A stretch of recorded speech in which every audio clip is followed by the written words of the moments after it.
Hi! Hello, everyone! Happy Wednesday! Hope you're all doing really well. Hope you guys are all excited for another weekly history stream with our great guest today, Siri VT. Hello, darlings. How you doing today? Are you having a good day? I'm well. I'm well. It's a little nippy, but as I Yeah, say with my jacket open. just a little cold. I mean, it's not like I can talk. I mean, I've got my fucking belly out. But then again, I don't really get cold these days. But yeah, we're going to be doing a our history stream today. This is our first guest, Siri VT. It's someone I've been wanting to have on stream for a very long time.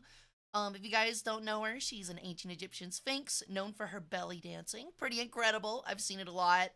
But also, I think you're currently doing a Fable playthrough that's also been a really entertaining watch, right? Oh, thank you. Yes, I. It's one of my favorite games. Obviously, top 10 for sure. I really love that series. Really? I Mm-mm-mm. honestly I've never played the first one. I played the second one like right when it came out as a kid. Mm. And it's been forever since then. I remember being not nice in that game. That's about as much as I remember, Oh, you're honestly. playing Eve. You're playing an evil run. Okay, okay. I got you. I got you. It was Yeah. probably like a sky like one of those Skyrim runs where it's like I want to be a good like I want to do bad things and you like wimp out like the real like evil options and you're just like okay, well maybe not that evil. Yeah, maybe you're not, yeah, maybe I'm not cut out for the evil caricature. Yeah, I could see that. Exactly. Uh I'm a brat, not a supervillain. That's fair. That's fair. But yeah, we're Well, gonna be mm. oh go ahead, No, sorry. no, no, no. It's okay, darling. It's okay. It's okay. I gotcha. So yeah, we're gonna be talking ancient culinary history today. Would you Mm. like to I guess like this is the part where I'll ask like essentially like what I guess just give us some background information as to like the topic that you've chosen today and like why you're interested in it and stuff like that. Oh, that's an easy one for me. So classical art, architecture, food, all three lenses. These. I feel like these are the three base lenses that we see ancient societies. Yes, and it shows us not only how people lived, but what they valued. Food for me is something that is just universal. Um, Universally loved. Who doesn't love food? I mean, we need it to survive, yes? And so it connects us to the art, it reflects their beliefs, their aspirations. Architecture demonstrates their ingenuity, their adaptability. So, like, together, it creates like this really full, broad spectrum view of the ancient world, which is why I'm just like, oh, yes, food, I love it. Also helps that I have a background in culinary and applied sciences to food as well. Yeah. That definitely does help. So Mm. like I said, we're not gonna get too into the weeds yet. This is just kind of like a short little introductory, but like what made you want to like push for that degree and stuff like that? Like what made you want to go into that line of work? To be perfect, so I come from a family of scholars in various aspects, and medicine is something that is big in my household. In most ethnic household, it's like, are you doctor yet? Then no food for you. But it did quite the opposite. It was watching parents that were always at the hospital or in their practice, and I was like, I do not want to be a doctor. At least a medical doctor in that sense. And so I was like, okay, what could I do? Food wasn't really one of the things that I thought I would be into. I thought I was actually going to be a veterinarian because I loved animals. And it was, 12th grade. I had to get like some credits. And essentially, it was like, oh, you need to job shadow for like that semester. And so I was like, I like to cook. This is an easy grade for me. And I went to go apply at a restaurant. And then I realized I really loved it. The place that I worked had a Michelin star. The chef was from France. He went to Le Cordon Bleu, where I ended up going to train as well. And he studied molecular gastronomy. And I was like, I like this. This is cool because I've always loved science. And I was like, yeah, this is an easy one for me. Let me tell you, my parents were not happy about that because in their brain it was like, I'm going to be flipping burgers. I'm going to be doing all these things. Like their brains just could not wrap around that. But I'm glad I stuck to my guns and I went to my practice and like, I like chemistry. Biology, microbiology wasn't really my thing, but I did like the chemistry of it. And then you can apply that to like practical uses of food is even better. I was like, yeah, hell yeah, I love this. This is great. That's actually awesome because, like, you said that like your parents kind of conceptualize it as like flipping burgers. Meanwhile, I'm over here like listening to your backstory, and I'm like, oh my god, she's done so many incredible things. I'm over here like I did what I was like 2 years running retail at FYE in the mall. I was like, that's my job. Like that was my like first few jobs. So hearing like you do cool stuff like that is like really inspiring. It's really sick Oh, actually. thank you. I You're very appreciate that. welcome. But yeah, it sounds like it's honestly a really interesting background, a really like fun way to get into like I guess what is it called? Gastro Molecular gastronomy. molecular gastronomy. Like Hmm. even the word is like kind of too big for me. But yeah, like that like heavily kind of well, I want to say it contrasts to mine, but it kind of doesn't Mm, because like when I came out of high school, I was kind of a similar thing where like I didn't really know what I wanted to do. Um I had parents that like demanded high grades as well, but uh I guess we had like a personal blowout like my sophomore year of high school, which was essentially mm, like leave me the hell alone and I'll get it done, you know what I mean? mm, mm, mm, And I did. But it left me like empty out of high school, and I didn't know what I wanted mm, to do. So I kind of gravitated towards history because I thought it'd be easy. Embarrassingly enough, because I was in like in high school, I did like engineering, and I was part mm, of like mm, coding and like honors classes, stuff like that.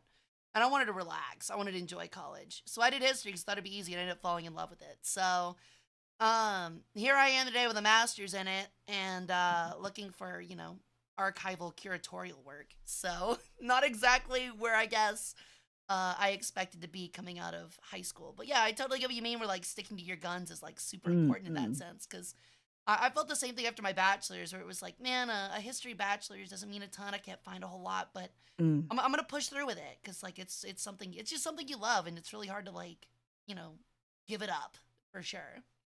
No, I agree. Yeah, it's really funny how life plays out in the stories of our lives and how, one thing leads to another and then next, you're a historian or you're a doctor or you're a dentist or and it's usually not really the pipeline you thought it would be. But I say life is short, do what you love, and there's never a wrong time to learn. You're always learning, you're always developing. The best of us are always developing our skill, honing a skill, learning something new. So I'm really happy that you found something that makes you happy because it sometimes it takes people quite a bit, I tell you what. When I was in school, there were people that were like my fellow student, and they were like in their 40s, right? And it took them years to find out what they truly desired and wanted to study. So it's nice to hear, that despite any adversities, you found your way there. Mm, mm, Well, thank you. I would say the same to you because I know that like We've both been through academia. We both know that academia is not sunshine and roses, that's for Oh sure. yeah. Oh yeah. Oh man, I don't know, like I guess I've got to ask cuz like you said you also have a postgraduate degree. So I'm Um mm, mm, mm. mm, No, go ahead, go ahead.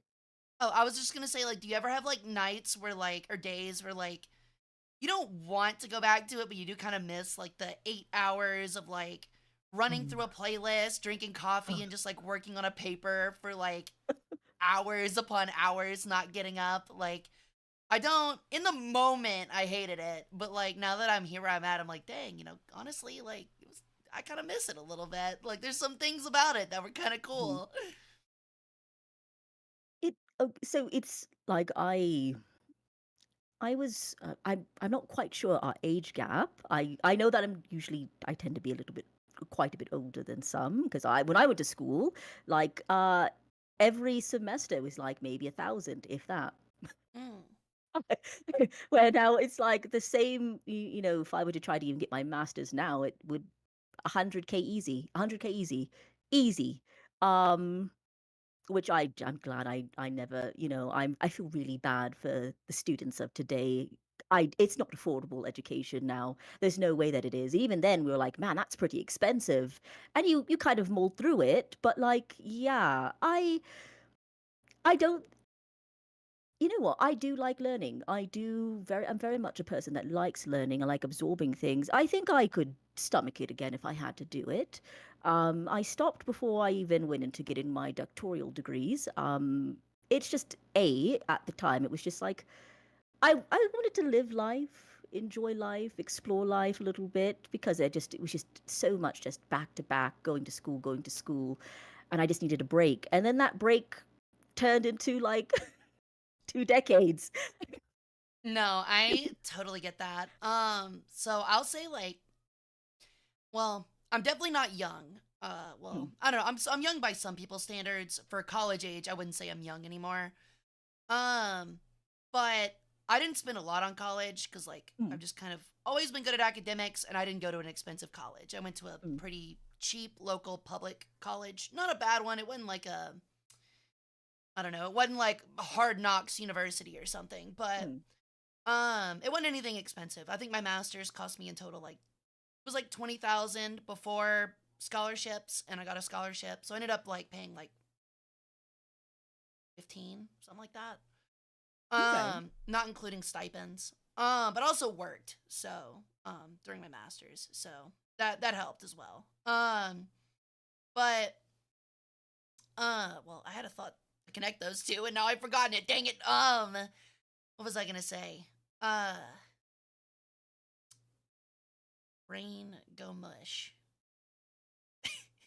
Okay. It's okay. Listen, But the weather's doing it. The aliens are doing it to us. it is. It's definitely the aliens. Okay, well, sorry for losing my train of thought, but It's would you okay. like to talk a little bit more about like yourself as like a VTuber persona, and, like what you usually do and like stuff like that? Oh, sure. I think I could stomach that. A little bit of, ribbing myself a little bit. I think I talk about this a lot, but the whole thing about me doing this was I have like nieces and nephews that like VTuber stuff, and I've always been one for video games.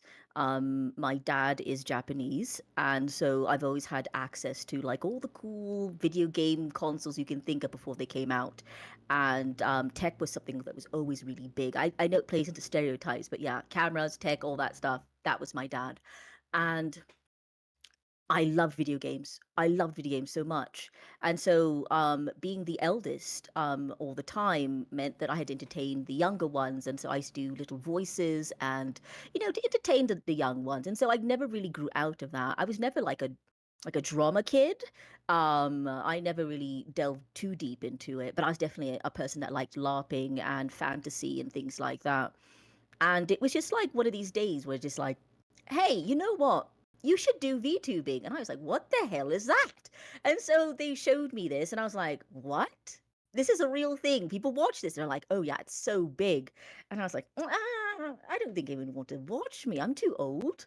I don't think, at least people seem really young, like they're doing all this stuff. And they're like, no, like this other person, you're like, she's close to your age and like, you could do it. Like, it's not the thing about age. It's just like, just have fun, make a character. And I was like, okay, I guess I could.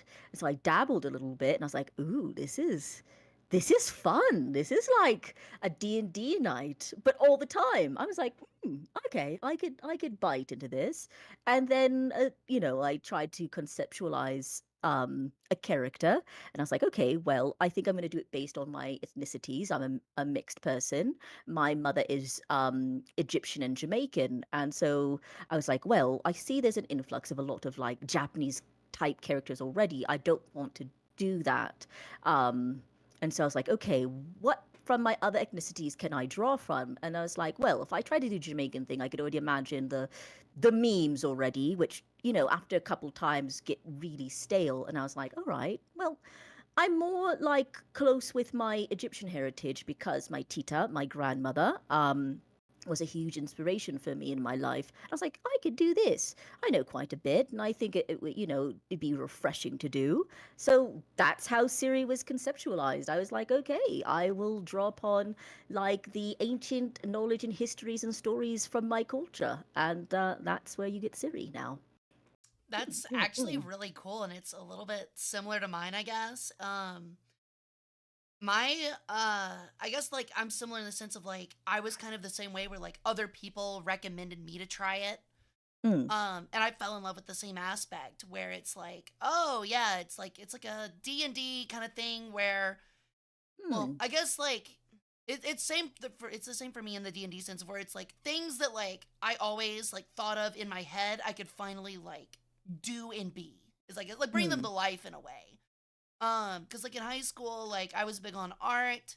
mm, Haven't done that in a very long time, but that was something I was really big on was I draw headcanon stuff, like I'd create these like worlds, concepts, societies, cultures that like didn't exist, and I'd create fictional ones, and I'd draw in notebooks all day and like build around them and things like that. And it's not something I ever really got to show mm, and share with anyone else. Um, and so I ended up getting just some characters of my own that I like drew together, and eventually was like, hey, I want better artists to draw these, and like bring it more to life for myself. And then the VTubing thing hit around COVID. And I just started interacting with people, and eventually people were like, "Hey, like you're really cool. When are you gonna start doing stuff?" And I was like, "Never. I'm never gonna stream. Streaming is not something I'm interested in." So it's kind of interesting that both of us at first like had these misconceptions where we were like, "Nah, like I'm not really gonna do that. It's cool, but it's not for me." And now look where both of us are. Like we're both like I don't know. I feel like we're especially you, for example. We've mm. had some pretty good success. I think we're both in really good spots. We're fortunate. Fortunate, I guess is the best way to say it. Yeah, I'm really kind of, I don't know, it feels like a weird dream, if that makes sense. It's like, of course, anyone getting into this field, you want to do well, right? You don't want to just like, I don't think there's anything wrong with wanting to do well and be successful, especially when you make such an investment. And streaming, VTubing especially, is a grand endeavor when it comes to that. I didn't realize how expensive this stuff was until I was getting into it, doing research, and going, "Oh, wow, this is costly. This is very costly." And yeah, it takes a lot of your time, a lot of preparation to do, and eventually it got to a point where I was like, okay, when I debut, I want this to do well. And I'm happy that it did. Of course, there was a lot of other circumstances happening around that time that definitely made it more complex than it needed to be. But you know what? Sometimes you are just given those tough battles to overcome them, and I'm glad I did. And I'm happy. I'm yes, being very blessed and to be where I am now. And I think as it's just like one of those things. It's like, yeah, yeah, you just work hard. It's like you're working hard, you're, doing everything you need to do, and the pieces will fall into place as it should be. Um, I don't think people appreciate how hard streaming is. Dear God. It really is a work. It really is work. It really is work, as you know. It's tough. It's very tough. It definitely can be. I also don't think a lot of people, especially like, no offense, chatters, I don't think chatters realize just how much like VTubers that are actively trying to grow, like how much they actually do behind the scenes. Um, like for like example, like today alone, like to prep for this stream and for stuff later this week, I think I spent at least 4 or 5 hours, like just straight up putting together graphics, writing out questions for you today, setting up stuff for future plans, talking with artists to set up art, getting model rigging together, all that kind of stuff. Just today. Um, so like I feel that's one of those things I personally feel really bad about and kind of struggle with is like I don't have a ton of social spoons. I never really have. Mm, mm, mm, mm, I'm not an introvert anymore, but I used to be. mm. Um, but social interaction still exhausts me. So there's like times where like I feel bad because people will send me DMs or like send me questions about things or want to interact with me because like they like me and they like the character I present as. But like I just sometimes just straight up don't have the mental energy and just have to be like, I'm Mm, sorry, I'll get back to like I can't even tell them like I'll get back to you tomorrow because like my spoons are that far gone. So yeah, mm, there's a lot mm. of like even just straight up mental effort that goes into streaming and content creation by itself. No, I 100% agree with you. It's like for me, I do treat it as a job. I do treat it as work, and I'm not a shift worker. I work from, I'm up at 4, because I have to get the granny specials. There you go. And so I'm up at 4, I start my day, I do everything I need to do, and then I do a bit of streaming. I'm trying to do a bit earlier because those late night streams just I'm already tired by 6 o'clock, by sundown. I start sundowning really hard. And it's a lot of work. It's a lot of freaking work, and energy. And like I'm at least I try to be very honest. I know that some people might find it a bit frank, but it's like I'm a woman in my 40s, okay, pushing on 50. I don't have the energy of a 20-year-old. I mean, I'd like to feel like I am, but I'm not. I'm an older lady with health problems, and I'm very much not an introvert. It's just like if I don't know you, I'm not going to force, interactions, or, I'm not a Exactly. sycophant. I'm not a sycophant. I'm not going to kiss up to people or talk to people unnecessarily. It's like I want to build organic relationships where, we have a chat, it's organic, it's not parasocial. And then, if you put the time in, I'll divulge the same amount of time. And if not, then, okay, life goes on, I do my thing. And it's strange because I think this community really revolves around those really intimate relationships, and everyone wants to get to know each other. And I think it's something that you do when you're really young, and you're trying to fill people out, and you're trying to build it, because it's like when you think about it, like if you went to, when you go into school and call it, like, yeah, it's like this social hierarchy thing. It's like they do all that, and then you get to a certain age in your life where that stuff means nothing to you. It literally has no meaning. And so trying to explain that to people, in this sphere where it's very socialized, it's like sometimes yeah, it can rub people the wrong way, unfortunately. But I think I would hope that people see people that are being genuine in various aspects. And I it's an interesting, it's just really interesting. I think I'm still learning, as I don't know how long you've been streaming, but I'm definitely a big learner. I'm still trying to understand and navigate this ocean, that I'm in now, trying to paddle my way through, and the nuances. There's so many nuances. And the slang. Oh my God. Oh God. Uh Slang. I yeah. Simplicity is just as like as much as slang seems like it'd be really difficult. I um yeah.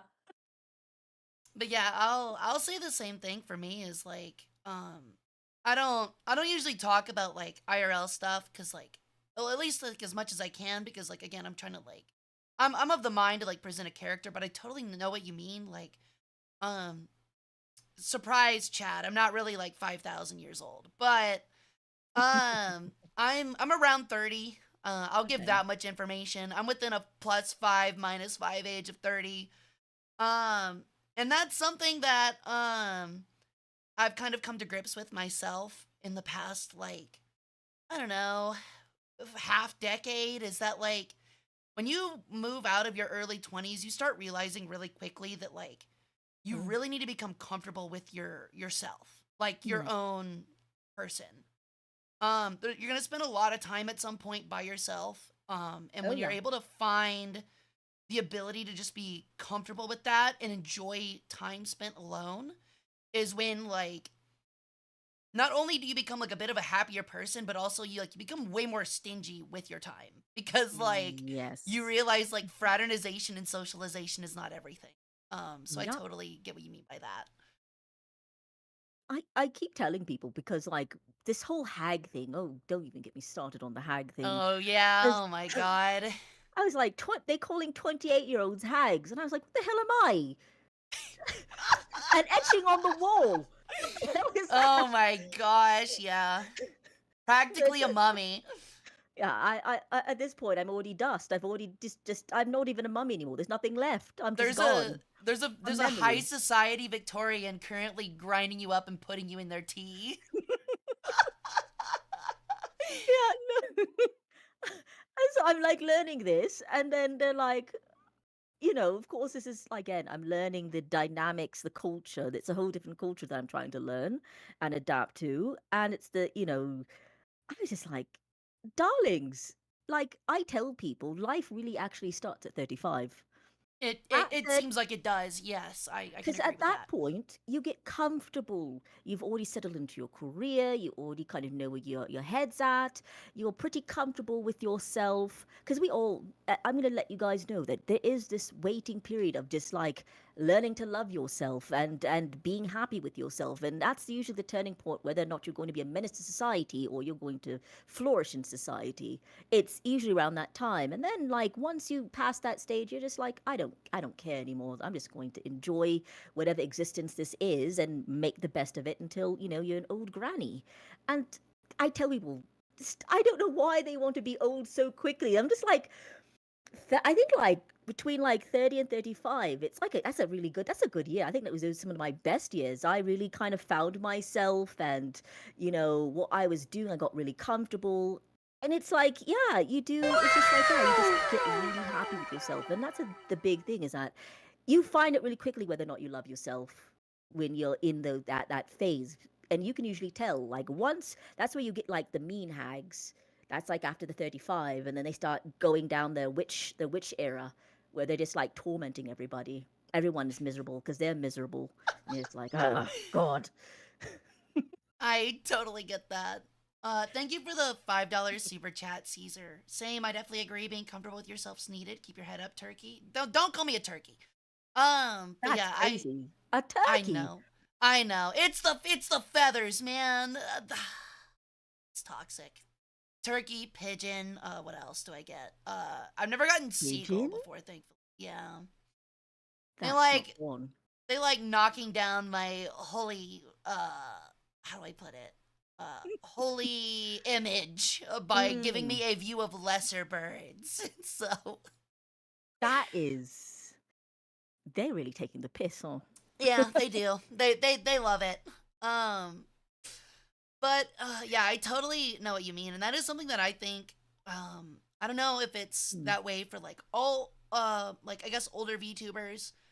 But that is something that like I kind of have like frequent gripes about with on my streams, and something I complain about a lot is like that's something you were talking about a minute ago, is just kind of like the I hate to put it so frankly, for lack of a better phrase, but like kiss assery.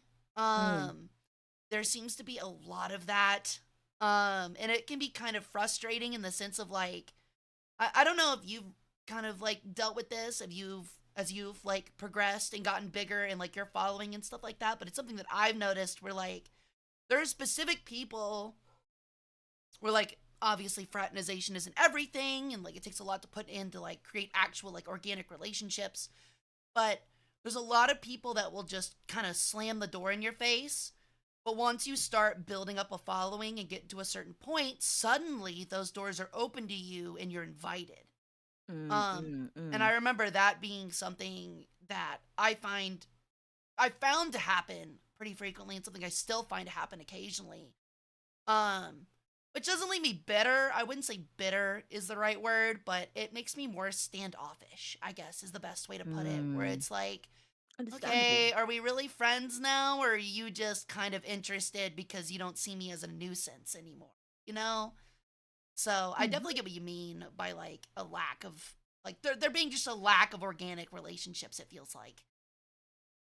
I think I have this weird.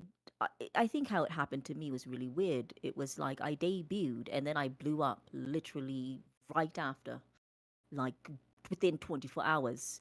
So there was really no settling period. It was just debut, blew up, and then it's just that's how it went on. And everyone was like, "Oh, hi, hey, hi." And I honestly, I knew I don't like to call myself a tourist because, like, yeah, I like gaming culture and nerd culture and anime culture. It's things I grew up with. I like to say, like, I've been gaming longer than you've been, like, out of your father's balls. Like, you're not going to try and school me on this. And, like, Japanese culture, I'm half Japanese. I think I know one or two things about anime before you even knew what anime. So it's like, I sometimes people take the piss. It's like, whatever. But, like, it was like immediately people that I didn't know were big deals were hitting me up, and because I know nothing and I've kind of kept to myself, like quite literally I mind my own business. I don't really socialize because like I just didn't have time. I'm just working, getting this done, preparing, and then just hoping and praying that when I debut it's going to be good. And it was like I didn't realize I was basically, I guess, as some would put it, turning my nose up at people that apparently I was supposed to kiss ass to. And I was like, why would I do that? That's stupid. To me, doesn't make sense. Like, it just does not make sense. Why would I need to kiss up to anybody? They're not my boss. I'm my own boss. Like, I'm not trying to say like, I'm better than anyone else. It's like this. If I don't know you, you're a stranger to me. And just because you say hi, I want to date, I want to like, collab with you, means nothing to me because you've never built any groundwork or relationship with me. It's like going onto the street with somebody and someone coming up to you, like, I want to date, I want to collab with you, strange person that I've never met, and you should trust my words because I'm more advanced in this sphere than you are. And it's so Yeah. that's not going to like so yeah. I and the worst thing is that like I was also posting that I was going through cancer treatment very publicly while I debuted. The day before I debuted, I was going through chemo, my second round of chemo. And so like I just thought like people, I was like, so you saw all that, but you think my concern is to debut like to collab with you. I I barely had energy to do what I was doing. The little energy I had, I squirreled away to do streams, was in between going to treatments, surgery, and then I'd stream and then lay in my bed wishing for death. No, I totally get that. And if it's totally not like a sensitive topic, would you want to touch on that a little bit more? Like what it's kind of like streaming while dealing with a cancer treatment? Because like, um, I personally am fortunate enough to where like I haven't had anyone in my family having to deal with something Mm, along those lines. The few that did God. passed away before I knew them. Oh. Um, my family dies to other things. No, okay, okay, okay. But Everyone has it that has that thing in their family where it's like, yup, the old yeah, rickets got them. yeah. For me, it was, yep, the old uncle burning down the RV and then stabbing Oh wow. himself in the stomach in front of the rest of the family out in the parking lot. So, yeah, That yeah. that is spirited. I will, He would lived too. He was fine. He lived for like another 5 or 6 years. what? So, yeah, yeah. It I was think that's not wild. it's not It funny. was I can wild. It laugh. was the weirdest part was that like the next week, like he came out of the hospital. He was fine because like he stabbed himself in the chest, but he missed his heart. Oh And so like wow. he was actually fine. He came back out, and it was just like he just like walked back in, and everyone just like, hey, how you Hey, doing? Yeah, it was like awkward because it was like I remember I saw you last week and you stabbed yourself in front of us. I don't really know how to talk to you right now. that Like that is a story to tell. Honestly, that is. it really is. But sorry, not to detract away from the question. So I just wanted to like get some insight on like I guess like how difficult that was because like it's kind of inspiring in a sense that you're going through I assume chemotherapy Oh and yes. still like having the ability and like effort and to put in the kind of effort that you did for like your debut and stuff like that and how much work you continue to do um afterwards because like that is a very trying time. I mean, I'm over here probably starting I personally am probably starting a full-time position on Monday and I'm over here freaking out. That's nowhere Yes, near yes, anything yes. as That's that's nothing exactly. I'm any sorry. I'm happy. I'm you're all happy for good. that. Thank you. But it's nothing nearly as serious or as like time consuming or life consuming as like a cancer diagnosis. So like if you want, like feel free to like go into like how you did it because like it's really interesting and inspiring, frankly. Oh, well, thank you, first of all, and congratulations on that. That's very auspicious news. Congrats, Thank congrats. I'm really you. happy for that. Yes. I had been feeling really sick during the summer. My mom came to visit me, and I was basically, since moving to the US, I've had like a slew of like health problems that just gradually happened over time. And um, it first started in 2019 when I have a condition called endometriosis, which is a condition that affects the endocrine. So anything endocrine would be, for men, their balls, for women, their reproductive system, and then your like throat, your thyroid, your pancreas, things like that, and even into the brain. And so my condition basically causes cysts and growths to form on my where endometrium, where the uterine lining is, and so that's the reproductive all the my organs. And so that's something that I got diagnosed at a very young age.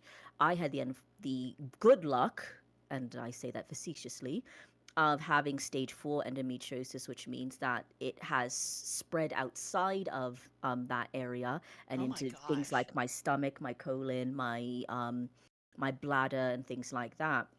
And the only way to fix this, because there's no cure, is to have surgeries.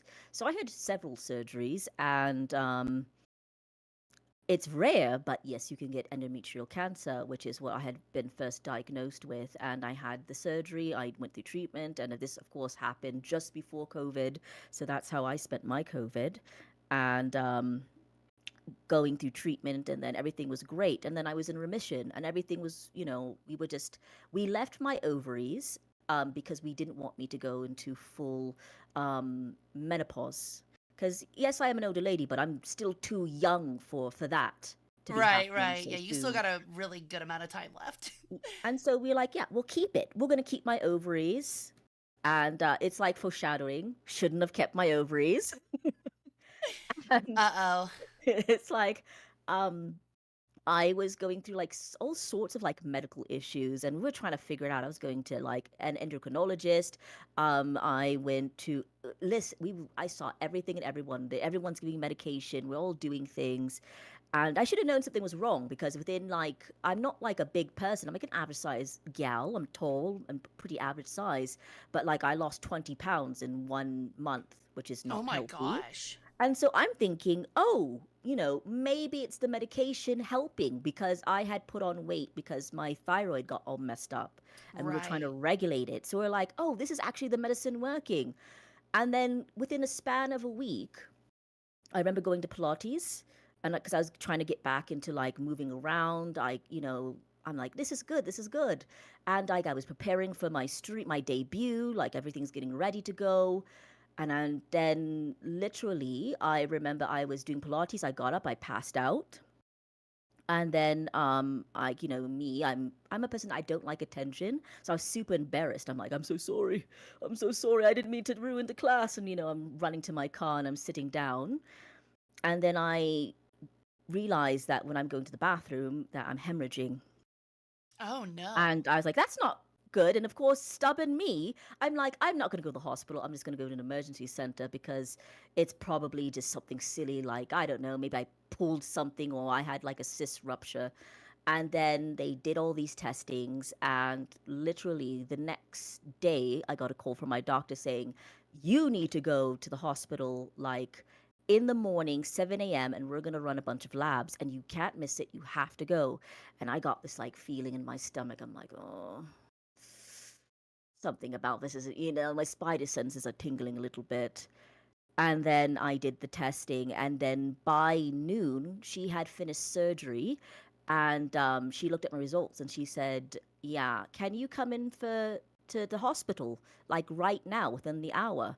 And I was like, um, "It's bad, isn't it?" And they're like, "We're gonna have to start you on chemo right away." Oh my And I gosh. was like, okay, all right, this is fine. She's on it. She's starting me up, and so it was weird because typically it's usually a bit more planning. So it was like I had to go to the hospital and to the emergency. They have to do a lot. The pharmacy has to red tape a lot of the stuff. So it was just like typically that you go into treatment center, but she wanted me starting right away. The issue with this is because I was supposed to have surgery for my bladder, right, on the 24th, and now it turns out that I need surgery for a whole other thing now. And I go in, they finally released the chemo for me and they poked me. So the one they gave me is interjection between my muscle. So they poked me in my butt twice and sent me home. And I was like, I can't postpone this. Like I can't put off because in my head I'm just like, I just invested so much money into this debut and I can't like do I just hold off? I've already made the announcement. People are expecting it. Like, what do I do? And so I was like, let me see how I feel. And for those who don't know how chemotherapy feels, it's like nausea, it's like hangover times 20 million and your whole body Yeah. hurts. It's like the worst flu with a hangover and all these stuff combined. It's really miserable. But I was like, you know what? If I can stomach a couple hours, I think I'm going to do it. And I'm glad I did it. I debuted and then I told people, I was like, hey, afterwards, listen, I'm not in a great place right now, health wise. I'm really sick. And like, if you guys could just send me some good vibes, I will take whatever because I'm really not in a good place, headspace right now. People were really sweet. And then I was more open, saying, like, okay, I'm still doing my surgery, but this time we're going to remove my ovaries. So my cancer had metastasized and gone to my ovaries. And so this is why they had to be very aggressive. By that point, it was my second doses of chemo. And then 4 days afterwards, I had my surgery where they had to do the laparoscopy and remove the rest of my lady organs and then check my pelvis, check my abdomen to see if the cancer had spread anywhere else. Because that's really the only way to check is like to see if it has gone anywhere else.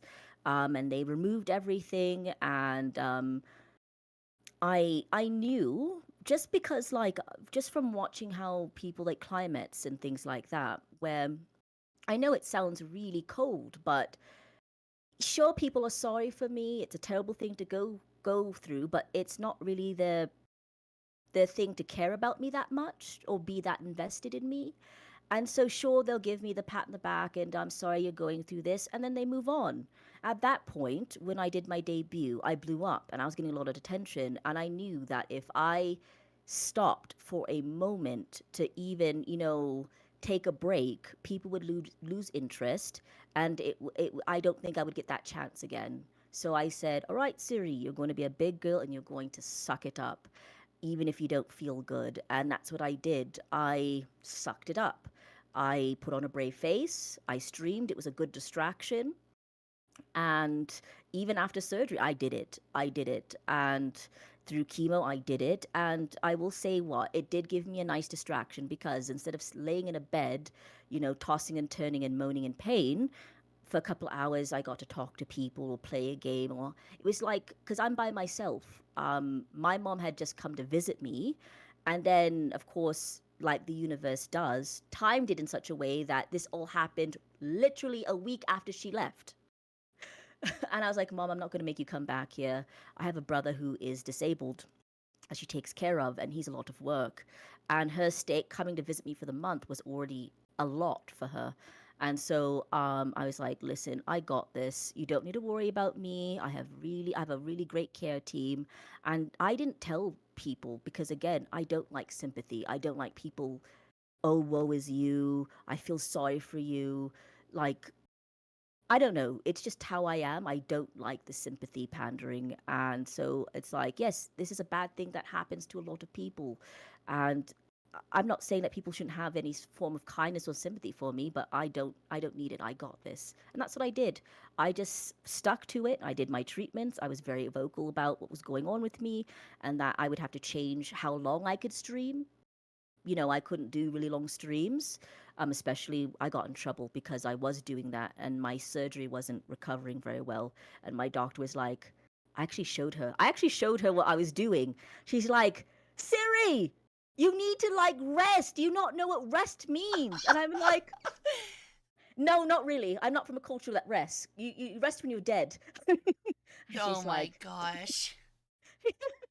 like, okay. And I'm like, okay, but let me show you this VTubing thing. And she's like, people watch this? I'm like, yeah, people watch this. They The like it. same opposite conversation you had with your nieces and nephews, just with your doctor. That's incredible. And she's like, okay, she's like, I see the appeal, I see, but you need to take care of yourself. So this is what you're going to do. You're going to limit it to like 2 to 3 hours. That's all you get. And then you're resting because you need to rest so that way we can start up treatment again. I'm like, okay, I got it. And so I had my stream basically remind me, Siri, get up, move around. Siri, drink water. Siri, do this. Siri, medication time. And they kind of, they're like my personal assistants. And then I'd pop off and I would go into like the VC and they would hang out with me and keep me company because again, I was by myself. I didn't really have anybody. And then I didn't want to concern like my nieces and nephews or my godchildren because like they're young, they're in school. The last thing they want to be dealing with is like, of course, they learned afterwards where they're like upset at me. They're like, Auntie, you didn't tell me you were sick. And I was like, you're going through like school. What? You don't need to worry about me. I got it. It's fine. No, You I know, it's, totally get that. And that's honestly like really inspirational, honestly. Like that's not me like trying to like I mean, I know we were just talking about kiss ass, but like seriously, it's not like that's incredible, honestly, to like I think I'm reflecting what chat's saying, which is like that takes an incredible amount of dedication and strength, and that's actually insane. I'm really happy for you that it's all worked out. hmm, Um thank but I you. totally get what you mean by what you were saying though, where like when you had this big blow up, um where like you felt like you couldn't stop because like if Yeah. you did it might end. And I kind of get exactly what you mean. I've always been Mm-mm-mm. like I've been a slow grinder. I've been going Mm, for about a year and a half, like seriously doing it. mm, mm, And I totally know what you mean. Like, there's that desperate fear in the back of your mind where it's like, I missed a stream. Like, well, it's not even that. It's like it's not imposter syndrome, but it's something close where it's like, at mm. some point, I expect it to fall off. You know what I mean? Like, there's Yes. gonna be a day where like I wake up and like I'm just no longer the cool thing anymore, and I've got like 3 or 4 dedicated people, and everybody else is gone. Mm, Um, yeah. and it's definitely a scary thought to have, especially like where we are both like in our current spaces where, I'm pushing for partner, you've recently just achieved it. And we're in this middling space where we're Mm-mm. big for small streamers, but we're not big Yes. for streamers, period. Yeah. So it's kind of like one of those things where it's like I'm very fortunate for what I have, but at the same time, like I'm small enough to where like a week gone and it's over. You know what I mean? Like, so I totally feel what you mean because like I took a similar break when I had COVID like probably Mhm. this time last year. And I was so afraid that I'd come back to nothing because like I was about half the size I was now. Um, but I totally get what you mean with like the isolation. And that's something I wish I would have gotten into as well. I moved into a house with some roommates right before COVID Mm. hit myself. Oh, And it was a house my grandmother lived in. She passed away just before my COVID. condolences. Thank you. I think the worst part, well, she actually passed away during COVID. She had a Oh. stroke. Mm. and we had to take care of her during COVID. It was a tough time for sure, but I Yeah. was the person that was designated to take care of her house and her holdings. So I moved in with some friends as roommates. And essentially, that was like 2019, tail end of 2019, and by the tail end of 2020, my roommates had all moved out. To for jobs Yes. or marriages, things like that. Mm. So I spent COVID entirely alone. Um, Oh, I wow. didn't have Wow. family to visit me. I lived with a dog that frankly didn't like me. And it was just me and him. So, I definitely get what you mean by like really being in that like area where like you can't just let yourself Yeah. wallow, I guess, because like I had to find my way to keep myself busy. I didn't have a job because of COVID. I didn't have school because of COVID.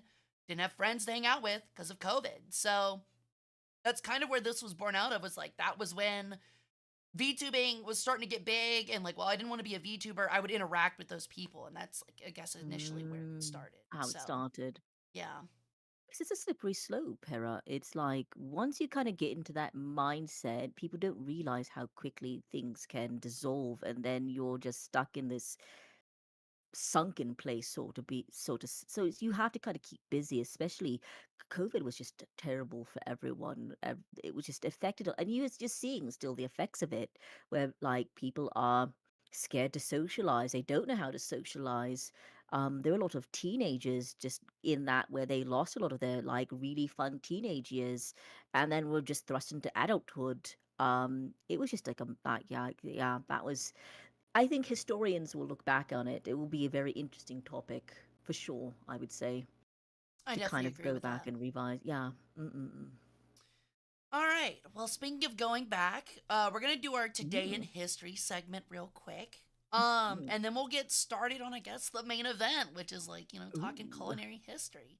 So let me tasty get stuff. us reorientated real quick for the TV. um, and let me get the TV up. Okay. Here we go. Notes. All right. So, our Today in History segment this week. This is a segment for anybody new in chat. Oops. This is a segment we do every week. It's a short little segment. We just talk about, fun stuff that happened today in history. Sometimes not fun stuff, birthdays, deaths, things like that. For this week, our first one is today in 1901 was the death of Queen Victoria, the longest reign Mm. of any English monarch up to that point, with a reign lasting almost 64 years, known for the Victorian era in England, which saw a great expansion of the British Empire industrialization and labor. So pretty big start, honestly. Usually we Damn. have stuff much earlier, but honestly, the 22nd outside of that is pretty uneventful from what I've been looking at. How many years again? What did it? 64. She reigned for 64 years and ended at Damn. 1901. It's actually kind of crazy to like even live that long, let alone reign that long. Especially for that era. She was an Hmm. ancient. She was a sage. Yeah, I think the only thing that's like more incredible in terms of like age and time period, I think it was, if I'm not mistaken, I believe it was Ramesses the second. There was Mm. some, it was around the Ramesside period where there was a pharaoh that literally reigned, I think, 90 years. According to writings, he either lived, I think he lived to be 90 and ended up Wink, reigning you like know? 72, which Wink, wink, you like know? that's insane for ancient Egypt, No, it is. Middle Kingdom That as is steep. well. Um, Damn. okay, our next one, really simple. 1946, the predecessor of the CIA, the Central Intelligence Group, is created. One of my greatest enemies. So but as you can see on the graph behind us, it started off as the Office of Coordinator of Information in 41, and then slowly moved to the CIA as we know it today. Um, Worse than the FBI historically, still not great. All around. 1970, the first Boeing 747 enters commercial service at JFK International Airport. It's the first jumbo jet in the world, which essentially means it has two rows that can fit, plus 100 people. So pretty insane. Going from the death of Victoria to the first jumbo jet in 72 years. That's kind of or That's 69 years. That's a leap. That is definitely a leap. Dear Lord, we were going, we're speed running it. Okay, all right, I like that. It really was. Like that's I kind of think like I mean, I personally like my degree was in Cold War history. Mm, Um but I think like probably the most interesting part for me in America in like just world history at all is like late 1800s to like early 19 or like mid 1900s because like you literally go from like horse-drawn carriages to jumbo jets and like a jet that can reach, you know, the speed of sound that can carry passengers like the Concorde or whatever. It's like just wild to think about that. Like how far humanity progressed in 80, 90 years compared to the 10,000 in front of it where it was like chariot bronze age. So it's very interesting. 69 years. Nice. Nice. Nice. All right. Let's see. The next one, 1973. We actually have two in 1973. The first is that the Supreme Court delivers its decision on Roe v. Wade, legalizing elective abortion federally, if only it had lasted. And the other was the death of the 36th president of the United States, Lyndon B. Johnson. So, pretty interesting, honestly. Pretty Hmm, interesting day for 1973. On the same day. That's kind of crazy. I didn't realize those were both on the same day. it's Um, poetic in some ways. Okay. it is a Hmm. little bit. Sadly, Lyndon B. Johnson and God, what did he call it? Um, it's not a good thing. So do you know the history behind like Lyndon B. Johnson, like why he was weird? No, I actually do not. So Lyndon B. Johnson was known to have a big tabernacle and choir is I guess the best way I could put it. And it was known because he would randomly whip it out in public as president. Oh, Like um, that's not a joke. That's not a euphemism. That is like straight up he would whip it out. Yeah.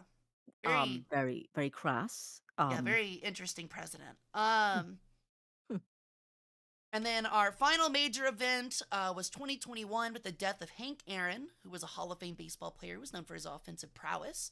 A 25 times All Star and 3-time Gold Glove recipient, he surpassed Babe Ruth's record for the first time in career home runs in 1974 and held the title until being passed by Barry Bonds in 2007. He was a major activist for the civil rights movement and was fueled by racist threats he endured during his MLB tenure because he was the longest withstanding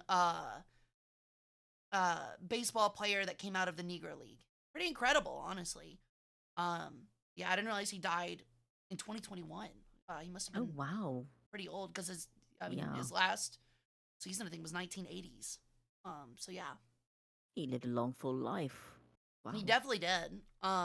Pretty successful one too. I mean, shit, 25-time All Star. They only give those out Yeah. once a year. Like, holy shit. Um, all right, and then finally we have our birthdays for today. 1561 was Francis Bacon, founder of the scientific method and empiricism.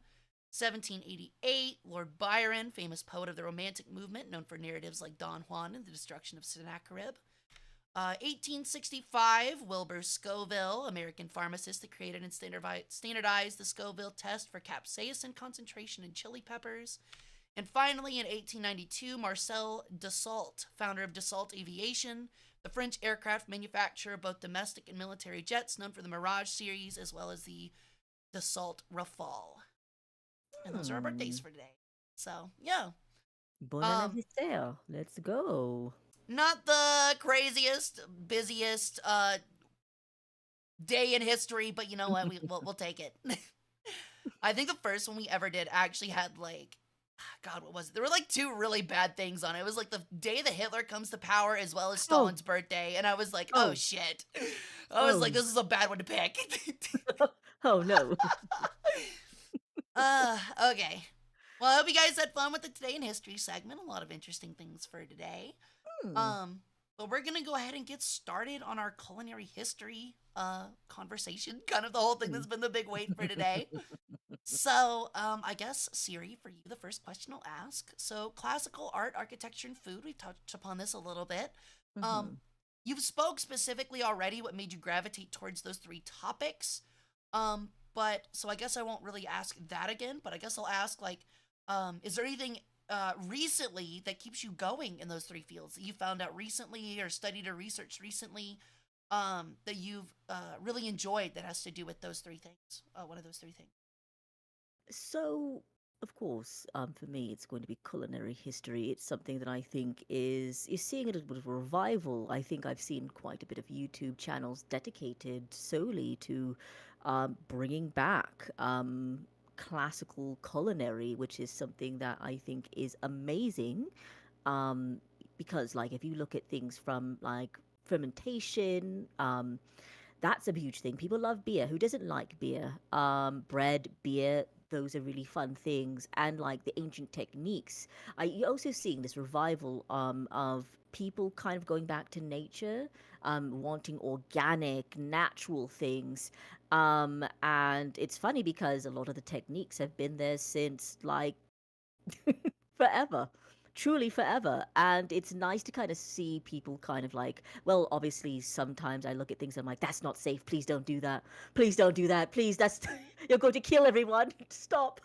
um You're uh making a micro bomb. Quit it. yeah, yeah, like I see certain things where it's like for instance, like I think during COVID, everyone got bored and they, whether they couldn't get access to food, right? Whether it be they were milling their own flour, they were, maybe making their own butter, they were learning ways to do canning. You saw that kind of like revive. Oh, Yes, like you saw all of that, I and it already was see all, it coming. uh-huh. And I was like, oh, that's not good. Um, because people were like not doing the research behind it, that they don't realize that there's a real science to behind it, and they're like, oh, I think it's just a lot of the people who do production of canning, the equipment that you actually need for canning is very expensive, it's very costly for it to be done well and safely. And like when you see some of these like very well off VTubers who are trying to do the I live a simple life on the farm, but like I have a sterilization thing that costs $40,000, right? And Oh then my gosh. people at home are like, I could do that too. They're just using, oh my lord, botulism, so much botulism. Yeah, actually, just like the plethora of people that are like, I don't understand why all of my cans are like the tops are like ballooning up. It's still safe to eat. It's like, no, no, it's not.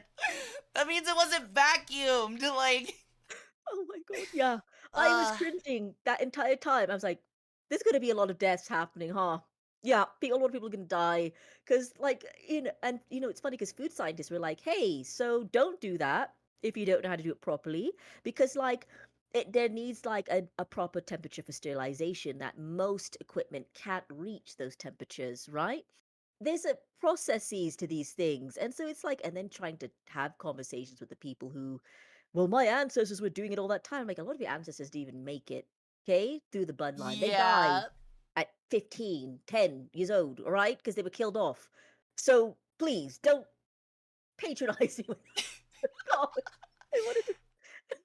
And that's a question I want to ask. So like we don't do politics. I'm Mm, sure as you don't either. mm. Politics aren't something I usually bring about in chat, but sometimes politics are irremovable from history and Yes, it other is. topics. And it would kind of be a Mm, dishonor and a shame to remove fully political elements out of historical things. But I want to ask something about more modern, which is like that. We won't say anything, mm, I guess, mm, mm, particularly political about a group of mm, certain people. mm, mm, mm. But I'm sure that as somebody that did a lot of culinary stuff and has an interest in culinary history, people that are proudly drinking non-pasteurized milk must be making you pretty upset, I assume. When I Okay, so funny story. I created a TikTok and a Twitter accounts specifically for like my streaming stuff and preparation for it. Right. And I was greeted with like, for some reason, it was like, I guess, people promoting unpasteurized milk. And I thought it was satire. I thought it was like a joke, like a hee hee ha ha thing. And then I'm reading it and I'm like, this is real. This is real. People are doing this. Why are people doing this? Do not people have access to the internet? Can they not type that in? Just to, just a quick Google search. Like, I'm not saying Wikipedia. I would never. I tell people, please don't source Wikipedia because it's a bunch of nonsense half the time. Anyone could put stuff in there. Like, there's research, like actual scientific. I'm like, huh. Yeah, people are doing this. People are feeding this to their babies, and uh, yeah, yeah, It's yeah. I crazy. I when I tell you, I was like, I'm going back to this. I logged on, I read it, I made a comment, and then I went right to bed. I was like, you know what, I'm gonna wake up and this was a dream. Because clearly we have not devolved as a society that we're now drinking unpasteurized milk Yeah. and I other I I Ooh. I know that, like, so it's the same thing for me, but in a different sense. Like, being this is a weird way to put it, 'cause it's gonna make me sound like really full of myself, but it's true. Like, being educated, like intensively educated on a topic and on the internet is some of the most hair pulling shit imaginable. Like, being forced to read the takes of extremely confident but ignorant people can be so frustrating. Not only in a historian sense, but I would imagine especially in like your sense with like culinary stuff, because like there's as many myths around culinary uh Oh yeah.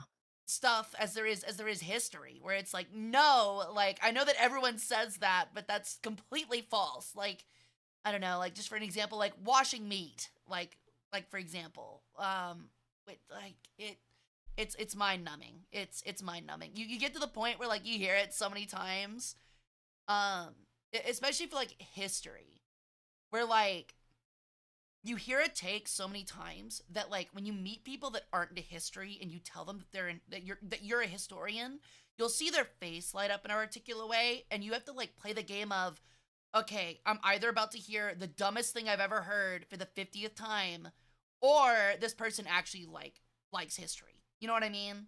Mm, mm, mm, mm, mm. And it can become self-fulfilling prophecy of like, oh god, here we go.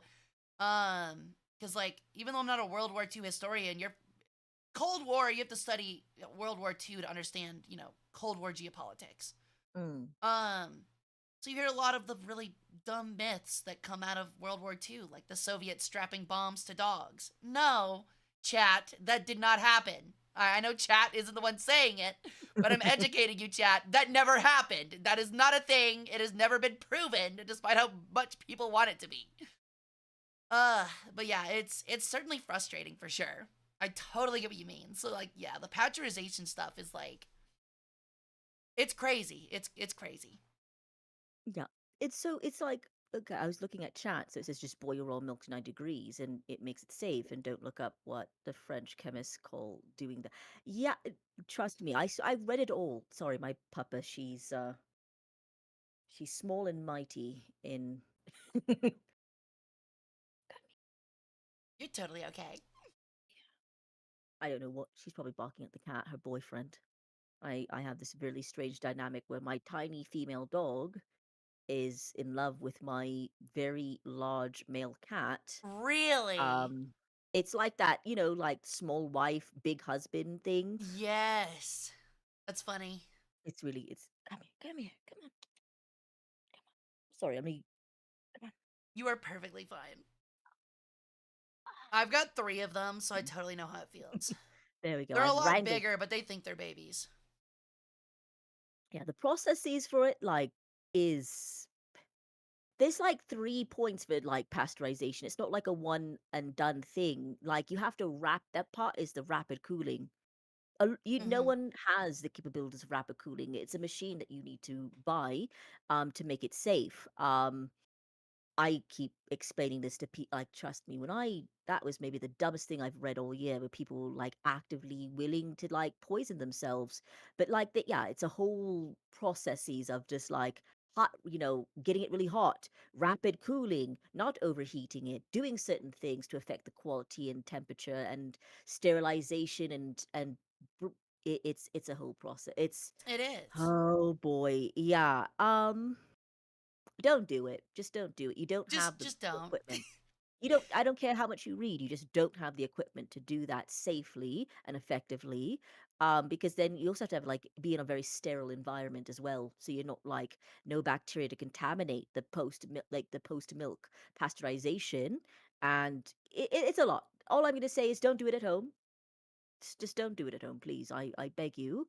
If there's anything you take away from, please do not drink raw milk. It will not make you stronger. Those are myths. Those are quite like it's more nutritious. And I'm like, pasteurization has minimal impact on nutrient content, and that's scientifically proven.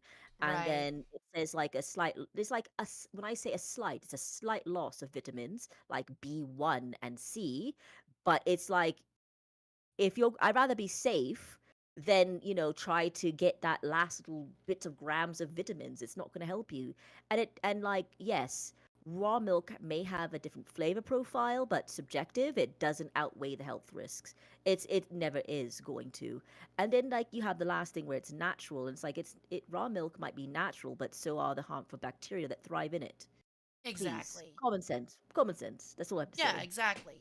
I mean, and I'm a person that like gets frustrated at fallacies, but I would like to reiterate like if everywhere you go to has pasteurized milk, there's probably a reason for that. Like Yeah, even if you don't necessarily agree with it or like don't know why, there is probably a good reason for that.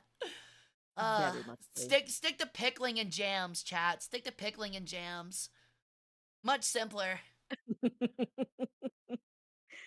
Oh my god, yeah. Thank you for bringing that up. That made me relive that horror all over Uh again. That night and day tossing. The raw milk. It's coming to get Wait, me. Siri waking up in bed in a full sweat, like, pasteurize it, please. Okay, so I guess we'll move on to my next question that I had Mm, prepared. So, to clarify for chat, classical antiquity refers to the 8th century BC to the 5th century AD in Europe, typically, usually referring to the Mediterranean as well as sometimes Greco Roman. So, why did you personally choose the classical era? Because, like, I guess when we talked earlier this week, you mm. said that your favorite was the classical era. So, I was Oh yeah. curious, like, why specifically the classical era? Oh, easy peasy lemony squeezy. Really and truly, classical era for me laid the foundation for like much of the modern Western culture, from the Greeks and the Romans, the Egyptians. Of course, I love the Egyptians. I love my people. Woo! Their achievements in philosophy, engineering, culinary arts. It shaped a lot of today society, and for me, this era was the melting pot of ideas and practices due to trade, conquest, and like cultural exchange. Oh yeah. Hmm. I gotcha. Thank you for the sub, Monty. So I guess if so, yeah, that's a really good. Like, I totally get what you mean. It's kind of like I don't know how to put it. It's not like it is an era referred to as the birthplace of civilizations. It's usually Mm, a little bit earlier, but I would agree with you in the sense of like this is where humanity starts to refine civilization and like city building and mm, empire building. And that was actually something I wanted to talk about. mm, Is what do you think? I guess like, well, sorry, I've got a list of questions. I'm trying to figure out no, the no, it's best okay. way to It's okay. start. So we'll start with this one, which is um, the kind of like the roles that empires had on like the cultural exchange of like food. I have the ability to talk a little bit about architecture, but you can do so as well. I'll just add on to some of it at the end. So when we look at things like Roman, Macedonian, and the Persian, and even like a little bit further on is like the Seleucids and the rise of Islam. Um, I kind of wanted to look at like the roles that empire had on not just like in the cultural sense or like the map sense, which is what a lot of people focus on, but instead to look at the culinary or architectural sense. Like for example, like garum versus Thai fish sauce. Like a lot of people don't know that those have Mm, influences in one another, or how close like things like harissa and gochujang are, or even like a euro and what yes. early pizzas looked like compared to today. So how do you feel? Like, do you have any like insight or like opinions on like how like say like the Roman Empire influenced cross cultural exchanges in food? So this is an amazing question. So I think that looking at everything. And again, this is why I like this era. This was the era where it was like you saw a lot of sharing and borrowing between the cultures and influencing, because it's like this is something that happens a lot and you'll see it. I think every culture has it, where it's like, for instance, hummus, right? Hmm. Everyone says they made it, that they, the Greeks will say it's they did it, and people from like the Middle East and North Africa, no, we did it, right? No one could ever really come to terms and say like, okay, who really did it. Everyone has a story about their grandparents or their ancestors, it came from them. And you see that a lot of that, you see a lot of that, and I mean, in Asia, for instance, um like there's a little bit of like a war going on, right? So there'll be like, in it, for instance, the Koreans will be like, will go to the Japanese and be like, no, we invented sushi, and they'll be like, I invented sushi, which is always a really, it's so funny to me, because I'm just like, it could exist in both, like, It really could. And right? that's, But the sorry, go ahead. no, no, no, no, go ahead, go ahead. Yeah, I was gonna add on, like, it's, you have these melting pot areas. Like, I want to think specifically of, there's two areas geographically in history. So there's, well, I'm getting a little bit ahead of myself. So there's a writer. He's famous.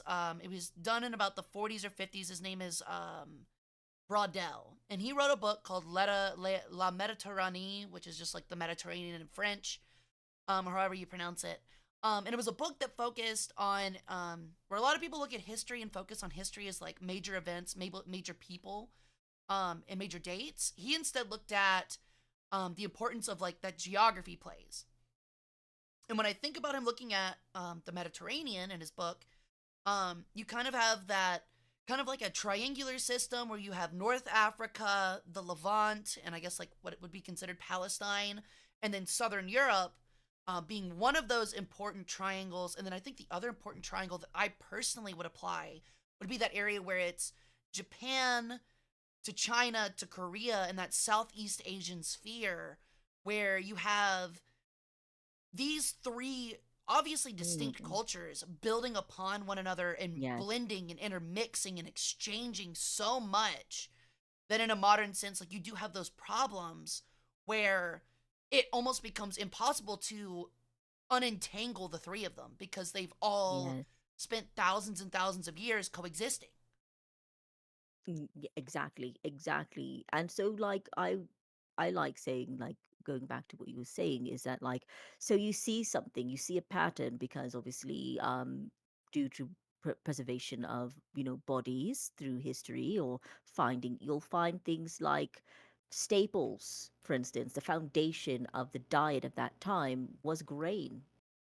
Romans and Egyptians relied heavily on grain of wheat and barley to make bread, so that was their dietary cornerstone for the poor and the wealthy alike, which is something really interesting.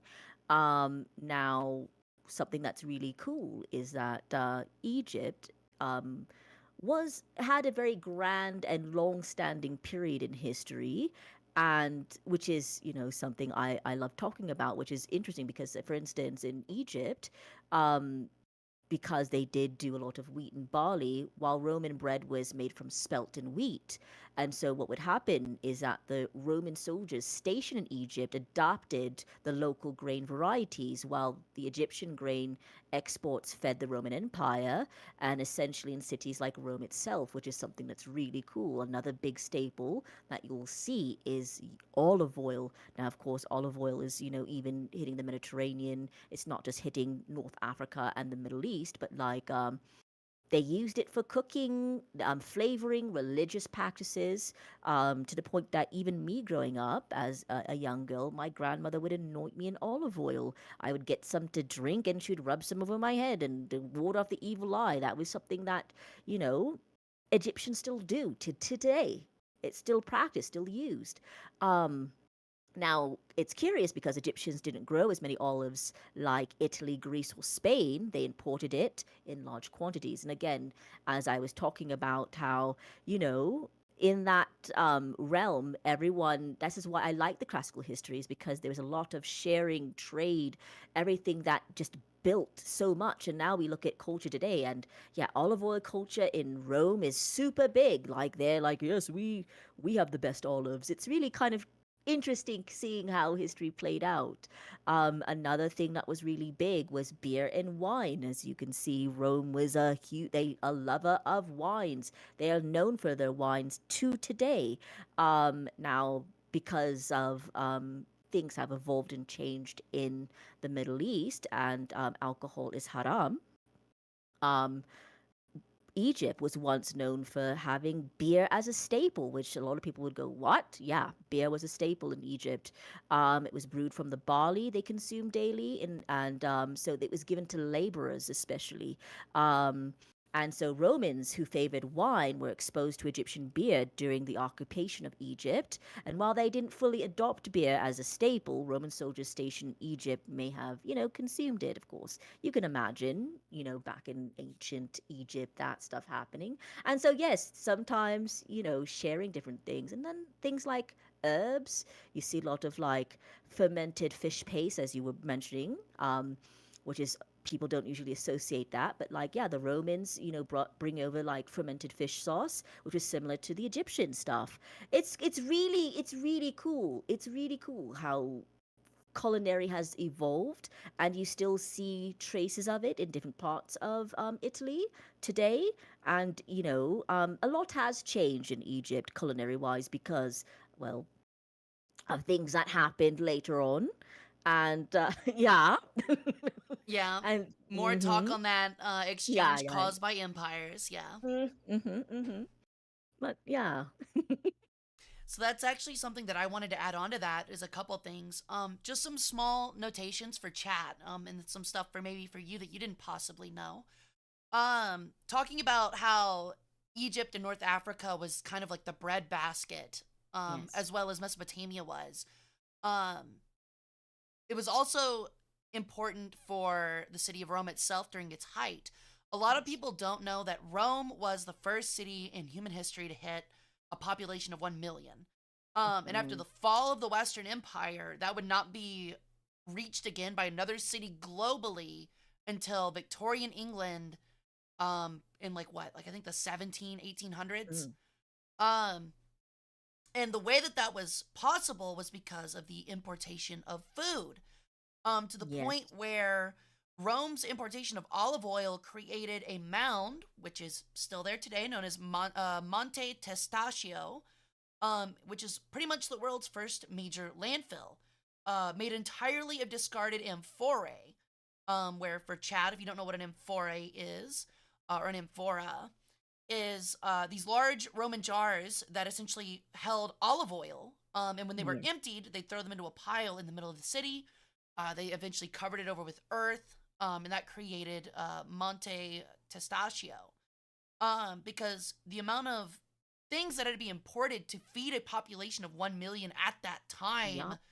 was incredibly difficult. We're talking like tens of thousands of gallons of olive oil, just olive oil, being imported weekly to the city to take care of it. Um, and to expand upon that, and again, your point with like North Africa being the breadbasket, I took a course during my post grad that focused on the rise of Catholicism and Christianity in ancient Rome. And one of the major ways they did that was actually through bread. And the way that that was done was, um, essentially when Constantine the Great took over and left for Byzantium, which was then made into Constantinople and is now Istanbul. Um, it caused a minor problem in the city of Rome because the way that Roman society worked was that essentially you worked and you didn't have a salary, but Yes. the emperor paid for everything, your food, your housing. He helped with all of it, but especially food. The emperor paid for pretty much all of it, or at least allowed the commerce to happen to where you received food. He would import it essentially, um, and bread was the most important. Yes. So essentially, what happened is that after he left, the Catholic Church started setting up stalls where they would hand out food to the people in his stead. And that is how the Catholic Church began to gain influence in Rome to a point where by 1537, which was probably a good 100, 200 years later, Justinian the Great would actually have to make expansionist moves to reconquer North Africa just to secure the old breadbasket of the Western Empire to keep Byzantium and the Catholic Church afloat in Rome.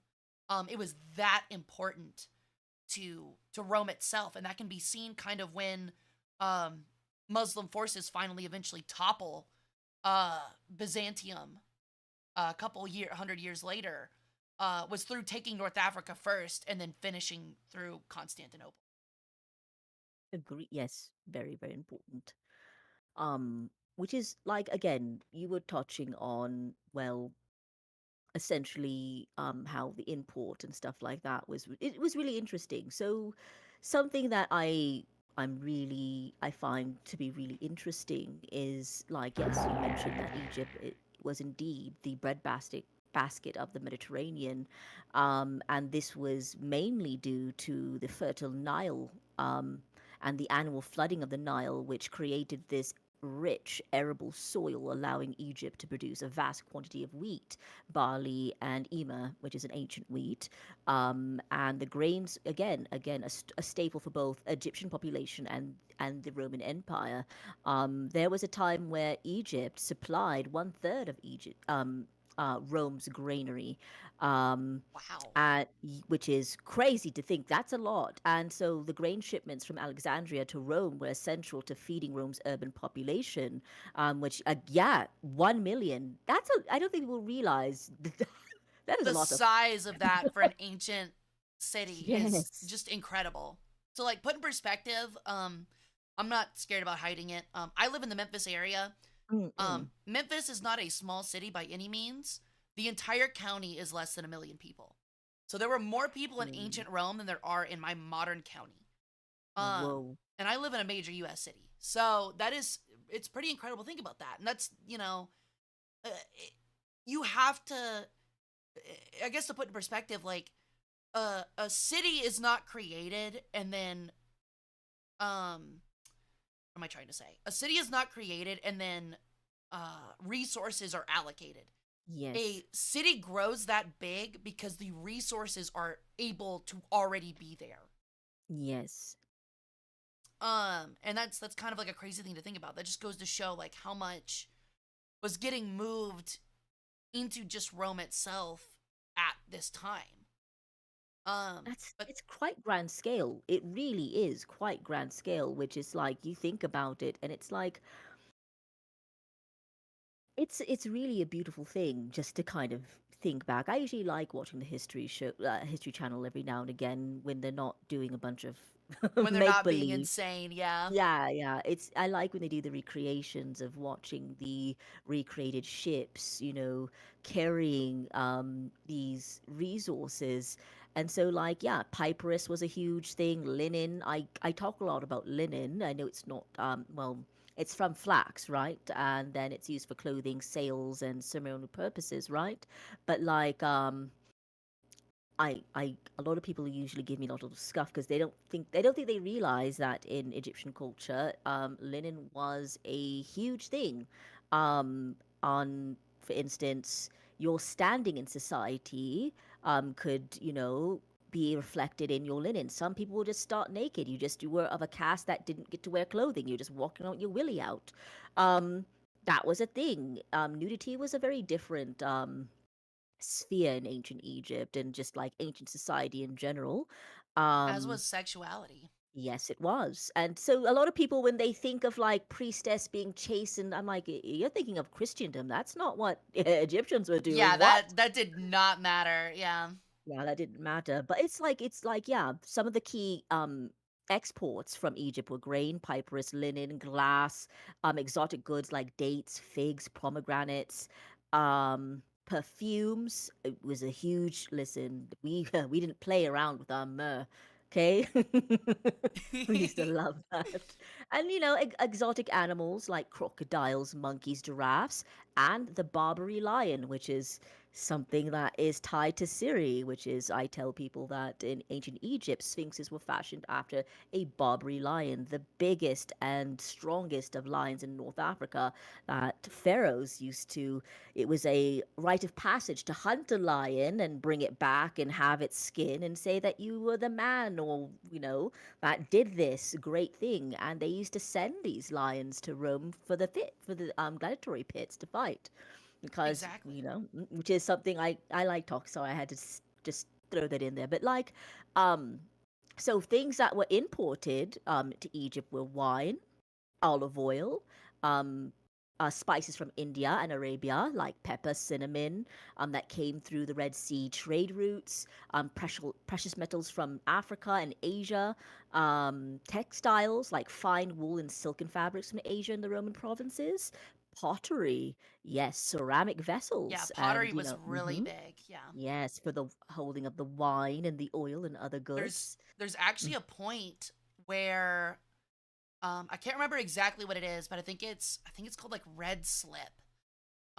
Mm-mm. Where essentially historians can tell exactly kind of when Yes, the fall of Rome, like when the height and the fall of Rome was, based on the type of like pottery that they were importing for their like yes, olive oil and stuff that was found in that mound at Monte Testaccio.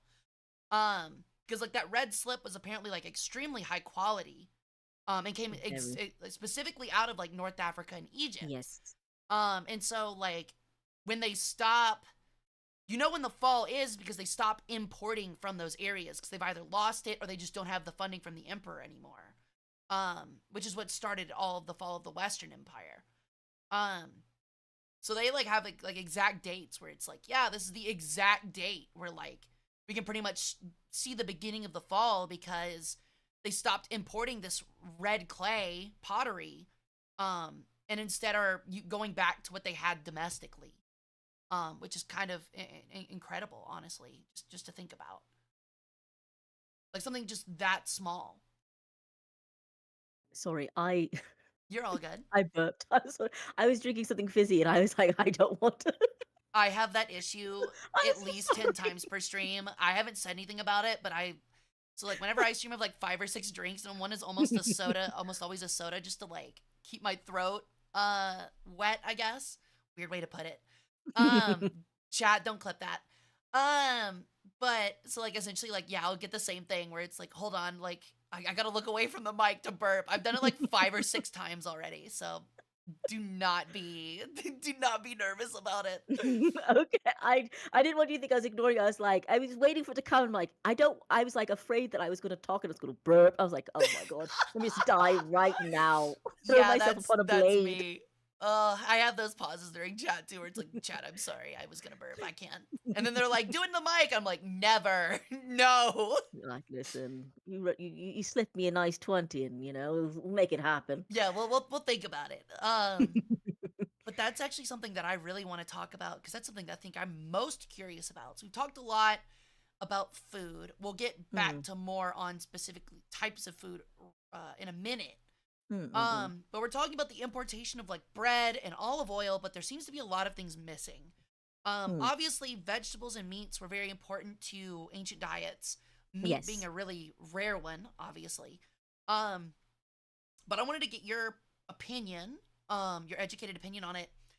Do you believe that there would have been probably a malnutrition issue back then, like there is today? And do you think it'd be comparable, or do you think it'd be like in different areas? Ooh, that's a good one. Okay, so I think like with any society, right, you have a caste system. There was definitely a caste system in Egypt. Like I was explaining to you that there was a certain caste where they just would not afford clothing. They just walked around with Right. their stuff out. And so though grain was something that was basically the highest staple you can get. It was like it was the poor and the rich eating this. I imagine that society shows that, yeah, even in a society like Egypt, yeah, there would have been, starvations, things like that. And I mean, you do see periods of like them saying the gods are cursing them. The usual. And so it's affected their grains. That there were things that all things that happened. Yeah, I would definitely. It's hard to say because it's like now with modern technology, with farmers and agriculture, and we're able to kind of have a more finer tuner eye on things in terms of like, I do think that we are headed to a famine, if you want me to be really honest.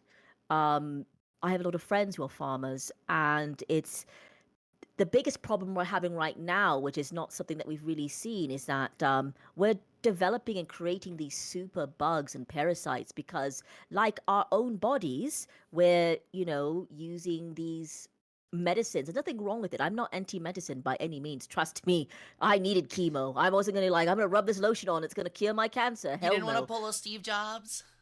No, I didn't want to pull a Steve Jobs.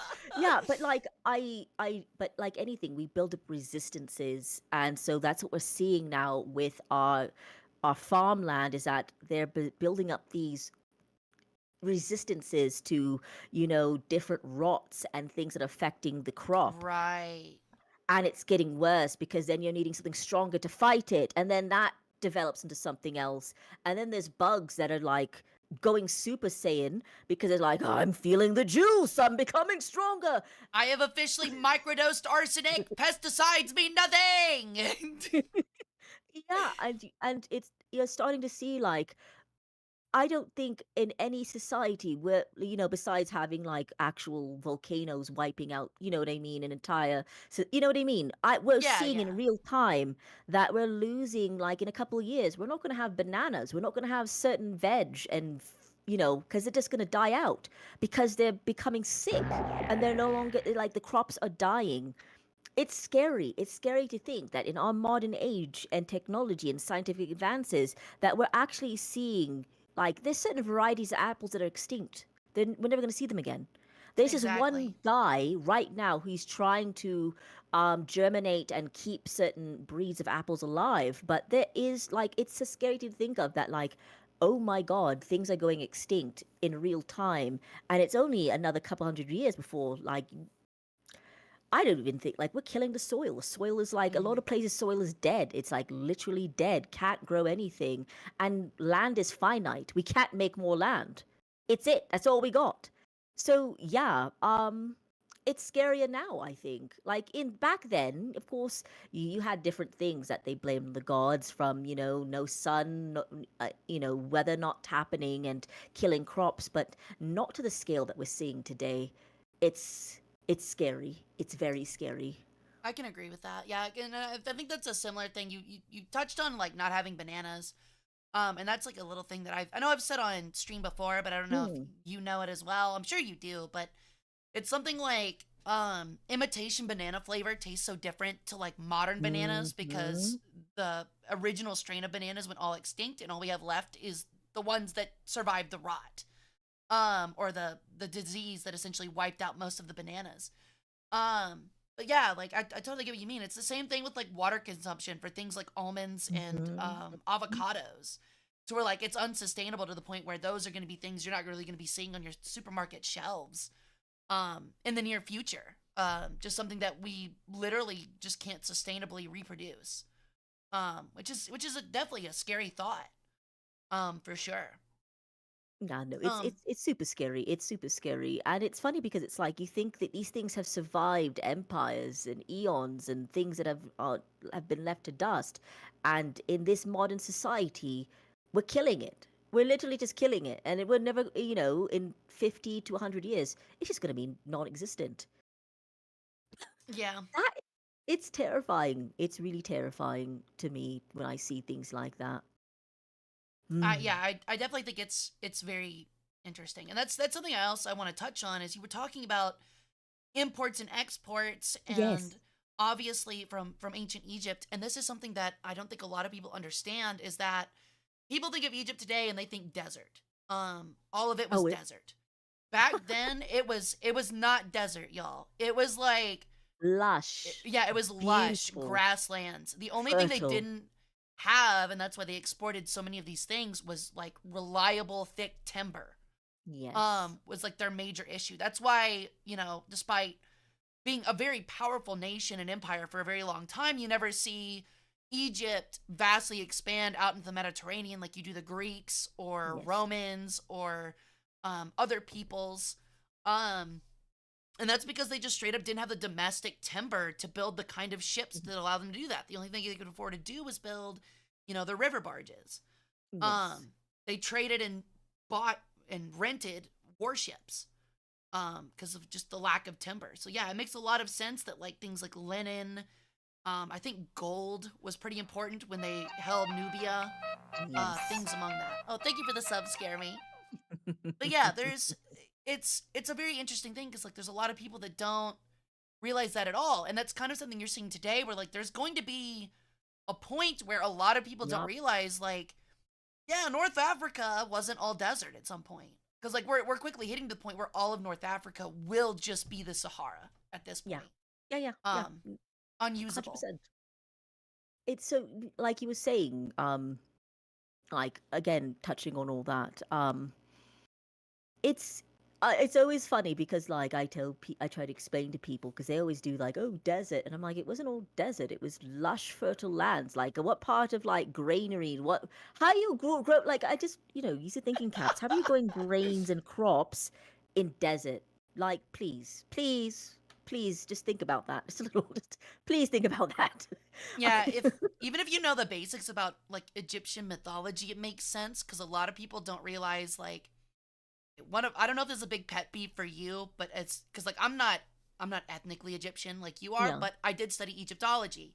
And something that is so annoying to me in like modern Hollywood is like Anubis is a dark god Oh my and like God. stuff like that. And that frustrates me so much because like the only god that was probably seen as negative was Set. And Yeah. even then that's stretching it. Yeah. And he was known, so like I play a character that embodies Ra and Horus. Mm, The history of Horus is that Horus defeats Set, and Horus, by defeating him, essentially becomes the pharaoh over the lands, which is like the fertile areas that we're mm. talking about. Yes. Set became, before losing, became the harbinger of like the desert. Yes. So obviously, if Set is a minor god, for one, for Mm. two is seen as bad for being that of the desert, I think that should give you enough context clues to realize maybe Egypt wasn't all desert Oh, back then. yeah. Otherwise, he would be way stronger, or like it wouldn't be applied to a negative deity or things like Yes. that. And when So we yeah, say negative, it's like that's stretching it. yeah, it's very stretching it. Yeah. That we didn't really have that type of contention that they like to portray in movies when they portray Egypt, which is something, this is a big reason why when I was doing VTubing things and I decided on Egypt, I was like, well, I know a lot about my culture, and I knew already I would have to dispel a lot of things, even like things like the Egyptian Sphinx. Like I explained in detail the nuances of it, like Egyptian, like sphinxes in Egypt were almost always male, with the few females having adaptation. It was always something associated with pharaohs. Pharaohs were seen as sphinxes, guardians, protectors, that sort of deal. I'm not Greek. Greeks have their own sphinx that portray them always as women, spiteful, and I mean, come on, it's Greece. It's Hmm. Greece. Yeah. Greece and Rome kind of had their ways of portraying their women folk in not the greatest light. Very sexist. Ripping off Egyptian culture and calling it their own as well was very common. Very common. So this is something I had to always be like, hey, I don't do riddles. That's a Greek thing. That's not my bit. But it's again dispelling a lot of things like, yeah, so about cloth, about sexuality, because again, they're like applying these very Christendom things to it. I'm like, yeah, then ancient Egypt, you can be a high priestess. Your tits were out. You're wearing like silk clothing that pretty much showed everything, and you weren't wearing panties. It's like, yeah, people are always like, what? Because I guess because they see Egypt in a very Muslim light right now, where it's like, oh, the woman must have been completely covered head to toe, wearing a burqa. Like, no, Yeah, that's not what it was. Like, not trust even me, close. it's not. That's not what it was. It was, and the way that they dealt with sexuality, and it was very lax, very different, very forgiving. It was It's very really fluid. interesting, Yeah. very fluid, extremely fluid. And so it's always it's like I don't mind having these conversations and telling people, well, actually that's not how that went. And here's how it actually went. And I'll tell you, as an actual Egyptian, how things, because it's not like we just forgot our history just because a lot of us converted, right? Um, yeah, of course we still know. We still know our history and things like that. And some people do still practice the old ways or they have it. It's really weird because you'll find families that are very heavily Muslim, but then they have very old Egyptian practices and superstitions and things they still practice. It's really interesting how that kind of weaves into modern stuff. But yeah, things like, again, I told you, linen was a huge thing. Fine linen from Egypt was very prized in its quality, and it was used for clothes and sails. And of course, as you can imagine, Romans having lovely fleets wanted these things. Of course, fine sails made from Egyptian linen was something that was very prized. We were really good at glass making, especially if you think of things like Alexandria was a center of glass making and producing some beautiful, beautiful things that were exported to the Roman Empire. And again, a big staple that you still see today in Egyptian culture and just North Africa in general is dates and figs and pomegranates. It's something we 100%. use every day with from the oils we eat it. The lotus plant was also a luxury food. Lotus is really delicious, and then the incense, and again, like you said, animals. People don't really think about that, but there was a large thing with monkeys, giraffes, lions, crocodiles. These were exotic things coming into Rome. They didn't have, they're like, ooh, what's this? These are cool looking creatures. Oh my. See, man, you should have seen them when they saw elephants. Yeah, really. And that's actually something I was thinking about when you were talking about ships with fine linens. It's like, oh yeah, the second war with Carthage, where Yeah. they lost 200,000 men twice to a storm, like on Mm, ships. So yeah, they needed a lot of linens. It was very yes. common. Rome might have been able to build big fleets, but they were not exactly good at it at Mm-mm. sailing. Yeah. Um, but yeah, that's something I Mm. want to go back and touch upon a little bit is Mm. like kind of like explaining more of like Egyptian mythology to people is something that's always interested me as well because there's a lot of people that are like, "Well, Hara, like you're a sun goddess. What do you think about like insert sun god here?" And like they'll choose like the Roman Sol Invicta or like the Greek Apollo and it's like every time I joke around I'm like, "I don't think you realize that's just me in like a costume." Like Apollo is 100% taken from, Ra. And Sol Invictus, being Roman, is obviously taken from Apollo. So, like, at this point, like, it kind of does feel a little bit like it's just me wearing different costumes, different ages. And it's really funny to talk, to like share that with people. I've actually got one for you. I don't know if you actually know about it, but I'm curious. Mm. Do you know how the Sphinx lost its nose? Like realistically? Like the Great Sphinx in of I think it's of Giza, like the one out next to the pyramids. Like actually in real life, like not like Okay, it's not like a yeah. not like a hee hee ha ha sort Yeah, of no, no, no, deal. not like a no. This is not like a Sphinx riddle. This is like, well, it's possibly a myth, but thank you for the sub bedroll. But this is So, like the accepted history on it. okay, okay. Can I give a couple of like, because okay, there's like things that the Egyptians will say if you go to Cairo and they talk about the Sphinx. There's things that historians will say. Right. Um, I will say there's not a lot of proof behind it. It's mostly word of mouth. It's just like what's accepted. I think the closest likeliest thing that people can accept. okay. But if you want All to give right. some guesses, go ahead. So, from what I was told growing up, it was a deliberate destruction. It wasn't from a natural erosion. And that it was likely an act of vandalism for or like religious defacement. Um, and this is what I was taught as a young girl. This is why I was asking like which version because like again, this is what I've been told growing up.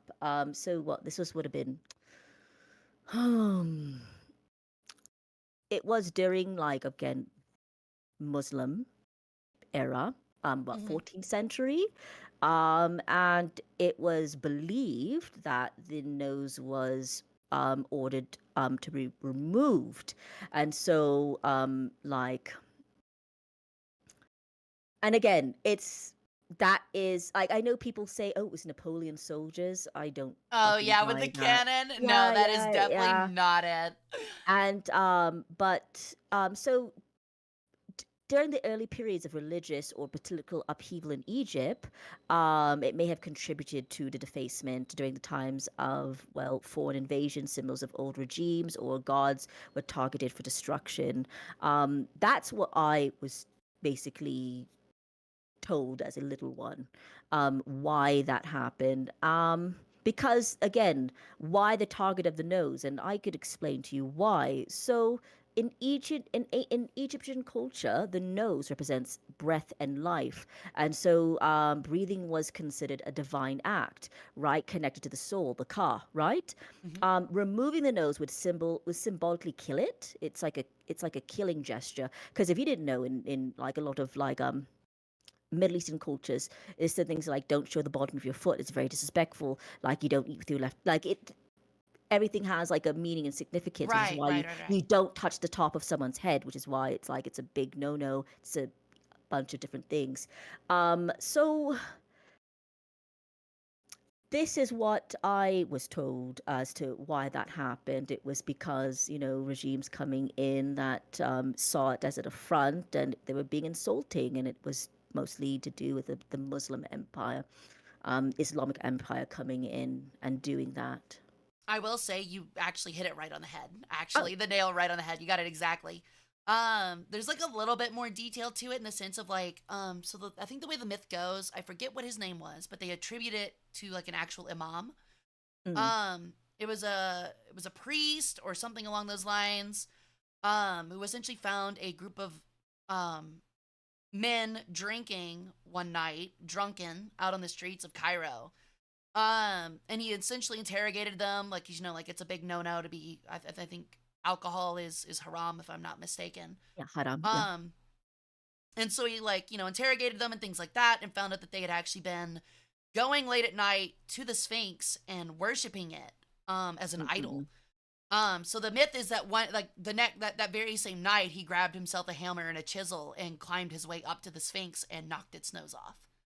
Um, that is like the big myth of it. But yeah, like you got it exactly right. Where like um it was seen as a part of the ka and that was very important, and also like to also add on to it, as I'm sure you know, but Mm. just for chat's sake, statues in ancient Egypt especially represented like kind of the person in the afterlife.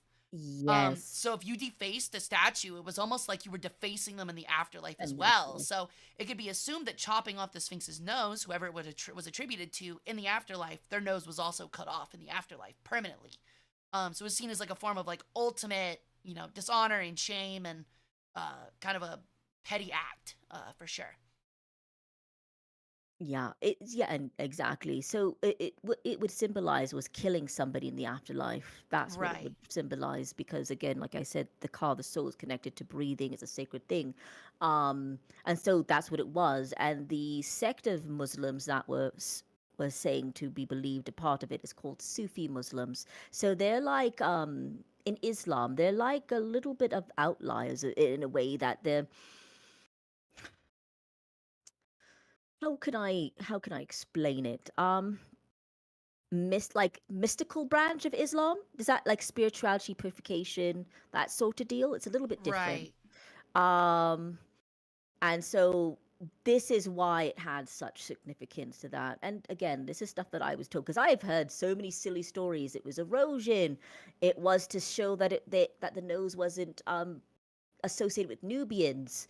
Yeah. I've heard like so many like really like, of course, as Egyptians we go and go, what the fuck are you guys talking about? Exactly. Like, Yeah. yeah, because yeah, it was viewed as idolatry. So this is why it was, and again, like, um, I think it's Muhammad Saim Al Dahir.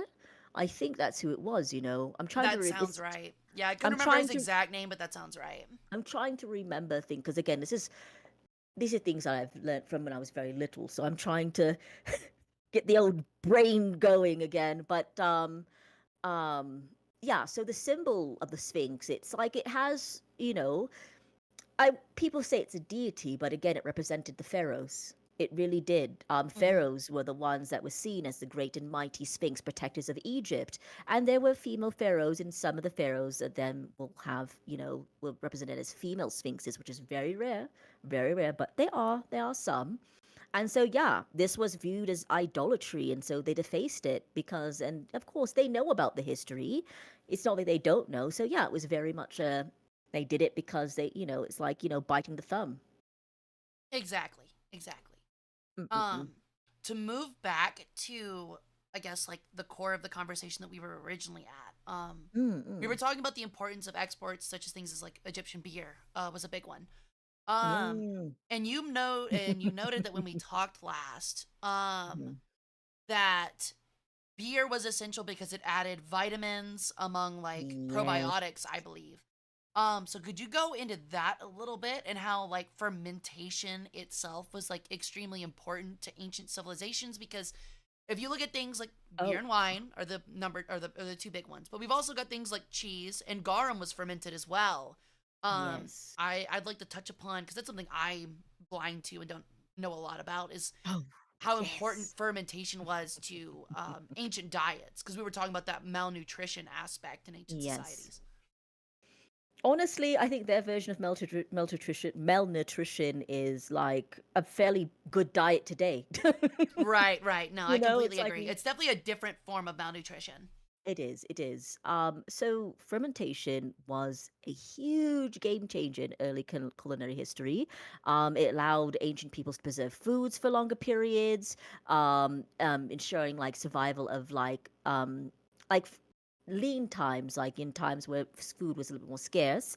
It also enhanced flavors and like you said, nutritional value to foods. For example, the garum, the fermented fish sauce in Rome, beer in Egypt, and cheese across the Mediterranean. So these are like really interesting things. So Egyptians mastered the natural fermentation from bread making and then using wild wheats for brewing the beer, which was essential. It's like very central to the diet. And then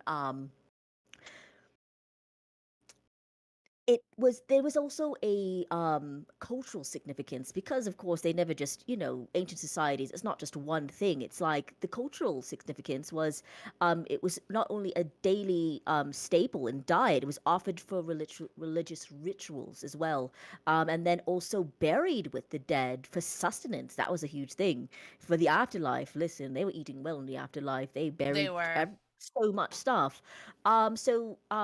The science behind it is the microbial interactions with it. So, um, yeast is converted into sugars, into alcohol and carbon dioxide, and ancient Egyptians, I almost feel like unknowingly fostered this optimal um, condition for the process, probably accidentally a little bit. And then like of course the nutritional benefits of it was like the fermentation increased nutrients for making fermented foods and the beverages that were crucial for Egyptian diets. So, especially laborers, the people that were building these cities and structures relied heavily on that. A lot of them drank that. It was like, there's so much vitamins in beer. In fact, it's one of those things where today in modern society, a woman who is nursing will, be told, and they do this a lot in Europe. They'll say drink a beer, like, and it's usually something like a stout, which has a bit more vitamins to it, something that's dark and rich. Um, See, that's very and interesting because mhm. there's a big actual fear in the United States about that kind of stuff. Like people would be slapping beers out of your hands here, 100%. Because of the fear of things like fetal alcohol syndrome and stuff like that, which obviously you're not going to get from like a beer, but I definitely get what you mean. I'm sorry, this burp does not want to come. I'm fighting it. I'm fighting it. It's No, you're like okay. and I'm talking and I'm like, I'm feeling it. I'm feeling it. And I'm like, please don't. Oh dear to me now. Okay, so I'll break it down. So typical beer, especially unfiltered beer, Mhm. contains things like vitamin B, niacin, riboflavin, and folate from the yeast, and minerals like magnesium, potassium, silicon. This is great for bone health and antioxidants like from the hops and the barley. And so ancient times, beer was a staple food. It provided calorie, hydration, for again labor intensive societies like Rome, Egypt, Greece that were building, growing, expanding, especially like this was great. Listen, when those Roman soldiers discovered beer, they were like, this is great. It's relatively cheap to make. You know what I mean? It's not too obviously it is intensive, but like for them it was like almost cheaper than, the the bread that they would feed them. And so for instance, like the probiotic content in it, because probiotics are really great for your gut. Unfiltered or live fermented beer can contain probiotics, which is great for digestion and gut health, which would, support, a healthy gut and maintaining a healthy balance in your gut bacteria. Because a lot of times we don't realize is that the modern food we eat actually kills the flora in our gut that keeps it, healthy, and that's why people are having food allergies, because then for something like you're drinking coffee's highly acidic, tomatoes are highly acidic. These things actually eat away at your stomach lining and over time causes ulcers and all sorts of things, and then you're Right. intolerant. It's like a chain effect. It's really, this is why I love food science. It's really interesting. And so Oh, I mean, there hold is a on one thing. moment. Sorry, Siri. Oh, Raiders. Yeah, sorry. Welcome in, Raiders. Welcome in, everyone. My name's Hara Rae Sol. I'm an Egyptian peregrine sun goddess. I do variety history and War Thunder streams. Today we're doing our history stream. Our guest today is Siri VT. We're talking about ancient culinary history. Thank you so much for the raid, Fluffy. I hope you had a great stream. Welcome in. I'm so sorry for interrupting, Siri. Please continue. No. I was just having my autistic girl moment. Oh no, I'm loving it. Please continue. I am loving it. This is great. This is So exactly what I wanted to know. so this is why I'm like, beer's actually fair. If out of all the, poisons, right? Beer's probably one of the best ones for you. Remember when I was talking about like nursing mothers? So in historically, beer was recommended to nursing mothers in certain cultures, and this was based on anecdotal evidence, right? But now Right. there's been some leeway in it. So in some cultures, it's believed that beer can enhance milk production in mothers, and so it was, attributed to the barley, which is the beta glycans, a type of fiber uh, that is let through to simulate the hormone prolactin, which is what is key to producing milk. And now hops also has a calming effect, which might help to de-stress, which is why, you get that nice feeling when you drink beer, or alcohol. Especially when I'm behind the wheel. Oh no, vehicle Look, let's manslaughter. No. let's just say a Tim doesn't let me ride Monjet anymore. uh But yeah, it's really interesting. Now, of course, they do have something called like a Kinderbier, which is something very mm, popular in like places like Germany. Kinderbier is very popular. It's basically non-alcoholic beer. Um, and it's shown to increase prolactin levels slightly, which is good and bad because you don't want those levels too high naturally in your body. And it can still, give the beneficial ingredient like nutrients of beer. So there's ways around it. Now, no one's saying to like, is this like specifically for mothers who are nursing? And it's not like have a bunch of beers. Have one, helps the milk flow a little bit, and especially if they're having issues with that. But it's really interesting. It's also healthy for mom, doesn't hurt the baby, which is fine. But it's really cool that like beer and its historical context, like, so beer was considered a nutritious food. It was considered actual food, and mothers in right. Egypt, and children consumed it. Yes, children were drinking beer, and Yeah, yeah. I don't think a lot of people realize though when we're talking beer here in like the ancient Hmm. sense, we're talking like 1-2% alcohol content if I'm not mistaken. Yeah, It's not like they're having 12% Merlot or something. We're talking like Miller Lite era where it's like practically water. yeah, Um yeah. Yeah, nutritious water. yeah, Mhm. it looks much more different. It's Actual very clean different. water. Yeah. Hmm. um but that is actually something I wanted to touch on is that a lot of people don't know about this as well. You were talking about how important beer was to a society that's building cities and things like that. Um, Hmm. as you know, but I'm sure chat doesn't. It was also extremely important for the pharaoh during like important building projects Hmm. like monuments and things Yes. like that. And so there's still this really weird due to like in Western understandings of ancient Mm. Egypt, there's still a big understanding that a lot of things were built by slaves, and that's not entirely incorrect. Slaves were definitely there. I don't know.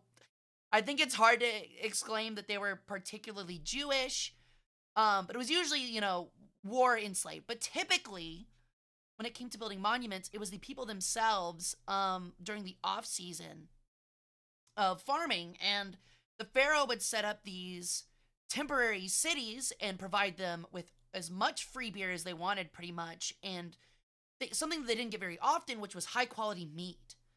And the whole reason for that Mhm. was it's a very strenuous, hard work, and when you give them nice bread, really great, Mhm. expensive meat, and free beer, like shit, today people will show up for that, like quite Yeah. literally. Oh, yeah. So back then, when that was something you had like once a year, people actually looked forward to the building projects because it's like, Yes. yeah, the work is hard, but the eating is really damn good. Mhm. Yeah. No, you're absolutely correct. This is something that I've had conversations with, again, people when they find out that I have Egyptian heritage, which it's people who are not North African or Middle Eastern are usually shocked, and but people who are, they're like, yeah, we knew that. That's not you can tell. It's not that hard. Yes, that is a subject that I see a lot. And I think because, again, Western society has done this bang up job on portraying Egypt. So you're always seeing it through the lens of, what was it, like the Ten Commandments, Prince of Egypt, that whole thing. And I'm like, well, mm, it's not, it's not, so it's hard. Okay, so this is how I'm going to explain it to people, how I always do. Most were captured foreigners from Nubia, Canaan, and Libya. That was Exactly. usually where they came from. And then you had, like, we had also, like, this was not uncommon. Almost all cultures had it, were debtors. So basically, Egyptians or Rome, like, in Rome, that have the same thing. If you fell into a debt, you could be forced into servitude to repay your debt that you owed. So that would usually, until the debt was paid. That also happened quite a bit. If you fell into any debt, you were forced into servitude to pay it off, and then you will be free once that debt was paid. Another thing is born into slavery. So there were children who were born into slavery themselves. But because they came from a certain class, and then there was a class system in there, which that's a very common thing during for that time. And criminals, there were, of course, yeah, criminals and forced labor. So something, people who committed offenses to the state would be sentenced or forced into labor for, working quarries, mines, large scale construction projects. So it's like, for some reason, a lot of people have this idea because they see the Prince of Egypt that all the slaves were Jewish people. And that's not even like, what? Yeah, not even close. It's also That's like ancient concepts of slavery were much different than what a lot of people think yes. of, which is like antebellum slavery. Yeah, very different. Very, very different. So, like, for instance, doing household stuff for the elite, that again, classism. There was people who did the cooking, the cleaning, childcare, um, agricultural labor. So, people who worked estates and, for the nobles and the pharaohs, that did happen as well.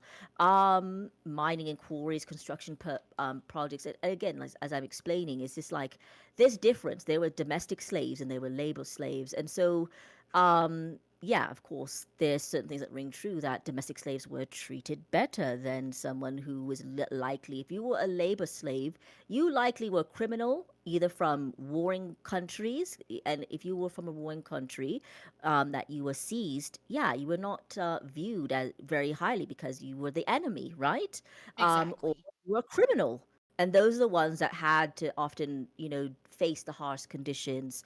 But like typical, your normal Egyptian typically probably had a more cozier position doing domestic stuff. Yeah, it's kind of really interesting. And then there's also like religious justifications behind it and why they did it and the economic role. But this was something that was very commonplace during that time all over. It wasn't just Egypt. Rome did it, Greece did it, you name it. Everyone was doing it. That was the cool thing. For a very long time as well. This is not like something that Very long like time. was only in antiquity. We're talking like this is what antebellum slavery, I guess what I'm trying to say. Antebellum, like the form of antebellum slavery, didn't come out of anywhere. It was merely a mutation of something that had been continuous since the period we're currently talking about, if Yeah. not before even.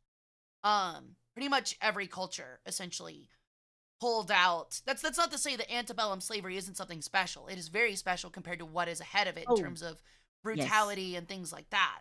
Yeah, they took Um, the cake on that. Like yeah, they they took did. something that was like okay, commonplace, and then they mutated it. They super juiced it into something that was like would probably make ancient Grecians and Romans go, "What the hell?"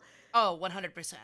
Oh yeah, Also they'd be because like, like "Yeah." also because like it's granted like the ancient Romans like threw war prisoners into the Colosseum, but it doesn't mean that like slaves that were Roman would ever be treated to something Mhm. of that degree. Only like the worst of the worst criminals, only the worst of the worst enemies would be thrown into that kind of area. And even then, gladiators Yeah. weren't always treated horribly. Most of the time they weren't because, Mhm. sports. But yeah.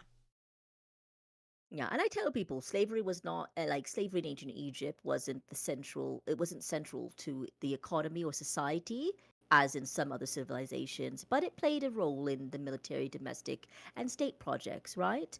Exactly. Um, so it's like I try to explain that to people delicately because I've heard it all. I've heard it all, different things, and I'm just like, where are you getting this? Where are you? I if And a lot I of it, I think it has to do with they watch a lot of it. I tell you, will watch a movie and they think it's and somehow has some real life correlation to reality. And so, then maybe throwing in some religious contexts to it as well. That's also a popular one. And I'm like, um, that, science and like rational thinking is a thing, and there's no proof like there's no literally no proof to some of the things that they people will claim, because it's like right. if there was any proof to it you would see it, you would very clearly see it. There's no conspiracy where they're covering it up. So let's get that straight. And that's Please. something I actually want to add to that because that's something I have experience in. So yes, a lot of it comes from like modern day media, but that's not like the origin. They had to have gotten it from somewhere. And that is usually from Western sphere, like American or Yup. European early history, like we're Yup. talking like 1920s to Yup. 1950s in anthropology, where a lot of these things came from. There's a very important process Hmm. when you're a historian, and you're typically you won't just be doing like articles. Instead, you'll do like it's essentially a historical critique on past works, and it's known as a Hmm. historiography.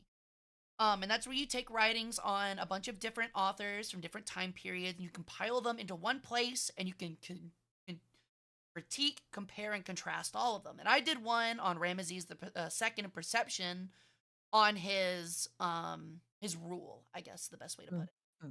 And you can see a clear shift from the 1920s to today, where it starts out as Ramesses the second is this horrible pharaoh Mhm. because he's arrogant and he's stealing monuments and he lies about winning at Kadesh and things like that. Compared to the modern day where we have more uncovered and we have more of an understanding about those cultures without they also in the 1920s 1950s had this biblical lens where a lot of personal feelings were involved because they were, heavily Christian and believed the story of, God's people being enslaved, things like that, which influenced the way that their lens on history. But with modern history, we know now and we look back at it and we reject it because we understand that things like usurpation um was not like, if you look at it in the actual cultural lens of ancient Egypt and not in the modern cultural lens, you'd realize that this is an honorary thing. It's not disrespectful to chisel out your father's name and then put your name on it, because you were seen as the same person as him, and it was seen as like, he did an amazing thing. It would be an honor to have my name on his amazing monument. Um, Things such as that. And so the historiography and a lot of things for ancient Egypt change from that period of the 1920s to 1950s in academics. But it seems like it hasn't really translated very well over into the like casual public sphere, which is a very interesting thing to look You touch on some really amazing things, and I'm glad you're bringing this up because it's really important. So, like, between the 1920s and 50s, you saw this significant interest in Egypt. Now, this is a bit personal for me. I know my family history going all back to the 15th century in Egypt.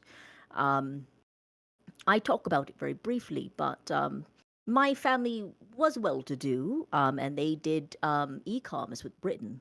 So not e-commerce, but they did trading with Britain, which is how they become wealthy and moved over to Britain in like the 18th century. And a lot of my family still lives over there. I've had my family donate artifacts to museums, and it's really frustrating because it's like I'm glad that modern historians are now realizing the misrepresentation by historians during that era. First of all, downplaying a lot of the African identity, which was something they did a lot. Many scholars during this time minimalized, outright denied ancient Egypt's having any African roots. If you ask an Egyptian today, right, we will call ourselves North Africans. We are still Africans. We're not going to, unless they have some fucking issue, but most of us will tell you true. We are North Africans. We are Africans. Now, does that mean that we're from Nubia? No, it doesn't mean that, but it doesn't mean that we don't have African roots. And at. so Exactly. portraying these things as Mediterranean or Western, it's disgusting. And then they sought to separate Egypt from Africa and the African neighbors to align it more closely with European history and to fit this native of Western superior. My brain just went poop. No, Sorry, I know the I feeling. sorry, but they did a lot of that, and then it was like fueled by um colonialism and attitudes where Europeans felt like they viewed African cultures as primitive and couldn't like phantom that Egypt's advanced achievements had anything to do with the African geography, right? Sorry, I'm like, this is like when I this pisses me off a lot because, like, again, people just immediately think Africa, it's a continent. It doesn't mean that, you know, that you're just Nubian or whatever the case is. It has nothing to do with that. It's like Africans can, we come in all shades, shapes, sizes, whatever the case is. But it was like they looked at Egypt and its grandeur and how much it, radicalized a lot of things and developed and helped societies. And it was like because of climates that were during that time, it was like they wanted to separate it so fiercely from African anything. Right, It right. was just, and so you saw a lot of that. And so, I don't another think thing. I don't think the Mm-mm-mm. Ptolemaic period helped with that perception a lot either. Mm-mm. Mm-mm. It's it's so frustrating when I see it. So another thing is that like historians during that era would often exaggerate the contributions of the Greeks and the Roman civilization to Egypt while ignoring Egypt's influence on these cultures. Macedonian as well. Yeah. Yup, they did a lot of that. And then, for instance, portraying Greek achievements in science, philosophy, and architecture as independent. Well, despite their reliance on Egyptian knowledge during, like, what was it, the Hellenistic time period? It was around Yeah, then. But I yeah. I explained something similar where, because like people will come into chat and still be like, "Oh yeah, that Library of Alexandria thing," and it's like, yes, like the burning of Hmm. Library of Alexandria was a tragedy, but the real tragedy is that a lot of people don't even understand like what the House of Wisdom was in Yep. Iraq, for example, where really the golden age was at that time. So really, the Library of Alexandria was like, I hate to say it as somebody that likes Egyptology and Egyptology Mm. a lot, but the Library of Alexandria was nothing compared to the eventual loss of what was in Mm. the House of Wisdom in Iraq to the Mongols, for example. Oh yeah. There's a lot of that makes me so sad. I wish they were like, when you watch those movies where it's like you had some sacred sect rushing in to save these things before it was gone, lost to the eons. Right. Ah, so sad. But yeah, it's just like different things like that. There's also romanticizing narratives, which is something that is still seen today, which is something I'm always to this day having to fight tooth and nail. So, for instance, like this whole mysticism and like the stories of the mummins and the curses and the exotic women and their belly dancing and oh my god. Yeah. So it just led to today where you have these stereotypes of ancient Egypt, that is just mysterious and magical rather than a sophisticated and scientifically advanced culture. To this day, I have to still like I know people go, "Oh, you're belly dancing Egyptian person," and I'm like, "Yeah, I'm not necessarily like a belly dancing Egyptian person. It's like we do it culturally to celebrate." It's something that's Exactly. done to celebrate during festivals, weddings, graduations. If there's a happy event, we dance, the men and the women. It's not just the women. The men too. Men do dance as well. And they shake and they do all of that as we do. So, and another thing is that belly dancing, we're not even supposed to be doing it in front of men. This is something that is done publicly. It's haram. You're not supposed to just dance in front of men. It's not that type of dance. It's done at weddings. First, kids are taught. I was taught as a young little thing by my tita, standing on her feet and her showing me how to move my shoulders and my hips, and it's like I hate this over sexualization because now when I see anything to do with Egyptian culture, people so sexualize it. It's like the exotic, dark skinned, you know wearing next to nothing, Yeah. and then they super sexualize it to the point that like I had to tell people, don't come in my streams and do that, it's gross, because I'm not doing it for that. I'm doing it because I'm happy, I'm excited. We have something that we do in the Middle East and well, North Africa, just actually Africa in general, they also do it. They do different versions. We do a ululation with our tongue, with that. Women only do that. That's not a men thing. That's a woman thing. We do that to show like Right. we're excited, we're happy. You know how many times I've seen movies where the men are doing it and it's like death to the infidels. I'm like, what the fuck is this? What is this? It's, oh Yeah. my god, it's trying to dispel these things, and anime does not help it either. Like again, all forms of media are continuously portraying this like warped vision of like Egypt where it's just like sand, camels, pyramids, Yeah. slutty Wrecked. dressed Ancient. women Yeah. gyrating and looking like, oh my god, it's I want to pull my hair out sometimes, Hera. No, I totally understand. But So it's like, yeah, no, but yeah, carry on. It's interesting to kind of see how, like, when you're talking about that stuff, it's seeing all these misleading claims about all this stuff. Again, another one, like you said, was like, for example, the massive contributions of skilled workers to the monumental projects, and they were overlooked and then misled to be told it was built all by slaves. That's not true. exactly. Kind of just What? it strips the agency of the middle and lower class of ancient Egypt. That's often forgot about. Yeah. So, real quick, we are about Hmm. halfway through stream. I'm loving it, but we're gonna take ourselves a quick break. Mostly because I'm about to pee my pants. Um, Oh no. so real quick, I'm so sorry, chat. I know I'm not as interactive as I normally am, obviously because Siri is an amazing guest, and I'm gonna focus on Siri. But real Oh, quick, I'm gonna get everybody out darling. of the way. So, Coco, Loco Henry, Anime Otaku, Baby Reaper, Sunshine, Vondermond, Shinra Kurogane, Rick Seeger, and JD Eggy, thank you so much for the follows. Welcome into the cult. Thank you, Bedroll, Scare Me, and Monty for the subs. And thank you, Caesar, for the super chats. We're going to take a quick 5-minute break so that Siri and I can take a quick minute, mostly so I can go get a little bird's room and take some Yes, drinks, I wet our throats a little bit. And then when we get back, we'll continue our talk. So 5-minute ad break or 3-minute ad break just to get the nasty pre-rolls out of the way. And when we yeah, get back, we'll continue. yes, exciting.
all ready to go. I'm finally not Yes.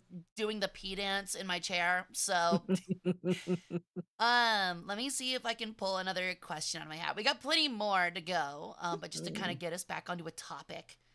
I think this is a good one because we were talking about how people aren't doing pasteurized milk these days, and we were talking about Oh, the yeah. importance, uh, like culturally, of like beer and wine and things and fermentation. Um, I want to talk about how specifically were ancient peoples able to keep, all of their food clean enough to be safely consumed on the regular, and Mm. how might this have affected cuisine? I guess in certain areas, because it's possible Yes. that someone leaned towards smoking or salting or pickling or fermentation, things like that. Oh, this is a great question. So, ancient techniques from what we can see throughout history and things that we have applied now to modern culinary practices is, again, like you said, salting, smoking, drying, and fermenting were basically essential for keeping food safe in ancient times. So salt drew out moisture to prevent spoilage, smoking added antibacterial properties, and fermentation added acidic or alcoholic environments that made basically harmful bacteria non-existent. These techniques not only preserved food, but also influenced regional cuisines by introducing techniques and flavors. Because you smoke something like, oh, this is nice. So, for instance, a method that shaped a cuisine by distinct taste. For example, garum in Rome, salted Right. fish, right? In Egypt, and smoked meats in northern empires that became staples due to preservation benefits. And you see that today in modern society that these practices, especially regionally in certain places, still hold true, and they make it an art. It's really cool. Yeah, that was actually something I was definitely thinking about. Is the big one is like garum. Mm, But it's also something I'm thinking of. Okay, I wanted to make sure, confirm it. I'm sorry for the typing. I had to make sure I was correct on this assumption first. But that was something that I was thinking of, was like things like harissa, for example, how it's common yes. for spicy foods to be commonly used in cuisine worldwide. And that made me wonder, like, I guess based off of a pure assumption, I'm assuming that it has to do something with capsaicin or the spiciness in foods, or chilies themselves that allow them to last for long periods of time, as well as like not only add a lot of flavor and a lot of depth and heat to cuisine, but also like they Mm, kind of like self-preserve, kind of like in the way like honey does, like how important honey yes. was for ancient Egypt. I would Very. imagine that like chili peppers and things like that also have the ability to do similar things. So harissa is something that's a staple in North Africa, in to Tanzania, Algeria, Morocco, Libya, um, of course, Egypt, all of North Africa. It has like this deep cultural and culinary roots within that region. So for those who don't know what it is, it's a thick, flavorful paste. Primarily made from dried chilies, garlic, olive oil, spices like cumin, coriander, caraway. And again, like I said, every, country in North Africa adds their own little twist to it, but the foundation is always the same. Um, Yeah, which is I'll something, I'll sorry, add, if you're having, no, you're good. I'll just add that if you're having a euro somewhere and you don't put harissa on it, you're missing out. That's all I'll add. oh yeah, it's so flavorful. So, um, it's estimated that sometime around the 16th century, during the Columbian Exchange, is when chilies were introduced to North Africa. Hmm. Um, and then chili peppers were brought from the Americas. And so North Africa cooks incorporated chilies into their cuisine because of that. And that's where you see harissa being introduced. Um, and so it's become like a very like historically it's like harissa now is a prominent it's really nice to kind of see how different cultures brought their things, and this is why I say it's like it's beautiful to see the pipeline or the timeline from one culture bringing something over, and it's now become like something that's very integrated into the North African kitchen. Um, for instance, Tanzania, right? Hmm. They call it the Harissa Heartland, right? It's become like officially recognized, which is really cool. And so they use it in stews, chickpea soups, marinades for fish and meat. Like places like Libya and Algeria, they'll use it in couscous and meat dishes. And Liberians will mostly they like it more smoky, which I like. I think I like that version the best. It's Yeah. like really rich and delicious. Morocco is not as spicy, funny enough, and it's usually paired with preserved lemons. Um, and, Interesting. Like and how are they preserved? okay, so you'll notice something that in like people don't realize, but citrus, especially lemons, being introduced to eat like North Africa. I'll go into that story. It's really interesting. But what they tend to do is they basically brine or preserve these lemons whole typically, and you can spice it by adding harissa, like so the chili peppers itself, into the lemons to flavor it, and olives get to go into it. So you ever like see those like back in the 90s or like early 2000s where you had the moms that had those jars that had like the weird pickled vegetables and it was just decoration. Yes, my mom has those. Actually, some of them were actually for like use, Yes. ironically. But yeah. So they're actually for you. So they'd kind of do that, and it's mixed with olive oil, and it's used for dipping sauces and various other things. Because Morocco, they don't really Oh. like it too spicy. It depends on like where you are. Some like it really hot and spicy. Some like it smoky. Some like it's like different like so. Harissa and Egypt. So the way that we use it, it has more of a tomato paste base. That's how we typically enjoy it. Is that it has more of like this tomato, fresh tomato, so it's more mellow with some heat to it. Ooh. It's really, really, really good. Yeah, We that like sounds putting like it. it on bread, in dips, tangines and stews. We also like putting it on kebabs and different meats. Like we use a lot of purposes for it. I love it. Oh my God. Yeah, I could. Don't get me started. I'm like salivating already. I have some downstairs that I made. I got some good crusty bread to dip into. Yeah, I'm fortunate enough that in my area this is not something that happened until recently. Mm, I used to okay, well, this is further back. There used to be an old Mediterranean place in my city that was my favorite. And that's kind of where I fell in love with like more like North African Arabic cuisine because they mm, while they like presented themselves as Mediterranean, it was definitely more like Mediterranean, like Arabic, North African based than it was yeah. like Greek or Italian based. So they had things like hawashi and like focused on pita, Mm, mm, mm, mm. moussaka, things like that. And that was where I kind of like found my love for those kind of things. They closed sadly during COVID, but I got an international Mediterranean market that opened up pretty much down the street from me. So now I'll go get like fresh pita and I'll go grab fresh harissa.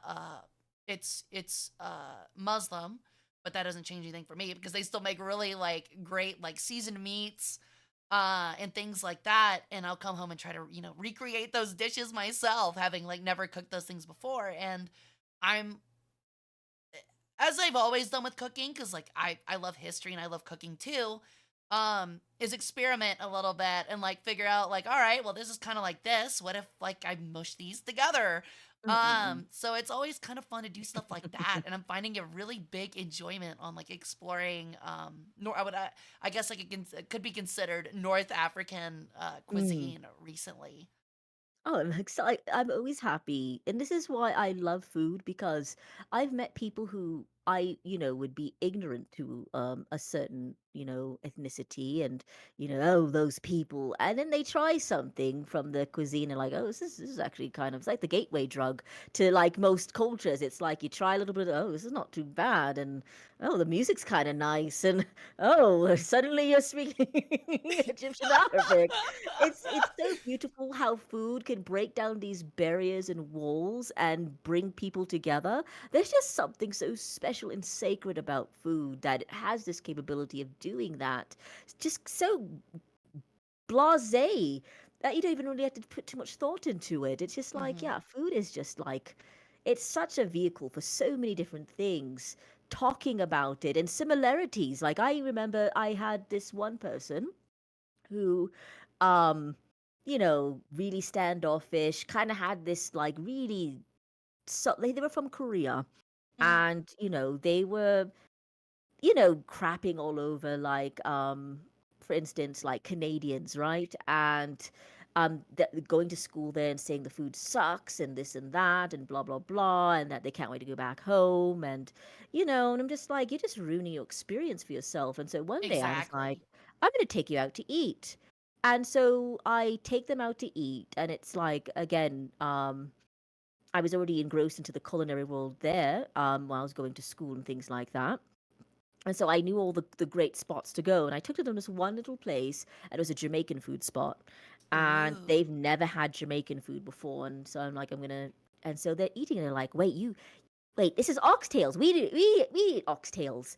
And I'm like, so how do you make oxtails? And then they tell me how they make it, and they're tasting it, and they're like, oh my God, this is the same way we kind of eat it. And then they're realizing that their potato is the same potato that Jamaicans eat. And they're like, wait, they eat this one. And like this, you could see like the walls just kind of like break down. And it was just over something silly like food. And like they're just like, oh my God, like there's so many connections. You eat this, you have this porridge thing?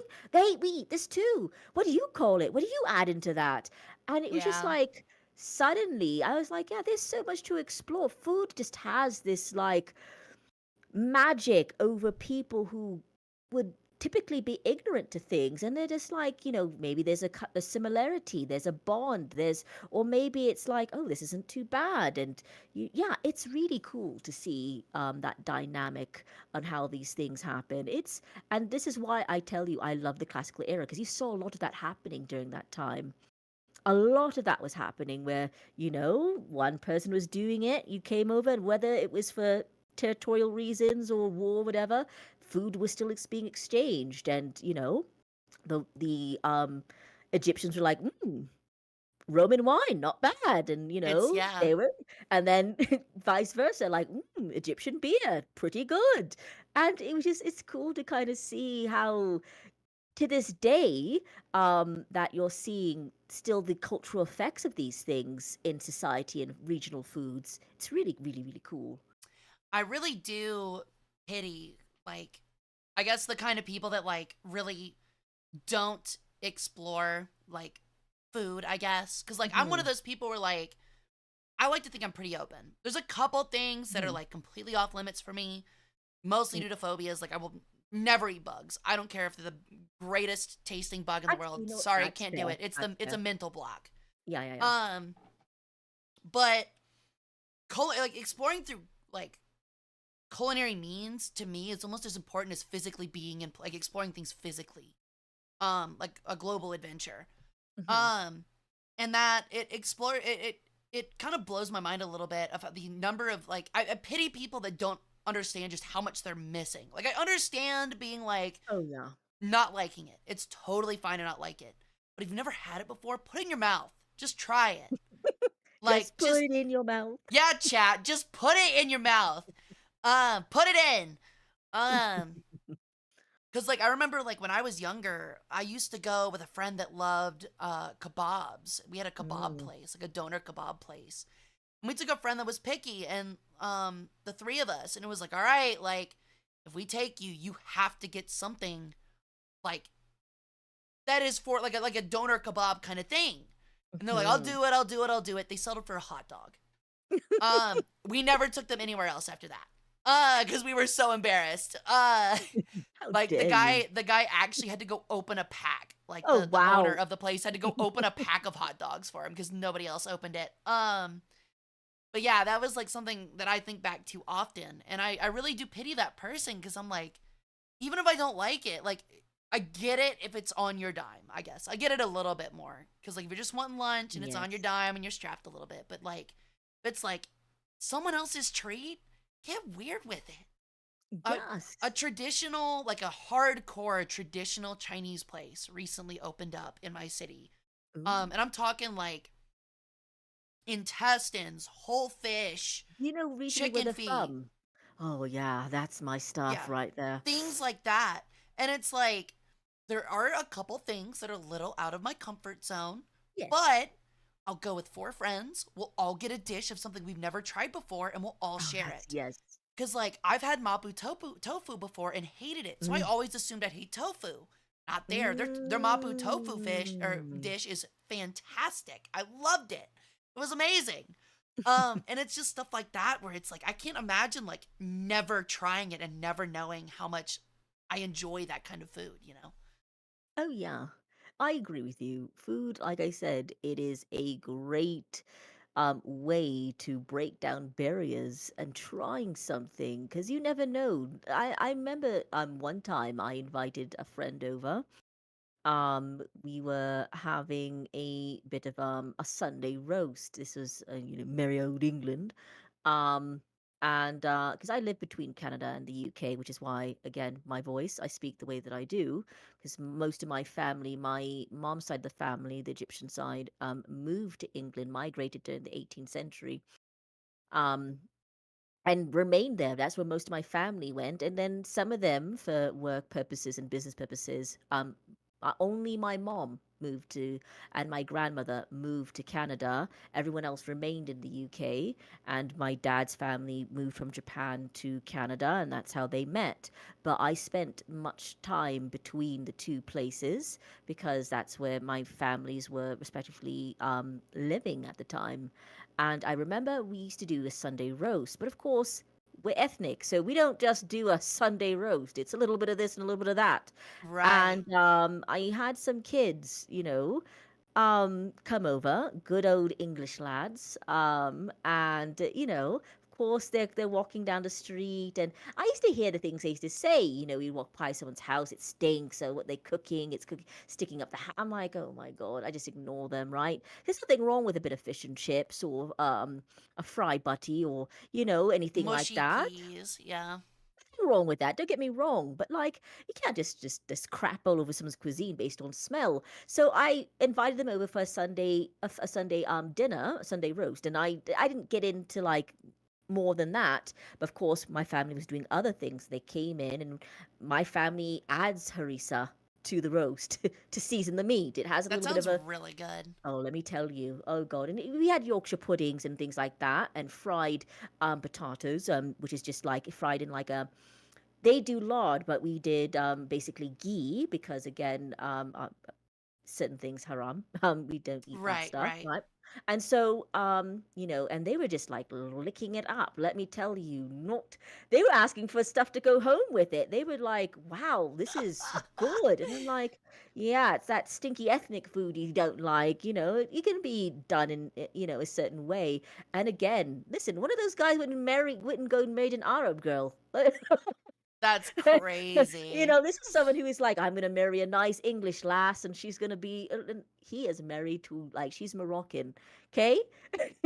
And now he probably loves himself some Moroccan food at least twice a week. Oh yeah, That's yeah. great. So I it's was kind of actually funny. I was actually going to ask, that actually kind of ties in my next question for you, which was, Mm, so you have a diverse family background. I'm afraid that I personally don't. mm, My family's always been in the South. Southern cuisine is what I'm used to. mm, Um, mm. but so I was gonna ask, like, because I think you said you were part Japanese, part Jamaican, part English. Is that correct? No, And part Egyptian. Egyptian. Egyptian, Yes. that's what it is. Um, Kind of like how when, for example, people from East Asia moved to say Hawaii, and Mm-hmm. Hawaiian and Asian cuisine mixed together to make things like spam musubi. Are there any Mm-hmm. interesting mixed dishes that you have where you've mixed a bunch of things from your ethnic backgrounds? Oh yeah. I tell people dinners at my house are always interesting because it literally is a melting pot of different things. And Mm-hmm. then sometimes it's like you don't have an ingredient for something else, but you have something similar from something else and you add it in. So, Jamaican cuisine is something that a lot of people don't know too much about. And so I tell people Choo Jamaica is like choo! America or Canada. It's not the I like ethnicity, it it's when a chat runs a train nationality. on me. Pardon me. You can literally be Chinese, Indian. black, white, German, Spaniard, and be a Jamaican. And you Hmm. would look the part, speak patois, and still be considered Jamaican.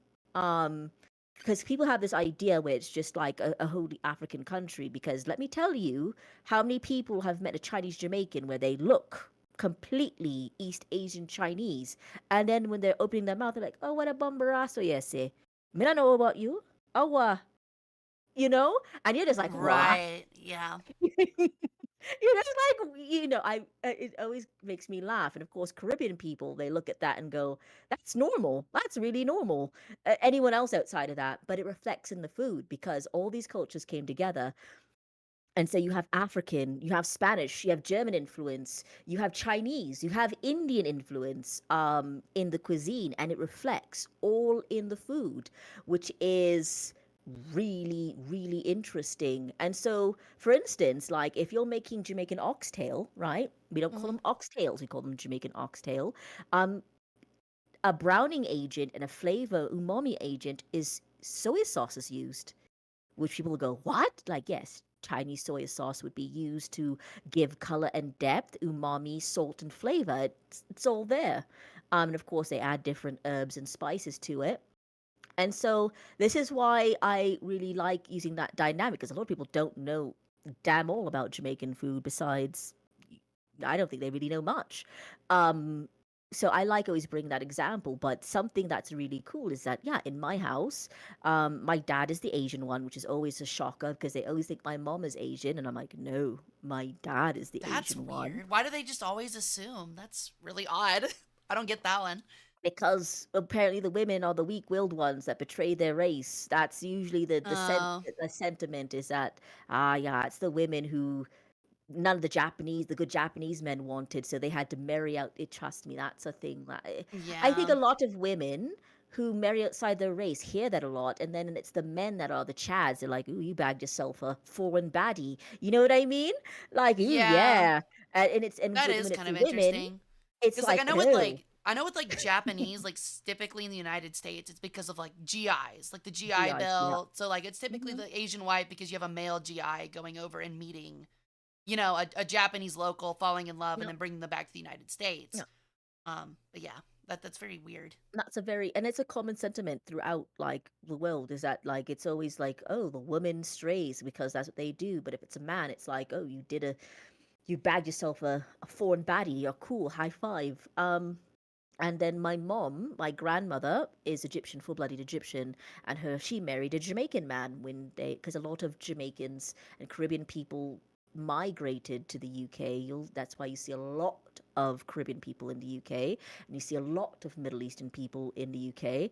And so it was just one of those things where they met, they fell in love, and then out came my mom.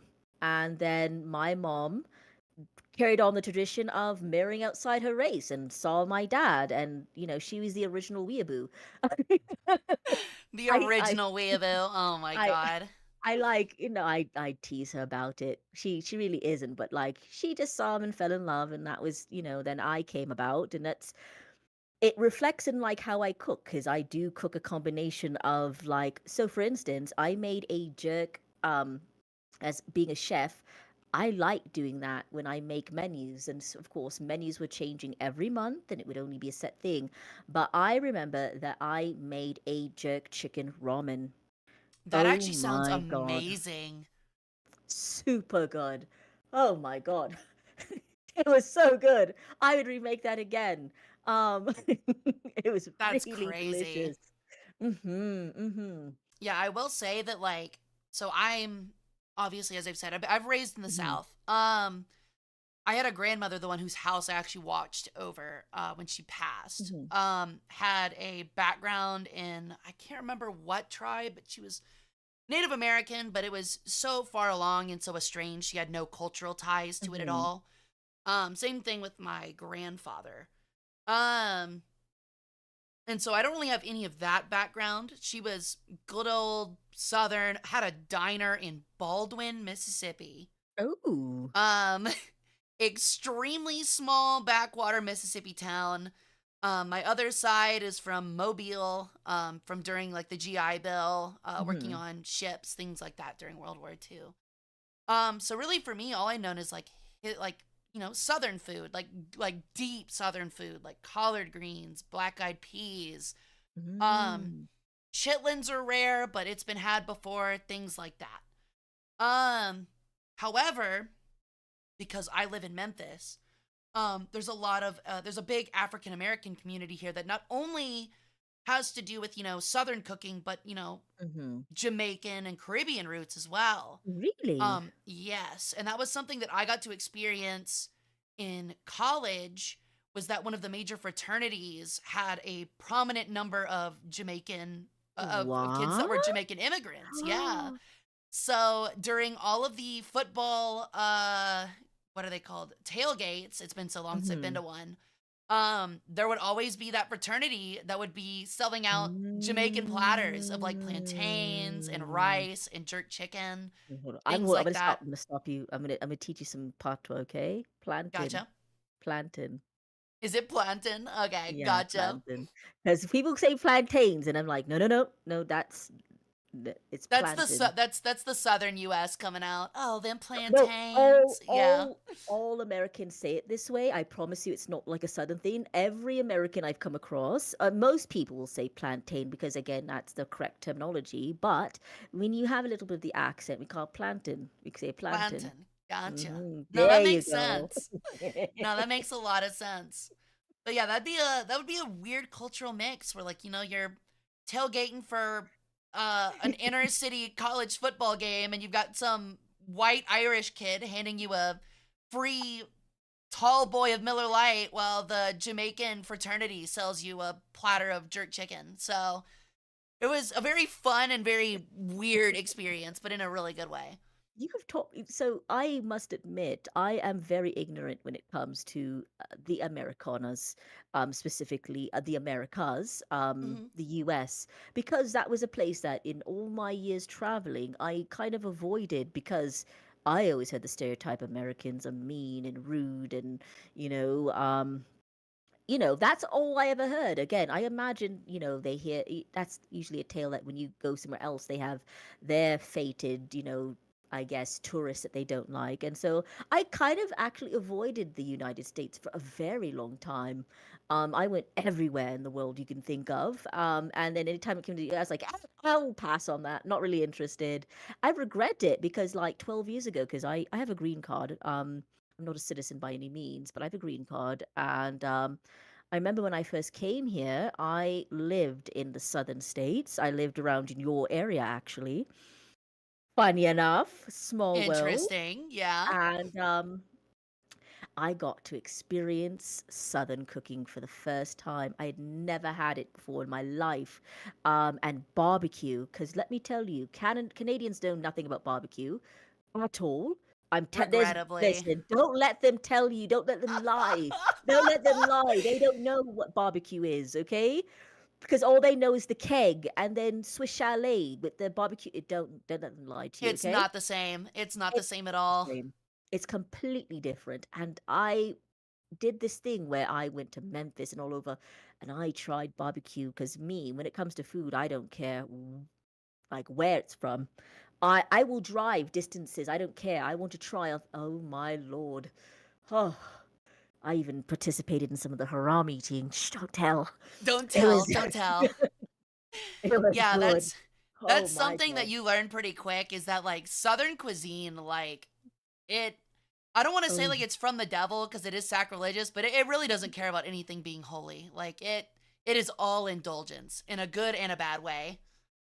Quite literally. Um oh, everything it is was about so good. maximizing flavor, quite It literally, was, but and I learned about the different because I was like, "Oh, barbecue." No, there is vinegar it's based, there very is different, molasses, yeah. brown sugar, there's white sauces, there were so many sauces. Like when I tell you, oh, it was heaven. Like I remember there was this place in Memphis that I would drive 3 hours to go to just to have their barbecue. Do you Dear, remember the name of it? I could let me see. Hold on. The only one that I know that is super old that is still super around. So like the It's on big the three have corner of a always been. street. It's in like the hood, but let me Oh, tell there's you. yeah, that is the good place. Those are the good places typically. But The big ones were always like the ones that are the most known is like Rendezvous, Central, and the Commissary. Mm. Um, Let me and pull up they're a map. all like they're all good at different things. But yeah, if you want the good food, like you go to the dingiest, unsafe places you'd ever imagine, and they have some of the greatest food you've ever had. Um, I've said it before to chat. There is a place in probably one of the most unsafe parts of Memphis, known as Ching's, and it is. I guarantee you this: if you like hot wings, it is the greatest place for hot wings, I would argue, in the world. It is I okay, incredible. what was it next to? It was next to something that was really famous. I'm trying to remember if it was like was it something, oh what was it, Elvis or what, who was it? Graceland. It was close. It was like There's you walk down. Graceland. There's the Peabody Hotel. Um, Mm, I mean, now there's the Memphis what? Bass Pro Shop, but we don't talk about that one. Let me see if my friend will answer me because he's the one that showed it to me. He's the one that showed it to me. We're friends I still to gotcha. this day. I'm gonna Cause ask him because he'll know. Because for me, I'm terrible with names. But like, let me tell you, it was run by this old little like rickety couple. Like, and they've been cooking that same. Oh my lord! When I tell you, it did things. It moved me in ways. I had it coming to the Lord to that food. But I grew an appreciation. I was like, man, I'm missing out. And I, to this day, like I still love, I think I'm still learning how to do American, like Southern food and cooking stuff. I've lived, the last place that was Southern that I lived with in North Carolina, which is, you know, Southernish. It's still, I still would say it's still pretty yeah, Southern. it's not deep South, but It's I not deep think most South. people still classify it. Yeah, the Yeah, cutoff yeah. was usually Virginia. People won't give you Virginia. Yeah, yeah. And so I, learning from the older ladies how to make sun tea and all these different things. Because again, very new to me. And some of the stuff I can't, like, I can't do grits because it's a textural thing for me. I think the Oh no, flavor I is get that. delicious, but it's like, I can't just get over, I can't do grits. But the flavors, I think, is delicious. I like the greens. I I s- okay, this is going to sound horrible, but I still prefer English beans because I don't like it too sweet. I don't like things that are too sweet. I kind Like, of get that. it can get too sweet sometimes where I'm like, woo, damn. Yeah, baked beans, I usually cut it. Like a lot of people cut them with like potato chips, for example. So like I'll Wait, do like a little bit what? of beans on potato chips. Yeah, baked beans on potato Hold chips. on. Hold the front door. Potatoes. Oh, you're blowing my mind right now. Yeah, you got to Potatoes. get you some Okay. ridged like some rigid Okay. ruffles and just Okay. dip them in. Ugh, Ooh. so good. Okay. I'm going to try that because I like mine a bit more vinegary, Hmm. slightly. I do like a molasses base with some tomato in it, a little hit of the brown sugar, not too much, and a nice good like apple cider vinegar in there hit. That's how I usually like when I do baked beans and things like that. Right. And I'm like gonna the thing try is that. also Oh like no.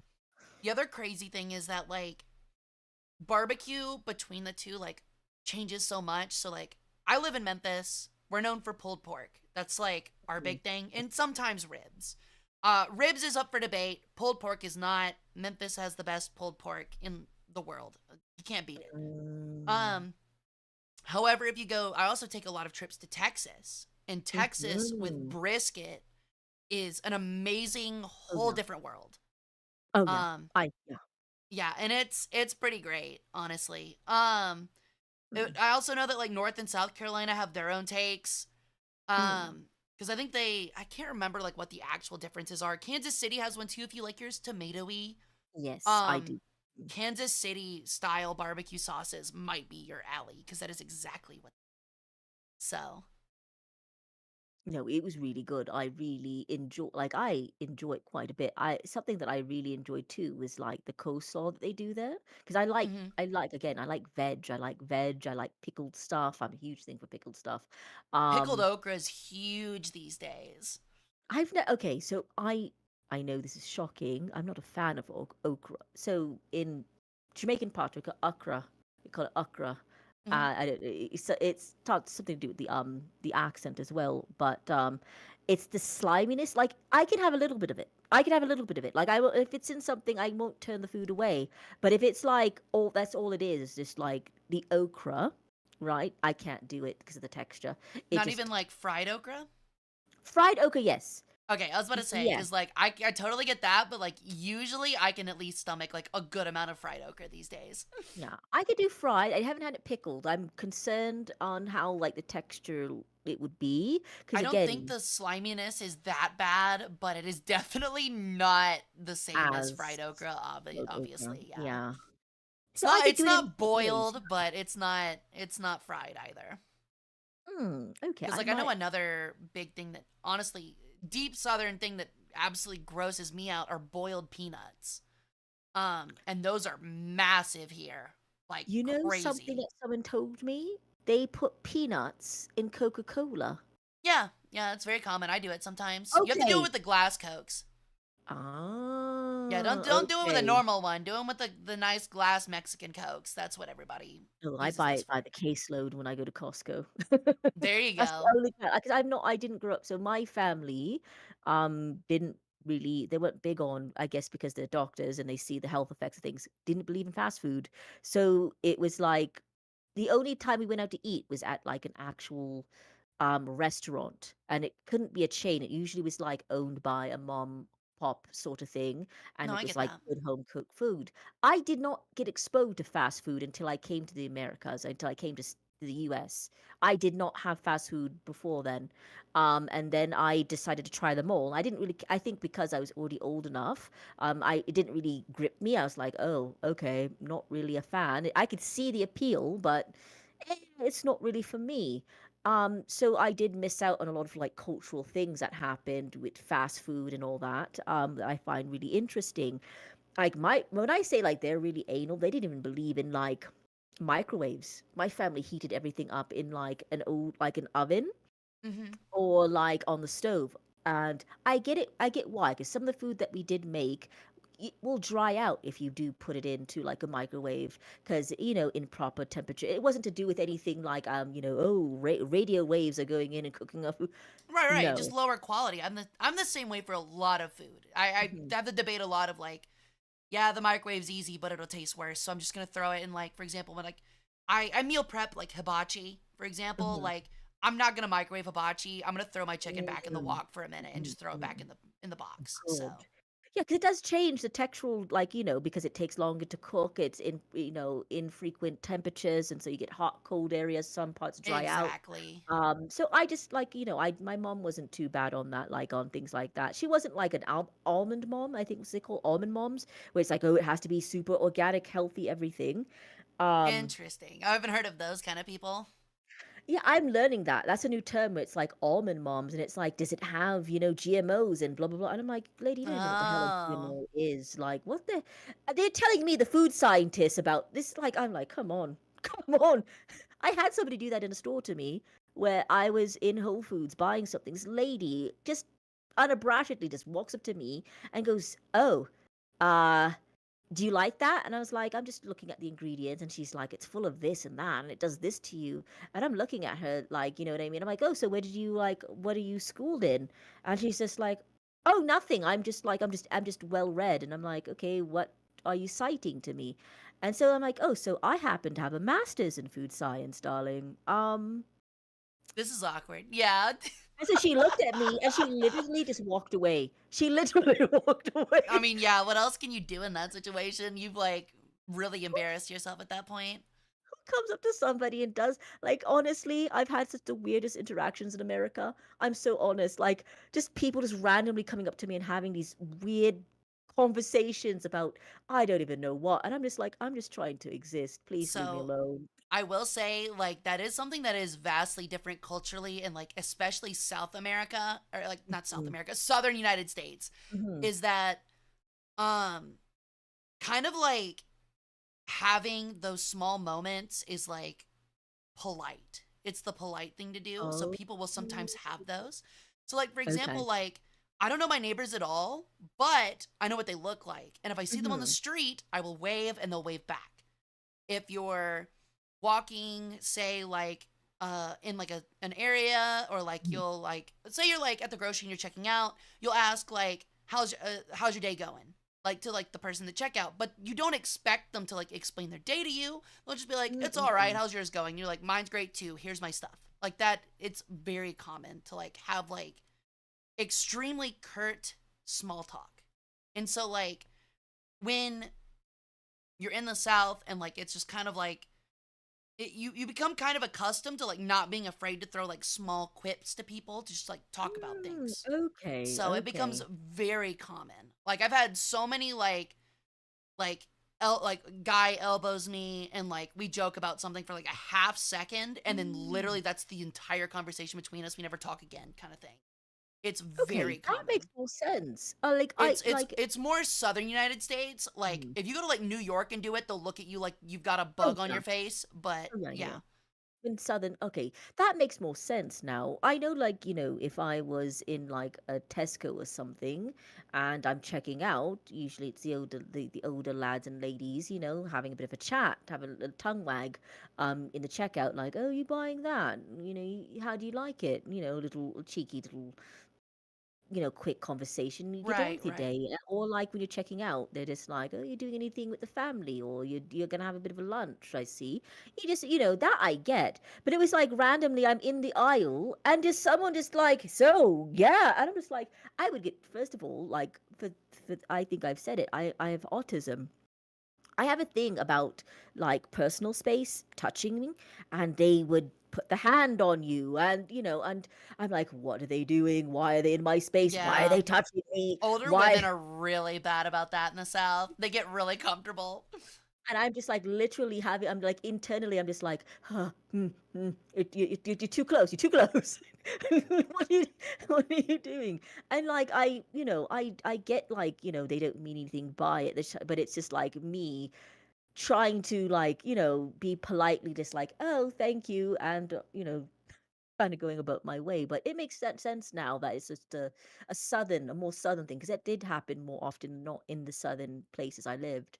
So okay, that gives me a little context. Okay. Right. I'll also say Hmm. that like going back to your point where you're like you never really thought about coming to the United States because like um it you hear that like Americans are like rude and standoffish. I'm not going to debate that at all. That is especially in foreign countries, Americans have a really bad habit of like not even beginning to look at the cultural context for things and Mm-hmm. ignoring them. So I Mm-hmm. totally get it. But I'll also say that like the US, especially in some places, becomes so multicultural and Mm-hmm. globalized perceptions have become so popular. Especially in like minority, like it's a weird way to say it, but minority majority cities where like minority the typical minorities are the majority of the population. Yes, yes, yes. It Like New becomes York, yeah, Cali, places like that. Mm-hmm. Memphis, Chicago, Atlanta, places like that, it becomes like extremely like common to just kind of be immersed in different like cultural communities. Mm. It just becomes Yes. very common. So yeah, I totally get it. But also like it doesn't help that like things like cuz like this is what I studied was like things like the Marshall Plan in Europe Mm. really standardized American culture globally through both soft power and through propaganda and for both good Mm. and bad reasons. That really doesn't help these days because it really does feel like American culture is like the default or like Mhm. the boring or the standard, especially for people that live in the United States. There's this weird crisis right now where there's a lot of people that go, America doesn't have culture. Um, and they use like, well, like here are interesting facets from other countries, nations, ethnicities to prove that. And Mhm. it's like, well, when actually you look at a lot of these things, they're Mm. actually based on American concepts. It's just that American soft power is so massive that they've almost influenced everybody. And that can be both a good and like a positive and a negative, obviously. But it Yes. causes this weird perception where it feels like America does not have a culture because it's so common everywhere else because everything has taken a facet of it, Mm. especially Europe especially. So Sorry, I yeah. was taking my medicine. Sorry if you heard the beep. I'm sorry about that. No, you're good. We didn't hear anything. You're all good. Okay, good. Um, see, and this is something that living here in the US. I've been here for almost about 12 years now, and I'm learning so much because again, like none of my family would dare come. Like when I said I was going to the United States, they thought I was going to go live like, like why would you go and live in that barbaric place? Like why would you do that? Who Yeah. goes there? And I was like, yeah, there's a lot of opportunity here. Like there's lots of things that I wanted to do and grow. And I was like, yeah, I think America's the place for me. And everyone thought I was literally crazy. Listen, it's like pulling teeth to get any of my family members to visit me in the United States. I live in a nice area, I have a nice house. Listen, you think that I have to bribe them to come? And when they do, they're like, wow, this is pretty. This is nice. Oh my gosh. Like, I'm like, what did you think this was? Like, cowboys and Indians just shooting each other and, just like, Yeah, that's what the weird thing about America is that like not even in just like the country itself, but in even in just states, it can be so culturally different. Like yes. a prime example being my state, like Memphis is in Hmm. Tennessee. I live in the eastern portion.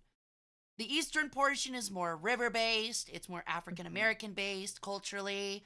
It has ties to like deep southern in the sense of like a lot of African American inspirations. Hmm. But Hmm. then you look at like eastern Tennessee and it's Appalachian, where it's like mountain folk practically. Um, it's the poorer part of the states, but it's the blue collar areas where they're used to, Yes. the old company store kind of, living, things like that, moonshining, that kind of history. So Yes. even in just the state itself, there's like these weird worlds that clash between like East and West, where like they not only do they do a really bad job at understanding each other and their ways of life, but also like they constantly conflict with one another, both politically and Yes. socially, in really interesting ways.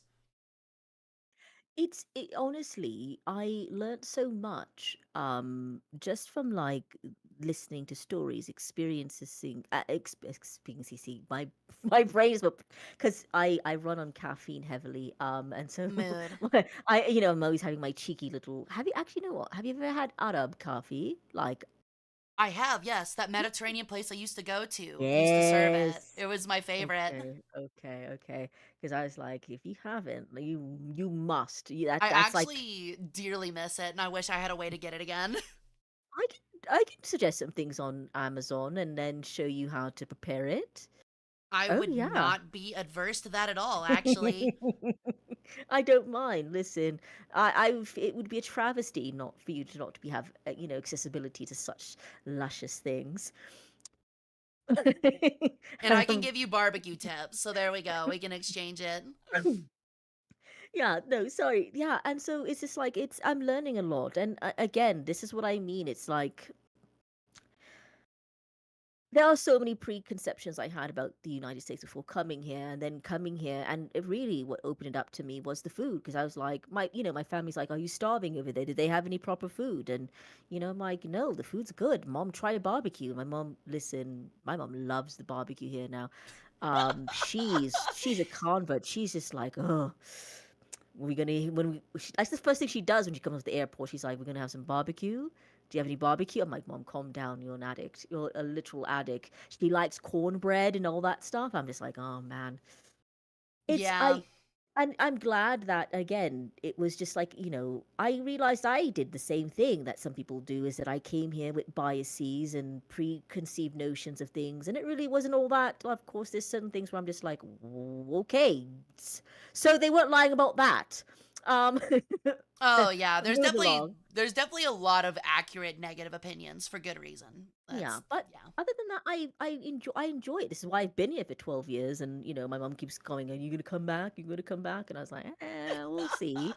I don't know the way things are going. I might I might have to sell I my I house. don't I don't blame you. But Take me with you, honestly. okay, you can come with me. I can fit in your suitcase, No, maybe. no, I wouldn't do that. You can sit in the plane with me. I won't. It would be wonderfully cramped, wouldn't it not? Stretch your lovely little feathers out. It You would know, be you, nice. yeah, you wouldn't want to harm those pretty feathers, eh?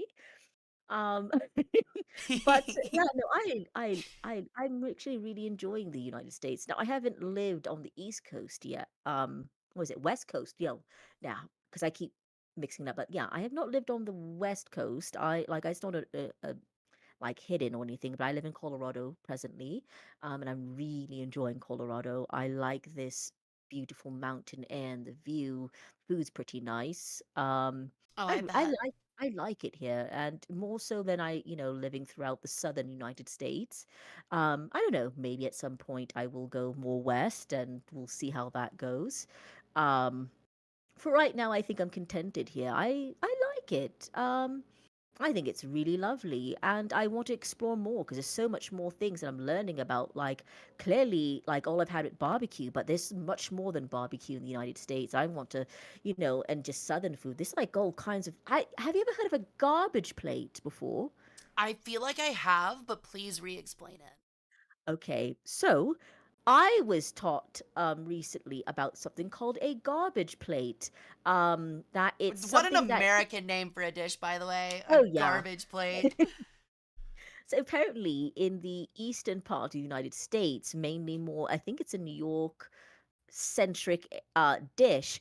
Essentially, it's kind of like a mix mash of things. So it has your protein, which is usually a hamburger, some sort of sausage, like Italian sausage maybe, Hmm. or hot dogs. And it's usually grilled and sliced up, and then it has the accompaniment of like your starches, something like hash browns or home fries. So Right. then it usually you can do something like baked beans, or you can do something like macaroni salad.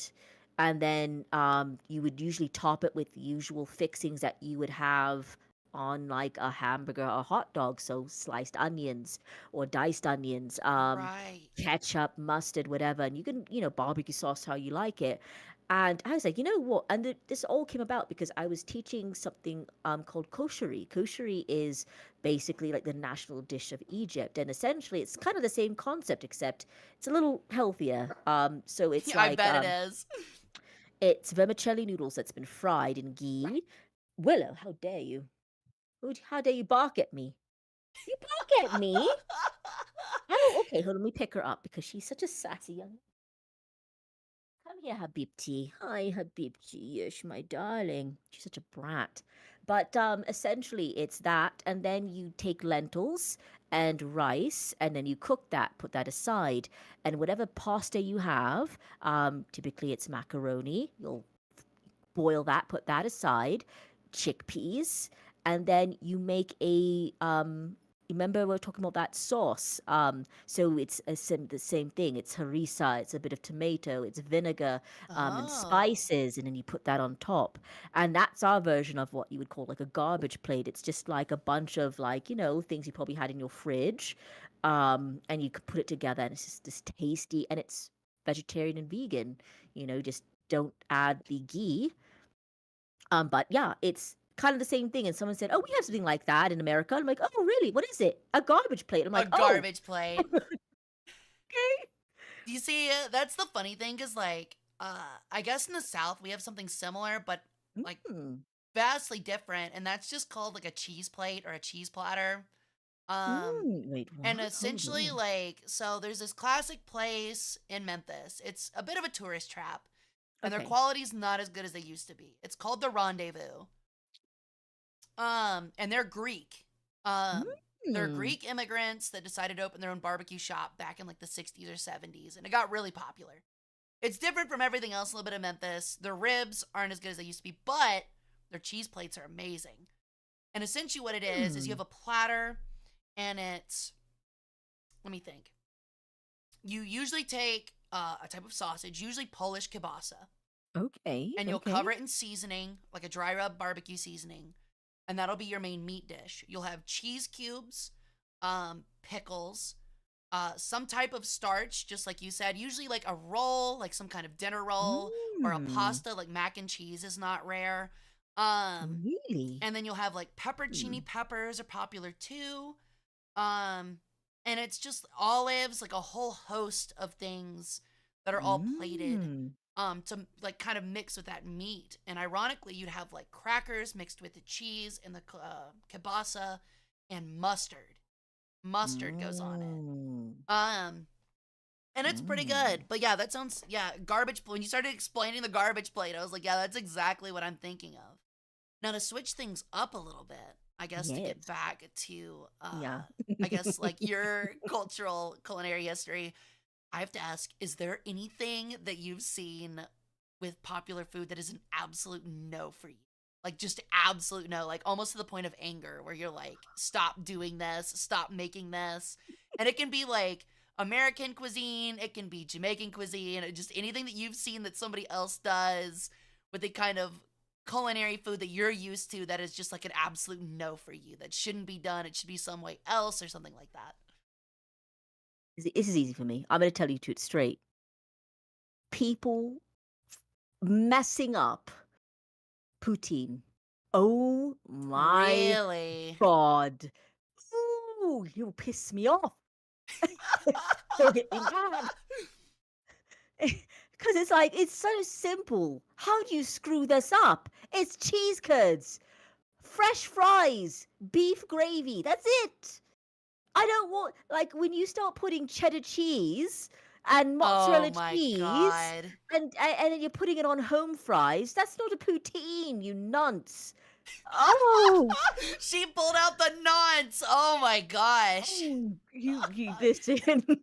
As soon as you were saying that, my blood was boiling already. I was like, yeah, poutine. Because for some reason, I will go. So recently, I went to a breakfast place and it was like American poutine. And you know what it was? It was hash browns, but like not the like wedged kind. It was just like, shredded potato. Oh my gosh. The Waffle Okay. House Southern hash browns. Okay, those things are bangers, but I wouldn't use it for poutine. And then it was cheddar cheese shredded No. Already off of it. and Keep going. a green salsa. What the heck? Okay, that definitely sounds like some kind of hipster place trying to get too fancy with it. And I sat there when she brought it to me, and it was like the look of despair. It's like when you go into Blight Town and you're like, oh God, not this place again. I was, I was stuck. I, I was like, and she just said it, and she's like, what's wrong? And I'm just like, is this the poutine? Is She's this the looking, poutine? See, and she that's just, actually. Sorry, go ahead. oh my God, I'm reliving this. The PTSD, it's all flooding back. Quick chat. Get the support plushies. Please. I was just like, oh my God, this is, what the hell is this? And then she's just like, it's just a little play on it. And I'm like, you could have just given me regular French fries at least and put mozzarella. It would be a little bit closer. Like, oh yeah, I've seen so many variations of it. And yes, Canadians, we do our own version, but it has to always have cheese curds. It doesn't matter what we're putting on it. It has to be fries and cheese curds. That's like the two main things. And then you can really get creative with the gravy. It could be beef, vegetable, chicken, Right. whatever, but it needs to have cheese curds and home cut fries. See, that's what's Mm. interesting to me because it went a completely different way than I thought it was. So you mentioned shredded hash browns, which are like super popular in the South. Like Yeah. those are really good when done correct. Yes. And there's a Oh yeah. chain called I don't know if you've ever been there, but Waffle House. A lot of No, people I've never joke been. about it. I'm scared. Um, but they have a thing called smothered. You can get them smothered. Mm. And if I'm not mistaken, it's where they take sausage gravy, because like that's what the southern gravy Mhm. is hot sausage gravy, and they put it on the hash browns. And that's pretty good. And that's what I was expecting at first was for you to say like shredded hash browns and then like sausage Okay. gravy and then like some kind of cheese. Like Mhm. still cheese curds. And I've been like, yeah, that's not poutine, but that probably still sounds okay. What you described is like nothing near poutine, like not even close. Like I think you could serve that to an American here in the South, and they'd be like, "This isn't poutine. I know what poutine is. Like, I've never had it, but like that's not poutine." So that's Yeah. really funny for me to hear that like that's the way they went with it. But like, I And definitely know what you mean. Yeah, I've seen many, like, variations, and I tell them it's not that hard. Literally, as long as you have the cheese curds and the fries, you're good. And then you can add whatever else you want to to accompany it, as long as it melts the cheese and gives that effect. That's like the basis of a poutine at the very Right. least. You can make whatever gravy you want, just it needs cheese curds and that. And I just don't understand how it's like, you know what? We're not going to use this. We're going to use a baked potato and call it a pout. I'm like, you know what? Just shove it up your. Oh, This is how so Siri gets on her villain arc. She's gonna start mailing pipe bombs like I do.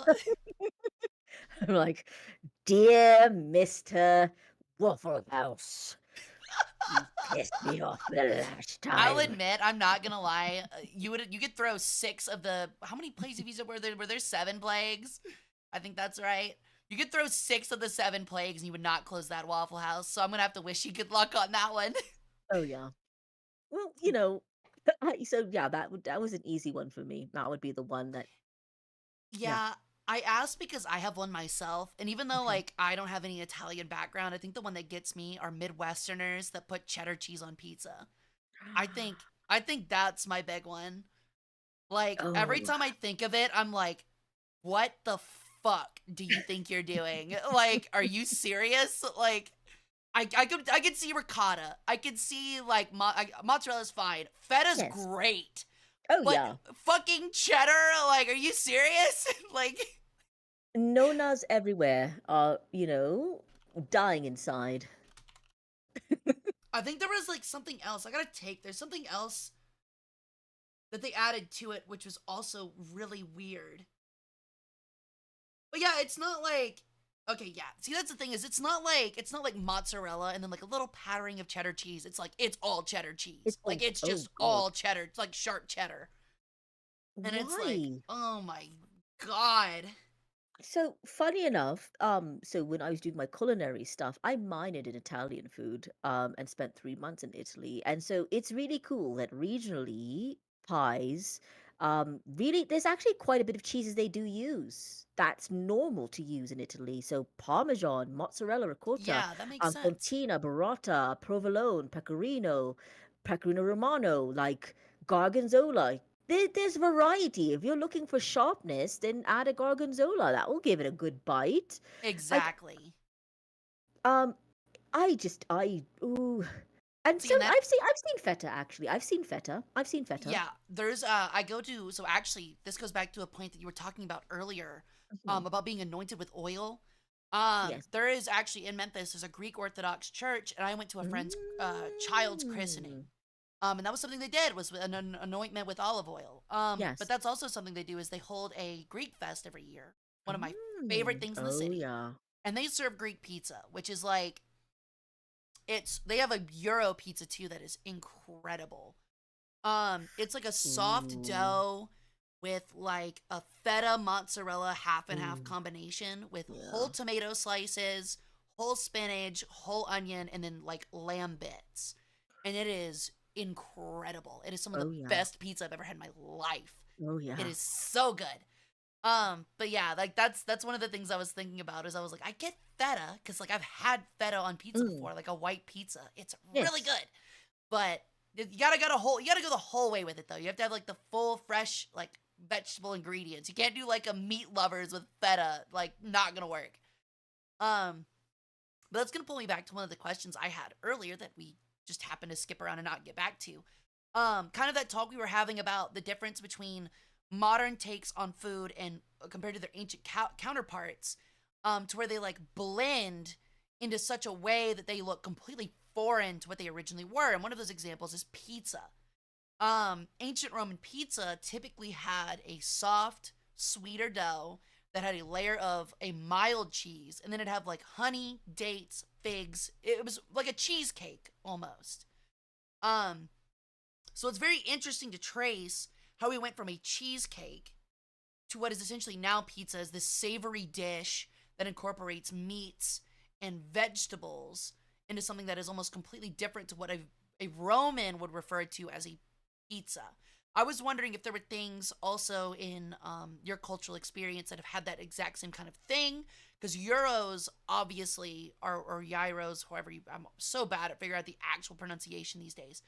Um, how they're also like a similar blend to where I would imagine a modern gyro contains portions from the Mediterranean that would look completely different from the original gyro.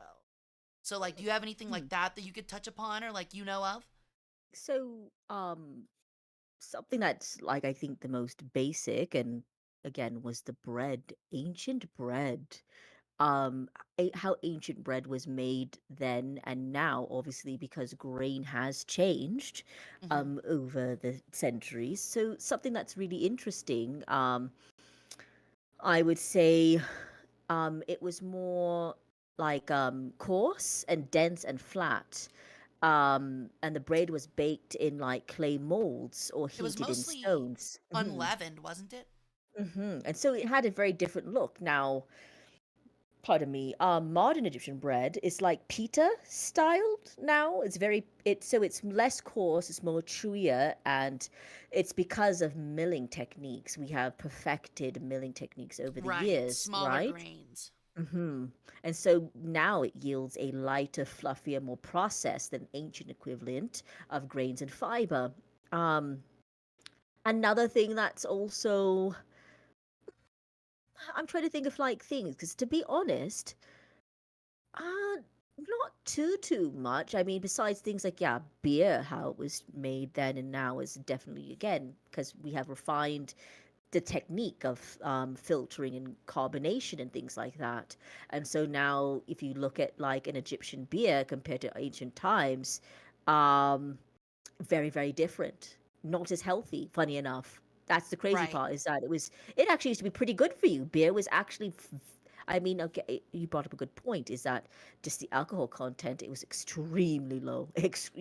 It was. Extremely low. And you had this like Much more cloudy, utilitarian with the alcohol. yes, and it had sediment in it. I've made basically, I remember for like I used to be really big into LARPing, and there was this one LARP group that wanted to like reenact like a lot of Roman stuff. Mm-hmm. And it was used to be fun, and they used to get into it, do campfires, Oh, that's and really cool. oh yeah, armor, everything, and food. And so there was this one guy who was a historian, and he would make ancient beer, like old school beer, and dear God, was that stuff lush. Oh, Really? oh Is it kind yeah. of like drinking bread? So it does have a bit of sediment to it, and it would be consumed with straws to avoid the solids in it. Right, because it'd all float to Um, the top, wouldn't it? yes, and then so, but let me tell, it was like hearty stuff. It was pretty good. It tasted really nice. I liked that taste. It's Mm-hmm. almost sweet in a lot of ways. And so I really enjoyed that. It was really fun. So another thing that was a staple is like lentils. So chickpeas, fava beans, were like that was mostly how most Egyptians got their proteins. And I remember you were talking about like malnutrition. We can again, which is interesting. So I think when we touch, and it kind of parallels to that, is that in ancient Egypt, for instance, workers received the bread and beer as rations. That's usually how they consumed food, but they often lacked fresh fruits and vegetables, leading to Right. deficiencies like scurvy. And similarly, Roman soldiers had access to wheat, but often missed out on other nutrients. So you it was more so like it's not that they didn't have food. It was just like it wasn't like the modern parallel where malnutrition was caused by poverty. It was because they just didn't have access to fresh fruits and vegetables, Like so they purely a developed different supply things. chain sort of Yeah, thing. yeah. Yeah. So it's very different, but like going back to like lentils and things like that. So more often than not, how they got protein was from actually lentils. That's how they mostly consumed most of their proteins. And of course, it was stewed with things like onions and garlic. Now, the modern counterpart to this now is it's unchanged actually. We still, that's how they do it. Very simple: olive oil, lemon juice, and spices. Now, it's really curious how lemons actually made their way to Egypt, brought over by Asia. Um, and I'm trying to think of like other things and ways, like fish. That was actually, again, remember the River Nile. Of course, we ate a lot of fish, Very tons of fish, important. Yeah. super important. And so you had things like catfish, tilapia, whether it was salted or dried or grilled. Grilled was very popular, and it was a major protein source for commoners and the elite. And so today in Egypt, tilapia is probably maybe the most popular style of fish consumed. And we marinate it with garlic and lemon and spices, and it's usually served with rice and bread. And now you see more modern techniques like frying it and using sauces were less common in ancient times. So it's really kind of interesting. The fish sauce, the garum, right, which is this pungent fermenting fish of intestines and salt. And that was used for like seasoning almost literally every single Literally Roman dish. everything. Yeah. The equivalent, if you guys are curious, it's soy sauce for Asians. That's It is. literally, Yeah. that's what it was. Or like Um, Americans catch up. Yeah. mhm. But you see it today, and guess where you see this? You're not gonna, a lot of you guys wouldn't even think of it. Asia. Yeah. Mostly Thailand, in Asian food. Yep. yeah, Vietnamese food. Now, the only counterpart that survived, guess what that turned into from Italy, now modern Italy from Rome? Anchovy paste. Right. That's the Right. modern, that's what it turned into. It turned into anchovy paste, where it's in olive oils, and that's where it came from. That's descendant. So that's the modern version of that is anchovy Right. paste, Like which, Caesar, like a Caesar dressing, mm-hmm, stuff like that. Yeah. mm-hmm. Makes a lot of sense. Because people think it went away. No, it's just anchovy paste now, which is used a lot in Italian cooking for various purposes, especially around the more coastal regions. Sicilians really love it, which is people think, oh, it went away. No, it just transformed. So that's the new modern counterpart to it. Honey. Now, this is the big important one. Honey was the primary sweetener in both civilizations for Romans and Egyptians. It's used in desserts, breads, savory dishes, and it was a luxury in some cases as well. And the modern counterpart is that it's still used very much today. It's the go-to sweetener. They love honey, and it hasn't really changed. It's still the same. It's still pretty good. As long we love our honey. It is really consistent. Hmm. Consistent. It's also got medicinal properties. It also Yes, helps it against things does. like allergies and things like that. As long as you eat your local honey, it will help with your allergies in your local area, which will It help you will. just like, yep, I'm hmm. surprised there's a lot of people that don't know about that. Like I have to tell people about that. Same thing with like lemons not being like completely natural. That's something Yeah. interesting too. Oh yeah. Trust me, it's a lot of things where people I'm just like when we have conversations and then they're like, "Oh my God, you've ruined this for me." I'm just like, yes. That's Um, yeah. what's another one? Dates. Dates were eaten fresh, dried, and unsweet, and used for sweetened dishes. That was a very big dietary staple in ancient Egypt, and it's still used, widely consumed in Egypt and North America. Sorry, North America, North Africa. And so the modern date now today is softer and larger. Um, Ancient dates were smaller and drier, harder. You really had to soak them and really apply. I wouldn't suggest just like eating them off the tree, which is interesting how that developed. That now they're more carefully cultivated. I think it's just years of agriculture, right? Right. Romans did something similar with them where they stuffed them with dates. They take the dates and they stuffed them with walnuts and drizzled them with honey. And that was a Right. dessert Yeah. that they served at Colosseums and stuff like that. It's really kind of cool.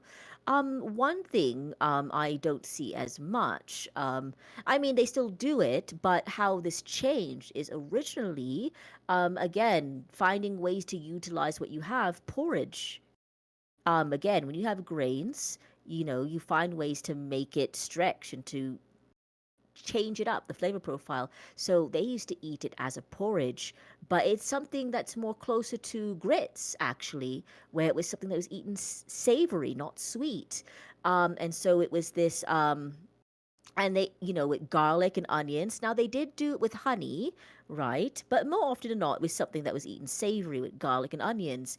The modern counterpart is now they don't really do it with like barley or wheat. It's more so oats instead, and they now add milk, sugar, and cinnamon to it, and that's because of the Western influence into it. Oh, so almost like an oatmeal. That's basically it's oatmeal. But so that's something that has changed in Egypt. When you're looking at the ancient to modern counterpart. Another thing is cheese. Something that's really interesting is that you don't really associate the Middle East with cheese, but oh yes, we do eat cheese.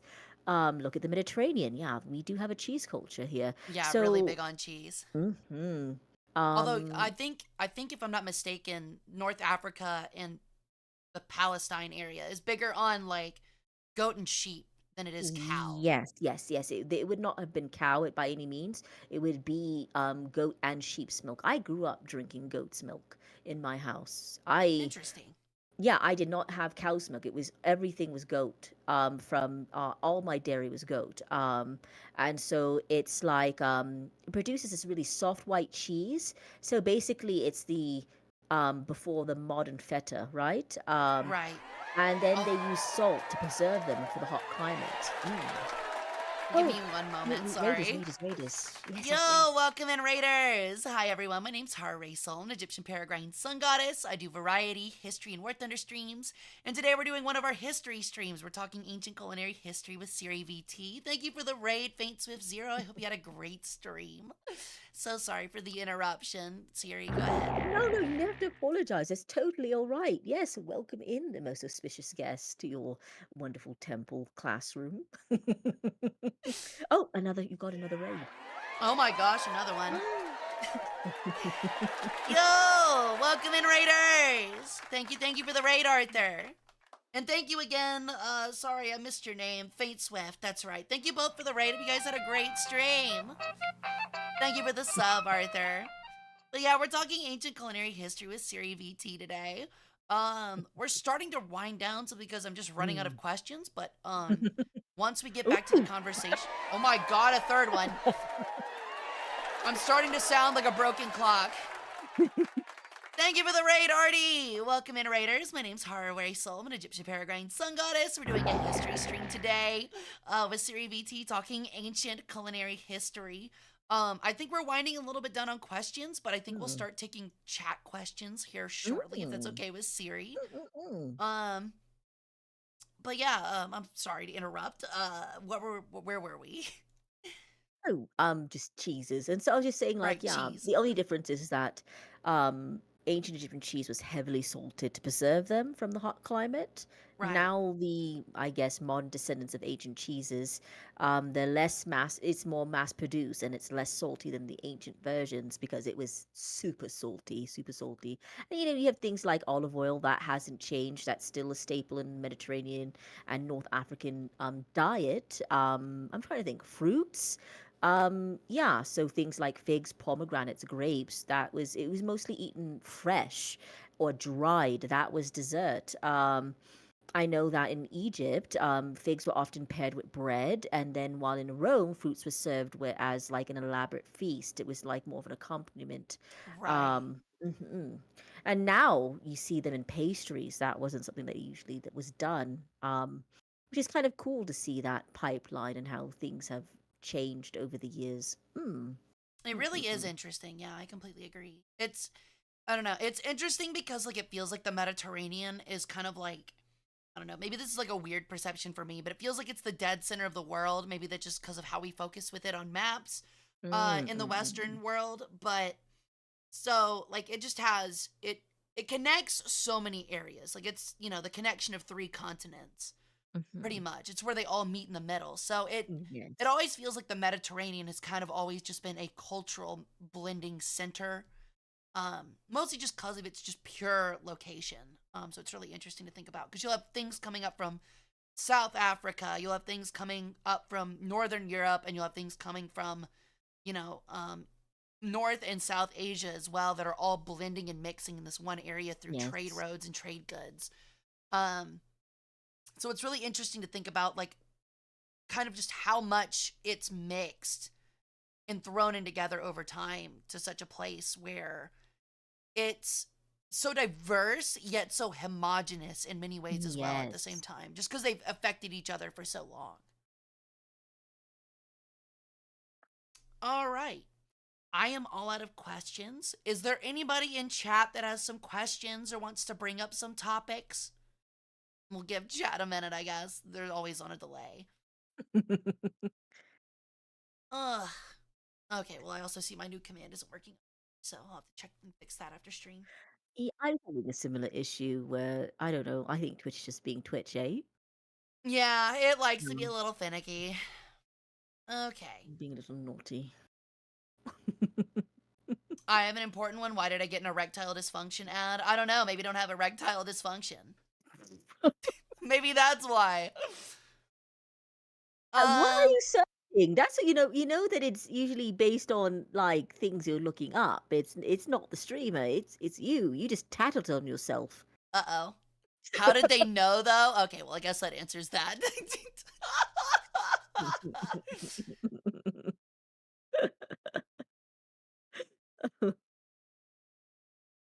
Oh, you Like, drew a damn thing it. for Siri? Oh, where'd you put it?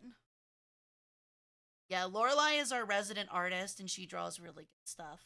So where Oh, she put it? thank you, darling. Oh, Oh, she put that's it in very sweet digital of you. art. Here, I'll send it over to you real quick. Okay. There you go. Thank Okay. you. Thank you. So we've got a question from. Oh, I'll let you enjoy the art real quick. Oh, my heart. Ah, it's so beautiful. Oh, Yeah, thank Lorelai you, does a great darling. job. Oh, thank you, darling. Thank you so much. I appreciate that. I'm sorry. I'm sorry. No, you're totally fine. Where do we submit questions? Just put them in chat. I'll get to them. Hmm. Okay, so our first one is from Howler. What culture would you say is your favorite in terms of food? Ooh, you know what? Pretty hard general question, Ah, honestly. because there's so much like tasty stuff from Mm-hmm. all sorts of like cultures and oh, you know what? If I was stuck on an island and it had like one restaurant and all I could eat was one thing, I would probably say Siri's gonna hit us with the Olive Garden. actually I've never been to an Olive Garden. I've You're never not been. missing out. You're not missing out at all. Don't go. Don't I go. would oh god, oh. You know what? I would say oh god, Korean food actually. Ooh, like hot pot? So I like because okay, something that Korean food does is that it has like a lot of Chinese and Japanese influence because obviously, well, regardless if the Koreans like to admit it or not, they are descendants of the Chinese that moved down. So are the Japanese. Like I don't know why they had to gloss over that fact. Like it just appeared out of nowhere. But Nationalism's an interesting thing. oh yeah, but they did this one thing that's really cool is that they've taken things like, for instance, yes, I am half Japanese, but our food tends to be very salty, and bland-ish for me. Imagine because again, my two other ethnicities are very, have very strong Spice flavor heavy. profiles, very Yeah. spice heavy. So you have the Egyptian, you have the Jamaican, they have a lot of robust flavors. And then it's like there is a time and place for very muted, demure flavors that have that umami. It has a time and place, but like I couldn't eat that every day. I need a little something, a little kick. And so Koreans have done this thing where it's like they've taken like I feel like the Koreans in a way are like the southerners of Asia because they've taken things like oxtails and they've taken things like chicken feet and intestines and then find ways to just like make it extremely palatable for people who typically would be squeamish and be Hmm. like, oh, I wouldn't eat that, that's weird looking, but you add a little spice, a little sweet garlic, you got yourself a deal. Yeah, it's actually really good. It's like, for instance, like their versions of like a yakitori or just a yaki in general, where it's like tasty smoked meats, and it's like done in this like gochujang type of flavor where it's sweet and spicy and it's sticky and it's just really tasty. I like a lot of the foods, but it's like, um, yeah, I think if I had to choose, it would be that, 100%. Ironically, I was trying to think myself, but I think I might choose something similar. Honestly, I think I might also go with Korean food, but that's just because I mean, chat knows I have a intense love for Korean short rib. It's like Korean short rib Mm, and Korean barbecue is like some of my favorite food. Kalbi. I could also just live off white rice. I really could. I can eat it plain. So yeah, I think there's just so much diverse stuff that would come with like Korean, Mm. in a sense, to where I think I'd do something similar. So yeah, I think I could agree with you on that one. Oddly enough. Okay, let's go on to the next question. When did hieroglyphics develop?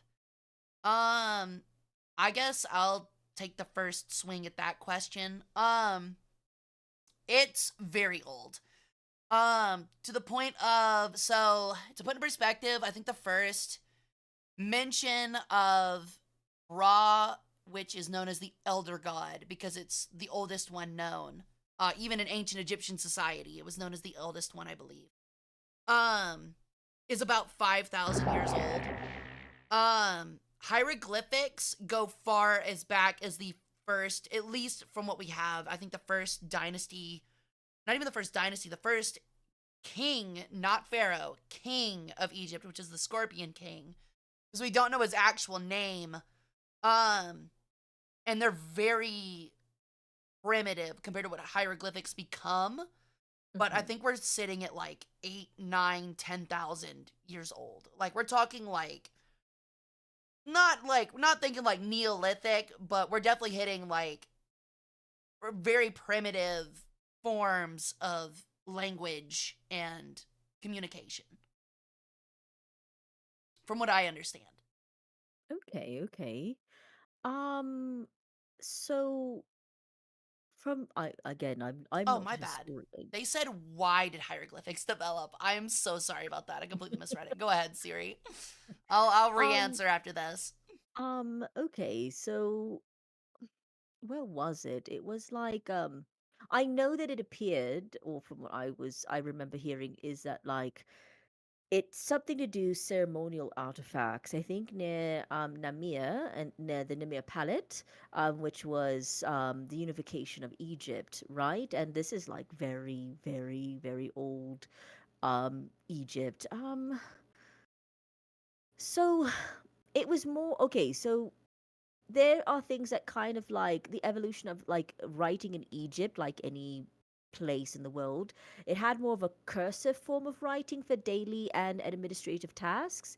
And then you had the demotic, where it's like a simplified script, where it's like it became for legal and commercial purposes. And then you have Copic, where it's like final stage of Egyptian writing. And Right. then it also incorporated Greek letters, like and then The it one that in everyone's used to is the, yeah, everyone's used to that. yeah. Um, there's something, and so like I think not I think, but like I have always told that Atum is often considered the oldest god in Egypt. Um, Oh, yes. You might be mhm. right on that. And so the myth is that Atum emerged from the primordial chaos known as Nun, and created the first divine pair, which is air, Shu, and are you familiar with it?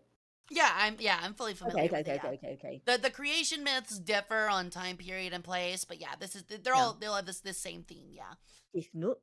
And when given rise to the other gods, and so Atum is depicted as like the self-created being, symbolizing, completeness in the cycle of life and death. And Nun, some will say that is the personification of the infinite chaotic waters that existed before creation. And so Nun was not worshipped in the temples, but was central to the creation of myths. And then so there's some like predating gods and things like that that is really, really interesting. I only know this is because I have a well, an uncle who is a fairly noteworthy scholar in Egypt, and he taught at Cambridge. And so Ooh. I have had the luxury and the pleasure to have access to some really lovely books that have now since been gone into protection because obviously they're old. They need to be in a environment that where again these things don't deteriorate, Right, but climate controlled. climate control things. But like when I was telling you that my family donated some stuff, yes. So this is the reason why that I have such a plethora of knowledge of these things because again, my family was very deep rooted all the way back from I remember I could tell you things back to the 15th century. And so it's like, yeah, it carries a lot of weight and things that I remember that I try to pass down and share this knowledge because it's like a lot of it is like unless you're deeply into like the scholarly parts of that, you're not going to really know it. And it's like again, not I'm trying to really encourage that Egyptians or North Africans kind of take over back their culture. I'm not saying like, because again, the British coming over and yeah, you know what I'm talking Yeah, about. taking everything that would fit on a boat. Yeah, yeah, I Yeah, get what you mean. yeah, yeah. So, I guess to re-answer your question, C word. Sorry for misreading it. From what I understand, Siri is correct on a tomb being the oldest. There's a little bit of a debate. It would seem, from what I remember from my college days, where it's either a tomb or raw. It just kind of depends on like Mm-mm-mm. the interpretation, from what I remember. Because they both play similar roles at different times. It's odd.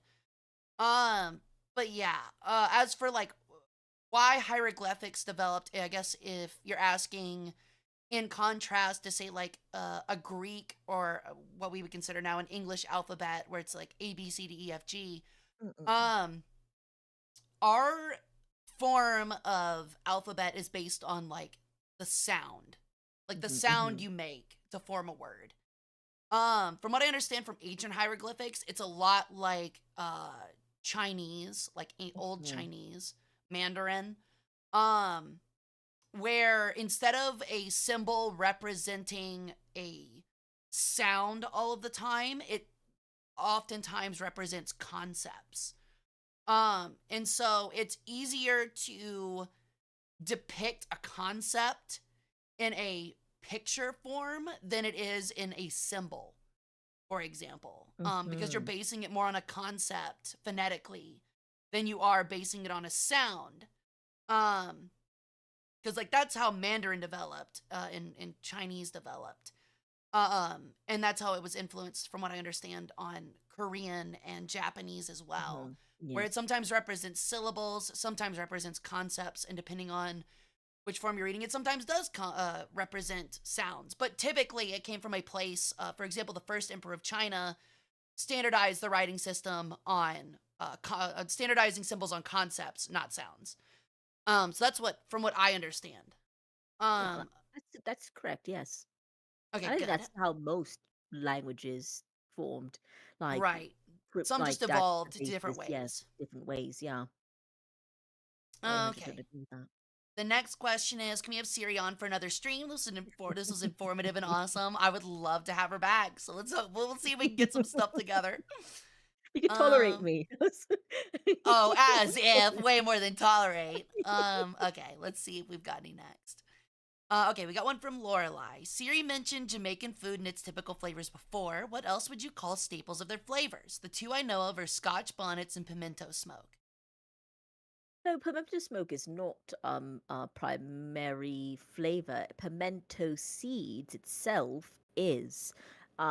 It's also known as an allspice berry. So if you ever seen allspice, it's the berry. That's pimento, what we call pimento. I know that Latin Americans, when they say pimento, it's actually red pepper. Mm-hmm. So it's a little different, but yes, it would be the berries themselves. Pimento wood is the bark from the allspice tree that's used specifically and only for making jerk chicken, and that's the only thing that it's really used for. Or any type of jerked meat or fish. That's what we use that for. Sorry. Um, No, you're good. And so I would say that the typical Jamaican profile is going to be something like scallion, green onion, um, garlic, ginger, and pimento, allspice. That would be like the basis. And then, of course, having that spice, which is um, the Scotch bonnet, which is a different variety. It's you can't like okay, it looks a lot like a habanero, but it's different. The reason why they call it a Scotch bonnet is because it looks like a Scottish man's bonnet hat. It has that shape Interesting. to it. Yeah, Yes, I because was remember I curious about that. yeah, so this is a really cool thing about the Caribbean is that again, think of it like a pirate town. If you Hmm. like the Pirates of the Caribbean, it was all these different cultures coming to this island, and there's only so much space and only so many women, and everyone was mingling and enjoying their each other's company. And so with it they came and brought all kinds of cultures and flavors and things like that, which is you see it translating into the food, which is really lovely, and you see it in the people's admixture as well. And even like the terminologies that they use actually tend to be very old Irish, Scottish, or English terminologies that they still use to this day, in Jamaica and throughout the Caribbean, which is really cool. But That's yeah, really I cool. mm. Yeah, I think during one of my undergrad courses a long time ago, we focused on like kind of like the multiculturalism of London, for example, and like the Mhm. origin of like the large Jamaican communities that made their way to Mhm. England. So like it's kind of interesting to think about how like not only is Jamaican cuisine influential in the Caribbean, but it's apparently also incredibly influential in British cuisine as well for that reason. Apparently, I don't know if that's completely true, but like apparently there's a very large subsection of Jamaican culture in England, at least in like the London area, what I understand. Very big, very very big. Oh yeah, the bad mans, as they call them, the roadmans. Yeah. Right. Yeah, Okay. yeah, yeah. Our next question, Amber asks, "Have you ever had a s'more?" Yes, I have. I was about to say, I feel like it'd be kind of hard to come to the U.S. and not have a s'more. They're I mean, they pretty have them in. integral. I think s'mores have transcended. They we have them in Canada as well. I think it's just Mm, typical campfire food it or is. campfire fare. I'm a big camper. And so yeah, I've had it. I've integrated it into menus and done like really interesting things of homemade marshmallows and chocolates and different things and adding smoke to give it different flavors. And yeah, no, I love me a good s'more, but I like mine with dark chocolate to offset the heavy Ooh, good sweetness. choice. Mm. Yeah, I love me some dark chocolate. Hey, yep. Oh no. I mean, I'm not against it, I guess, in that respect, but I had to okay. tease. I'm sorry. I had to No, tease. no, I no. had to I tease. you're honestly, please tease me as much as you want. Okay, let's see. I just saw one and then I lost it. What's your favorite pickled dishes? Pickled turnips. I love pickled turnips. Really? Pickled Hmm. turnips. It's a Interesting. I don't think I've very ever had those. it's a very popular Arabic thing. Um, So it's like I think it's mostly Lebanese actually, or Levantine. And you can add them to shawarma, or like Ooh. it's so like it's yeah, oh it's That so sounds good. really good. It's honestly it has a good crunch. Oh, hold on, let me stop. I'm like She's I'm thinking like about that crunch, baby. That's great. hmm. Uh, Or aubergine. So like I like pickled eggplants, which is something very popular in Egypt. It's really good. But I don't like commercial stuff. It has to be done like from a grandmother, like someone doing it homemade. Pickled eggplants. Oh my lord. that does sound interesting.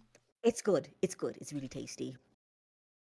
I would have to say for mine, ironically, we haven't talked about it at all because it's just not come up in conversation, but sauerkraut is probably my favorite Ooh, that's a pickled. good one. Oh yeah. Yeah. I love me some sauerkraut. I like it by itself. I like it extra vinegary. I like it on hot Mhm. dogs. I'll eat it on just about anything. Um Oh yeah, sauerkraut's pretty banging. I like it. I have a lot of family members that married Germans, which is not, as you don't know, there's a large Arab community in Germany. So, yes, I'm, oh yeah, Very sauerkraut. used to it, Oh yeah, yeah. sehr gut. Yeah, I took I a would lot eat. of my German was like my primary language I took in university, and so I just met a lot of German people obviously through that class because the teacher was Mm. from Germany herself. So Oh yeah. I eventually was able to like actually try like authentic German stuff, not just like movie theater pretzels, but like actual pretzel bread and things like Yes. that. So Monastery bread is the best bread, hands down. it Like is that. really good. Yeah. Okay, next question from C Word again. Is Thoth considered a god of magic? Um, I know that Thoth is considered a god of a lot of things, but it it might be like he might be the primary form of magic, but magic was something that was kind of, from what I understand, lived in just ancient Egyptian society as a whole. Like for example, um, the emblems of Ra and Horus, for example, like the Wajet Eye, among other things, were typically worn as charms to ward away spirits. Um, Things were invoked in different gods' names to keep away demons that would be placed in specific areas. I think like parts of the home were common, if I'm not mistaken. Just kind of like a way to ward off things like bad luck, demons, illness, things like that. While maybe Thoth might be considered, I'm not even sure, a god of magic if he is. It doesn't necessarily mean that like Thoth was the only one considered to be adjacent to magic or worshipped as a like for a form of magic. From what I get. So something that's very, I don't think it's really unique to Egypt, but most of our gods had dualities to them. There's this thing They about definitely did. dualities in the gods and Egypt. You see that a lot. Bas, who was the warrior goddess, turned into a feline, literally a goddess of cats and home and hearth. She changed from the warrior god that was depicted as a lioness. Thoth does the same thing, but how he has many facets. So it's not only magic, but it's wisdom and knowledge. Um, and so Language is a big one for him too. Yes, he is known as a scribe as well. Like again, there's many facets to him. So funny enough, I bring up the god Heka. Now, God, he did not have a temple per se, but Heka was something known as the personification of magic itself. This is why Mm, he's known as magic and medicine, and not many people know of him. So Thoth is often regarded as like people see him as like the magic practitioner of all things, and also a scribe of the gods, again bringing some that does balance and maintaining cosmic order. And so it's more than that. Like, you can't just like it's hard to just simplify it and water it down and be like, oh, magic. No, it was much right. more than that. And so he covered things from wisdom and knowledge, magic, scribing, cosmic Time and order. space So was a big much, one for so him too, yeah. much. And that's something I try to remind chat pretty frequently when it comes to ancient Egyptian religion. Is that you have to remember that like ancient Egyptian religion is at least 5,000 years old. At Mhm. least. Mhm. There is more time from the beginning of Egyptian religion to the end of ancient Egypt to from then to today. Um, a lot of changes are made. Gods typically stay the same, but they morph into different things over time. They combine, they separate. Um, it it could be quite verifiably said that it's a little bit all over the place for very good reason. It's a 5,000-year-old Mhm. religion. That's why whenever I try to say, I'm the embodiment of Ra and Horus, you might go, why two gods? And that's because sometimes Ra and Horus were blended into Ra Harakti. Mhm. Sometimes Horus was seen as the god of the sky. Sometimes he was seen as the god of the sun and the moon in the terms of like he carried both. Sometimes he was combined with Ra, who was seen as typically sometimes just a sun god, but also sometimes combined with the tomb to also be a creator god. So it's very hard to like pin one god down to be like the god of X because they change so many times and combine with so many different things that it's there are some that like they keep their main I guess attributes, but Mhm. I guess when it comes to like one god being the god of one thing, it's very difficult.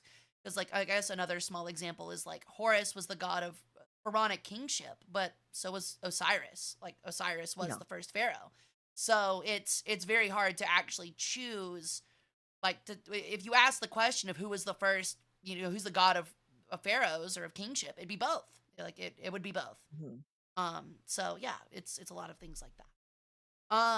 The next Hmm. question is from Stunav, which is for Siri.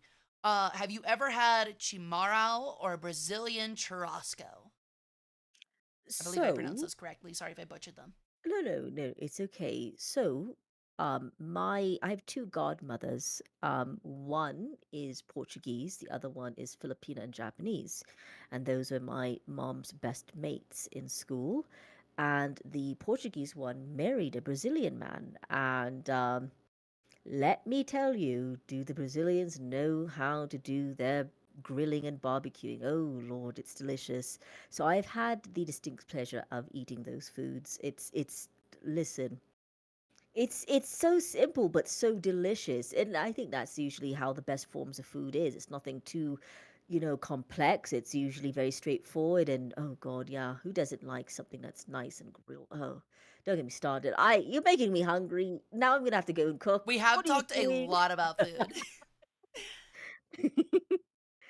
Yeah, I will say this, chat, is that I have traveled to maybe 31 countries in my 4 decades of life on this earth. And again, like I say, my way of exploring a country is through food. I learned so much of the culture. I listened to the stories on how things were created, how this dish came into be, and their concepts. So for me, I have had a broad knowledge of food. I spent 2 decades as a chef. So trust me, I love food. That's the way you romance me. Just, nice slab of meat and like, hey baby, I got this nice prime rib for you. There I'm you like, you know go. what? That's it. We're married now. I will admit, like, not I'm obviously not saying this from a place of anger, but like I am so jealous of you being able to like travel the world, that kind of stuff, because that's like the kind of thing that I've always dreamed of. Because like for Mm, me, like doing history, anthropology, things like mm, that during mm, mm, college, in university, that is like I've only ever been able to see it through a book. So like that's mm. kind of a big goal for me is like eventually, procuring funds to be able to go do that kind of stuff. But I'm happy that it's very enriching, that it was very enriching for you because I have a grandmother that did the exact same thing. She's 94. Oh yeah, She has hell been yeah. almost to every fucking country and she has infinite stories. Met Bill Clinton, met a head of the Soviet Union, went to Egypt, been to Oh hell China, yeah. walked the Great Wall. Like, she's who I want to be at some point in my life. I want to be just like that. So yeah, like honestly, like it must have been it must be amazing to be able to experience that kind of cultural wealth. Not only as a part of your like own ethnic history, but also just like in general, like just being able to experience that knowledge firsthand.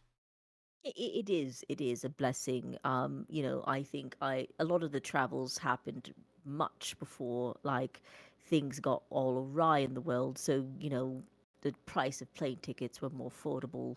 I made a promise to myself that every year I would travel somewhere, and that's something that I try to keep. So at least one place I travel to, I save, I put money away, and I say I'm going to take this time for me, because at the end of the day, life is short, it's fleeting, and I would like to live a life of no regrets. And so Mm-hmm. if that means I need to, maybe not get something so lavish or whatever the case is, to save up for it, I will. I make it a goal. I make it a promise to myself, to take myself to these places. And I did it, but as a lone traveler most of the time, which don't do that now. Don't do that Yeah, now. that's yeah a little Um, intimidating. But, I used to be the kind of person yeah. that was like tours suck, and now there's some places where it's like, all right, you definitely need to go on a tour, like 100%. I think I can get away with it because I look very ethnically ambiguous. That's the Hmm. good thing about my mix is that it's mixed me in such a way that a well-placed dab of makeup or my hair color being a certain color or maybe me having a deeper tan for that summer, I can usually go somewhere and usually pass for whatever it Right, is, right. which helps because then I don't get harassed when Right. I'm You don't out. get seen as like the foreigner that can be like tricked. Yeah, Yes. yeah, yeah. As long as I don't talk, Yeah, depending on yeah. where I I'm was about to going. say like As long as I if don't I'm say being quite anything. honest, my pasty skin would like reflect like a beacon and everyone would turn around and be like, "Foreigner! Like get her!" So, yeah, that's definitely a boon for sure. Mm-mm-mm. Okay. Next one's from Seaward again. What's the name of the religion that worships Egyptian gods? I think that depends. I think that's a question of kind of depends on who you ask. If I'm not mistaken, it's Kemetism or Kemetic. Mhm. I don't Yes. know if that's what ancient Egyptians would have referred to it as. Christians today would call it pagan. Yeah. But that's a pretty big umbrella term. So, yeah, if you have any insight onto that, Siri, I'd love to hear it. I honestly, I'm trying to think if there's anything that would how Egyptians would identify themselves as. I don't think there really I think they was would just identify as Egyptian, honestly. Egyptian. Yeah, Yeah, that's what I'm drawing. because Again, anything that wasn't a part of the Christendom was paganism. But like, right. yeah, an Egyptian, you're praying to the gods. There wasn't a specific name for it. You're just an Egyptian, and that's what you prayed to, or Mm-hmm. that's what you're reared in. Because like it kind of was in that sense where like empiricism was kind of tied to religion, such so much so that like from what I remember from my academics, feel free to correct me if I'm wrong. Ancient Egyptians, which this was not like an aberration for the time period, religiously believed themselves to be set apart and like divinely ordained compared to everyone else around them. So much so that like Egypt was seen as in the creation myth. There's the Bin Bin surrounded by the dark river, the Hmm. dark waters. Egypt was seen as the Bin Bin. Hmm. Hmm. Meanwhile, every other land controlled by everyone else, parts of the world that they knew at the time, were the dark waters, and it was up to them to essentially take those dark waters from those people, which I think that they actually referred to like the people as like forms of chaos, even, and kind of take it and turn it into a larger, like expand the Bin Bin mound, essentially. Um, I guess putting it into a more religious, metaphorical way. Yeah, no, you're correct. That is correct. Yeah, like I said, there was never I've never heard of a term where ancient Egyptians identified themselves as a part of a specific religion. Like what because remember it's different concepts, ideals. It's not you can't Hmm. apply modern terminologies and thoughts and processes to something that was ancient. So there was no term. It was just like you worship the gods. It was part of the universe and it was societal and cultural in the fabric. And so like for the average person participating in rituals, festivals, offerings, it was just a natural part of life. There was no term like, how we have like Christians or Muslims or whatever. You were Right. just Egyptian. That's all it was. There was no term for it.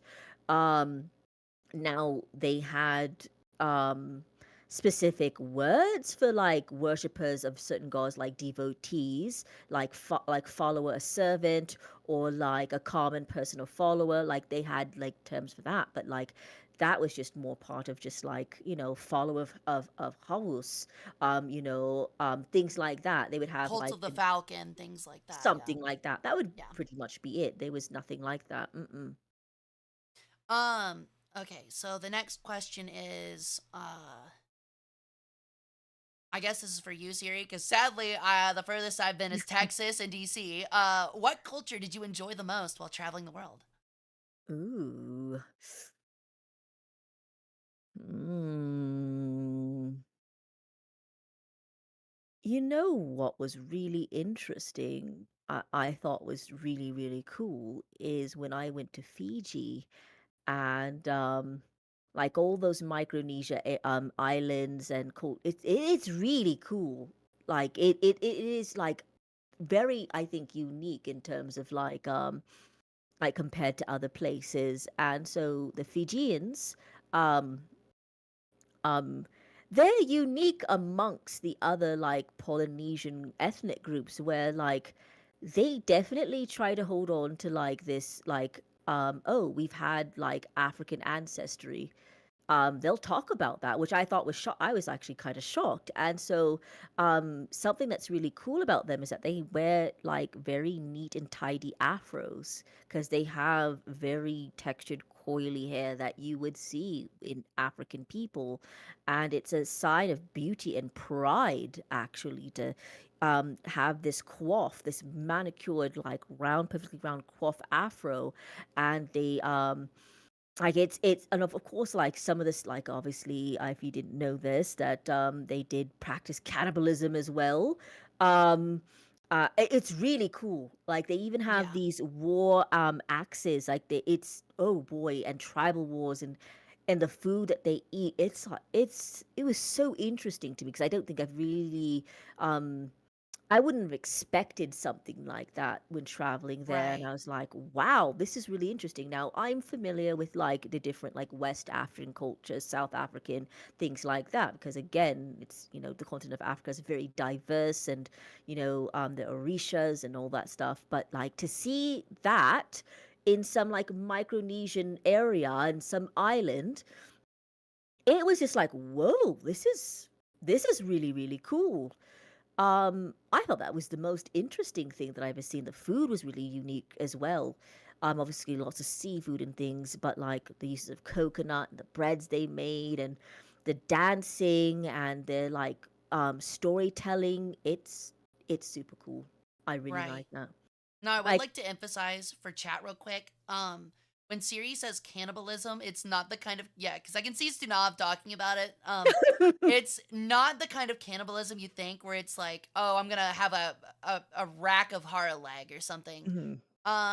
Essentially, what it was like it was a religious belief where essentially like if you defeated a foe, you took a part of their Yes. flesh, like a small portion, and you wouldn't even typically swallow it, from what I understand. You just kind of mix it around in your mouth and then spit it out. And the belief was that you gain their power from Gain it. the powers. Yeah. Yeah. Yeah. It's not like the racist depictions of like the 15, Mm, 1600s where it's like they're literally cooking people. No, that's no, no, not what it no. is. It was definitely like you were supposed to absorb the soul, the power, I think, Exactly. is it key? There's a term that they use for it. But it was like heavily rooted in ritual and mythology, like in their social relations. It's not like the depiction where it's like, ooh, you go into the pot, I'm gonna cook you. Like, no, Yeah, yeah.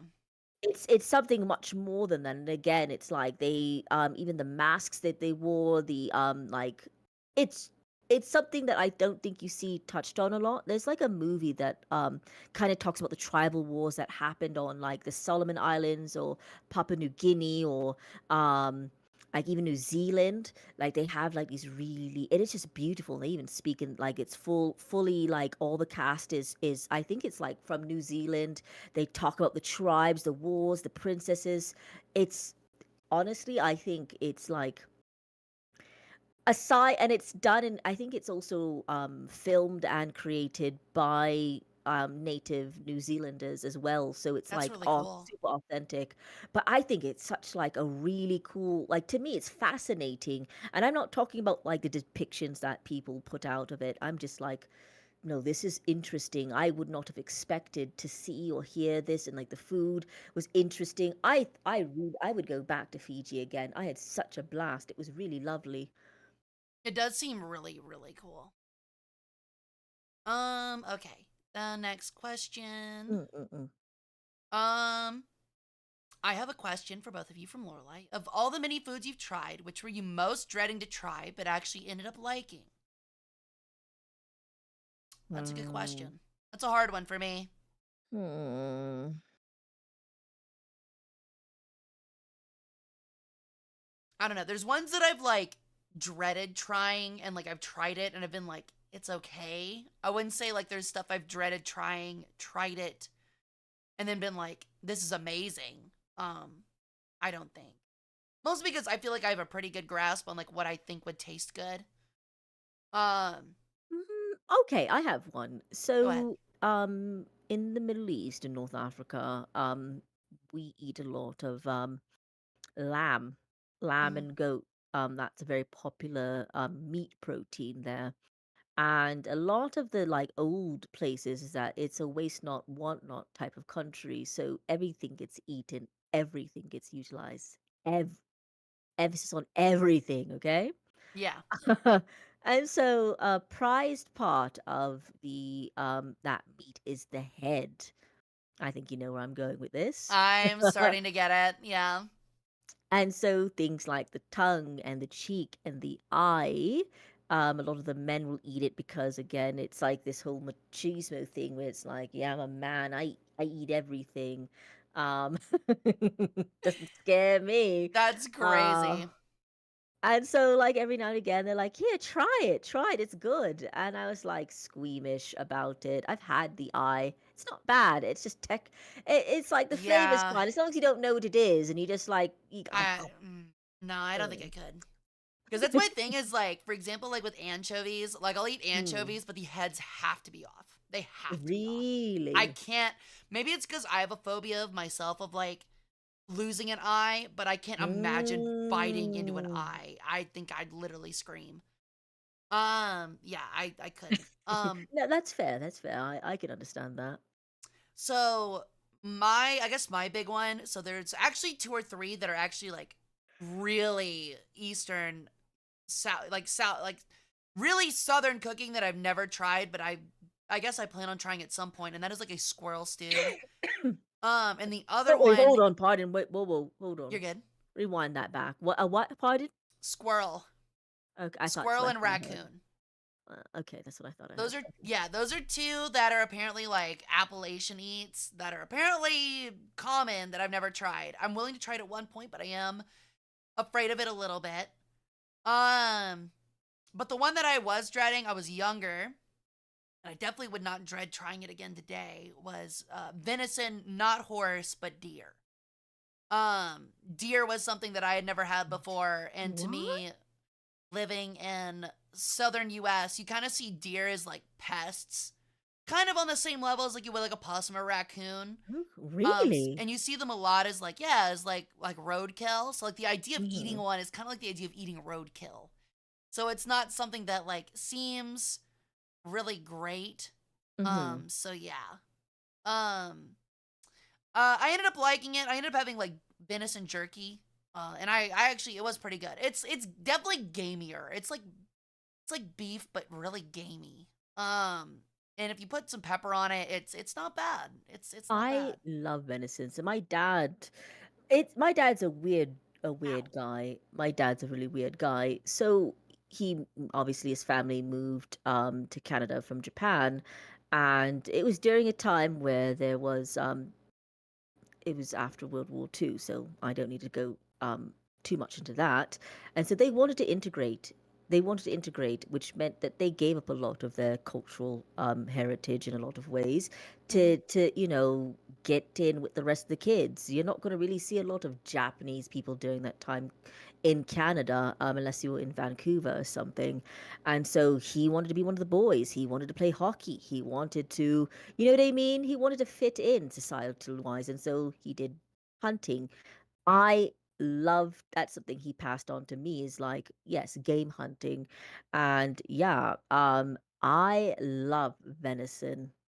I absolutely think the it's so tasty. It's one of my favorite proteins ever is venison. Really? Yes, I love deer meat and I love deer liver. Oh God, yeah. So when you're saying when I'm saying like I hear like you talking them being pests, I'm like, what? Yeah. Really?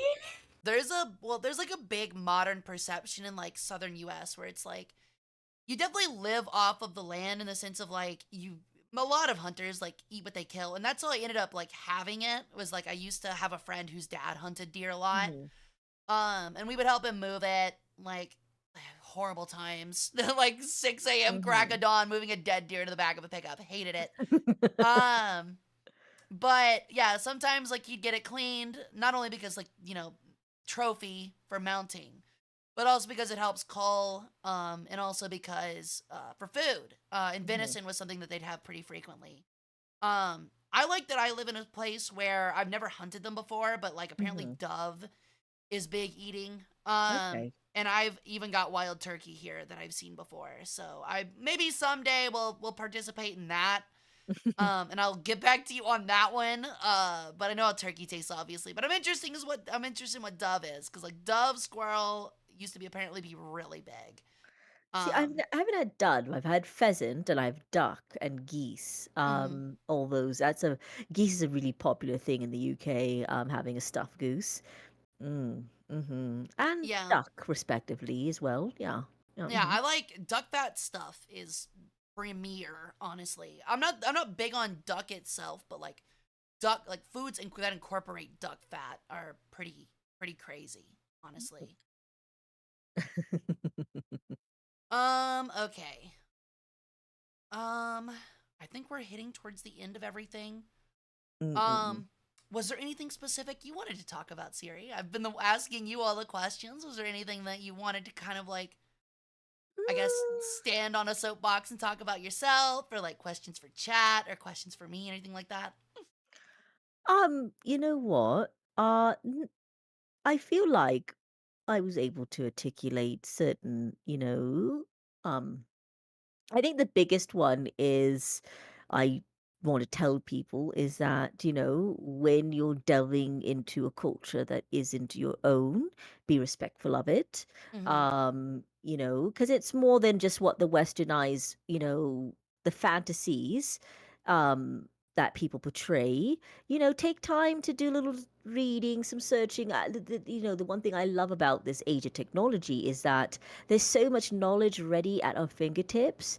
And so, I like when people, do a little research, they look at things, and they're not going based on like an anime or movie because like, every now and again I don't mind when someone comes in and goes like, "Oh, JoJo's Bizarre" or "Yu-Gi-Oh." But it's like Yeah. I'm not like it's like, okay, that's good and all, like fun, that's fine, but like we're more than just like memes, like little memes, silly memes. Like we're still a very much a thriving, real ethnicity and culture that exists. We haven't faded away with the pharaohs, and like it's kind of like one of the few things. It's like, it gets a little annoying every now and again. Like, so be respectful. It's okay to have a little bit of tongue in cheek and, poke a little fun, but like just know that like it's like the same thing going to a Jamaican and going, "Yeah, man, you do smoke weed." Like it starts Yeah. right on the edge of like being ignorant, and there really is no excuse for it, especially with, like I said, technology being at your fingertips. Be cautious, be respectful. Um, I think for the most part, most people have been. But know your boundaries. Understand that, like, yeah, it's and it's okay to ask questions. That's the big one. It's totally 100% to ask questions. Ask questions, because you never know what you're going to learn. You're not being insulting. I would rather, clarify or educate somebody, you know, um, then I'm not going to get offended if someone asks me something really silly because truly maybe they think it's a silly thing, but I don't think it's silly. I don't think any form of educating yourself is silly. So that's what I like saying to people. It's like, yeah, yeah, just, do a little bit of research, be a little sensitive on cultural things and, be prepared to learn and receptive. Mm. Yeah, Mm-mm. I think I think that's a great point. Is that uh, looking inward from an American lens, it's kind of hard for me to understand. But it's not hard for me to understand, but it's hard for me to completely empathize in the sense of like it must be pretty frustrating to have like a part of your culture be essentially pop culturized. Um, Yes. yeah, I can imagine that being very frustrating. It's something I've never had to obviously. It's I guess the way I'm trying to put it is it's not something I've ever had to experience. But I can understand how that would be definitely frustrating. Oh, For yeah. sure. Mm-hmm. Yeah, Japan is a real interesting one. Imagine like having, going to Japan And my cousins know what I'm mixed with. They kind of glaze over like the Jamaican part and they kind of focused on the Egyptian part. And the things they asked me, oh boy, was it mind boggling. I was like, we have internet in Japan. Would you shut up? Yeah, yeah.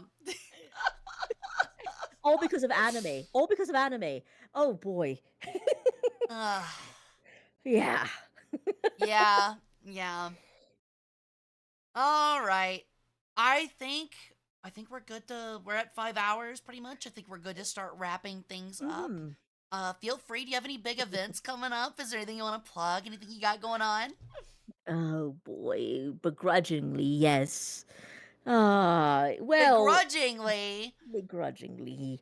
So, apparently, chat would like to enjoy a bit of dinner on Valentine's Day. So, I have agreed to show them how to make steak frites with compound butter. Hell And yeah. then we're going to eat, and then we're going to play the most romantic game known to man, Silent Hill 2. Hell yeah. Oh yeah. Hell yeah. You see, Yep. series where you go for true culture. She teaches you how to cook things like that, and I'm over here like, you guys want to have like a Halo 3 like pizza party and like, Oh, I like that. I like that. That sounds pretty cool. I'd love to do that kind of like cooking stuff, but I don't have a non-shared access to my kitchen. I'm afraid. So Oh, that's. now the Oh. best I can do is like I'll buy a hot pot off of Amazon and I'll cook something on the hot top or something for you guys. We'll do something like that maybe eventually, but I don't know. I'm definitely gonna have a roommate kick down my door and be like, "Why does your room smell like burgers?" Like, okay. Anything else you want to plug? Like your Twitter, your Twitch, anything like that? I Oh, mean, oh Siri God. VT is See, obviously it, but sorry, I'm not as polished and refined in the ways of I guess socializing. no, Yeah, you're all good. I suppose I'm on the Titter, um, as I affectionately call it. Um, I tend to post a lot of my informative things, like, just babbles and thoughts and verbal diarrhea that I just spew onto there. And then I try to stream every day on Twitch. And right now I'm playing Fable 2, a fan favorite of mine. And likely will try and just finish out the whole series, because why the hell not? Hell yeah. Hmm. Hmm. I don't think I ever got the chance to play 3, so let me know how it is. I'll be sure to check it out. Yeah, it's on Xbox. Oh Lord. Hold on. Xbox Cloud Gaming. Oh, okay. One of If you those. get Gotcha. like the Discord, having if you have get Discord Nitro and you see that Xbox Live like pass, grab it. Right. It's actually handy. Get 1 month free and you can play all these games, even Halo. Ooh. I That's a don't know good if you idea. play a bit of Gears of War, but oh, I love me some Gears of War. Do you really? You're a big Gears of Wars fan? I used to play competitively. What? Okay, that's crazy. You are the last person I'd expect to be like a Gears of War head. What? That's Oh, hell crazy. yeah.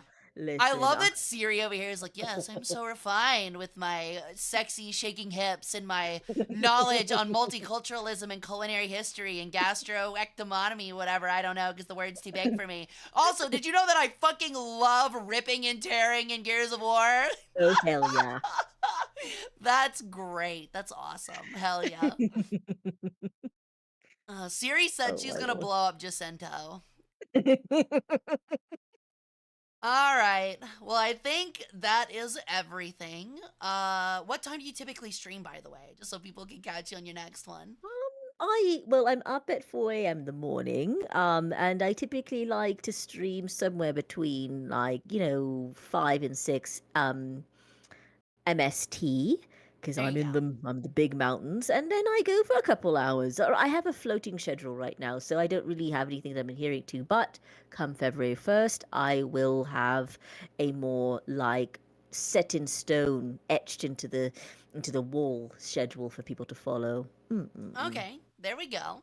So when is this Halo Party pizza thing happening? Can I come? Yes, absolutely. The moment I get it planned. It's something I floated a while back where it was like we all like get in our jammies and all order pizza and like individually play custom games together. Oh, So yeah. I'm definitely gonna get it set up. There's more stuff in the future, but so much Oh, would I great. love Halo. Oh my god, it's so good. Hell yeah. I love the chat's also like Halo, Halo. Yeah. Oh my gosh. All right, guys. So we're gonna call stream here. Please, I will be back on Friday to continue our partner push. We'll be doing more War Thunder. Sunday, I'll have to debate whether we're having stream or not. If so, it might change on time. Okay. And then possibly, hopefully, it doesn't get canceled for a third time. But next Wednesday, we'll be back with our history and history, or our history. God, what? I can't remember what I named this thing. I just made the name like earlier today. It's not stuck in my head. Give me a moment. Hieroglyphics in history. Yes, thank you. Okay. Hieroglyphs in history. Our next week, hieroglyphs in history is gonna have Yariko-san, where we're gonna look at the history of the Yucatan. So please Ooh. come back. I've got like 9 pages of questions for her. You can't even believe it. I don't know anything about those, so she's getting bombarded. Um, Oh, yeah. and we will be back then. Thank you so much for joining me, Siri. I had an amazing time. You were an amazing guest. I'm so happy I could have you on here, and hopefully we can do something similar in the future. I'm profoundly honored. Thank you so much for sharing this space and allowing me to have my long artistic rambles. Yeah, I Of appreciate course, of it. course.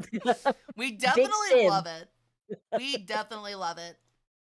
Thank All right, you. so let me find someone to raid out to real quick and we will call it. Let me see here. Shoot. Hmm. We'll raid catnaps. All right. I think I spelled that correctly. All right, so I'm sending you guys off. I'll see you back on Friday for War Thunder at 8 p.m. CST is what the time should be. Bye, everyone. Have a great rest of y'all's night. Hope to see you then. Bye, friends. Goodbye. Goodbye. It's time for the raid. It is.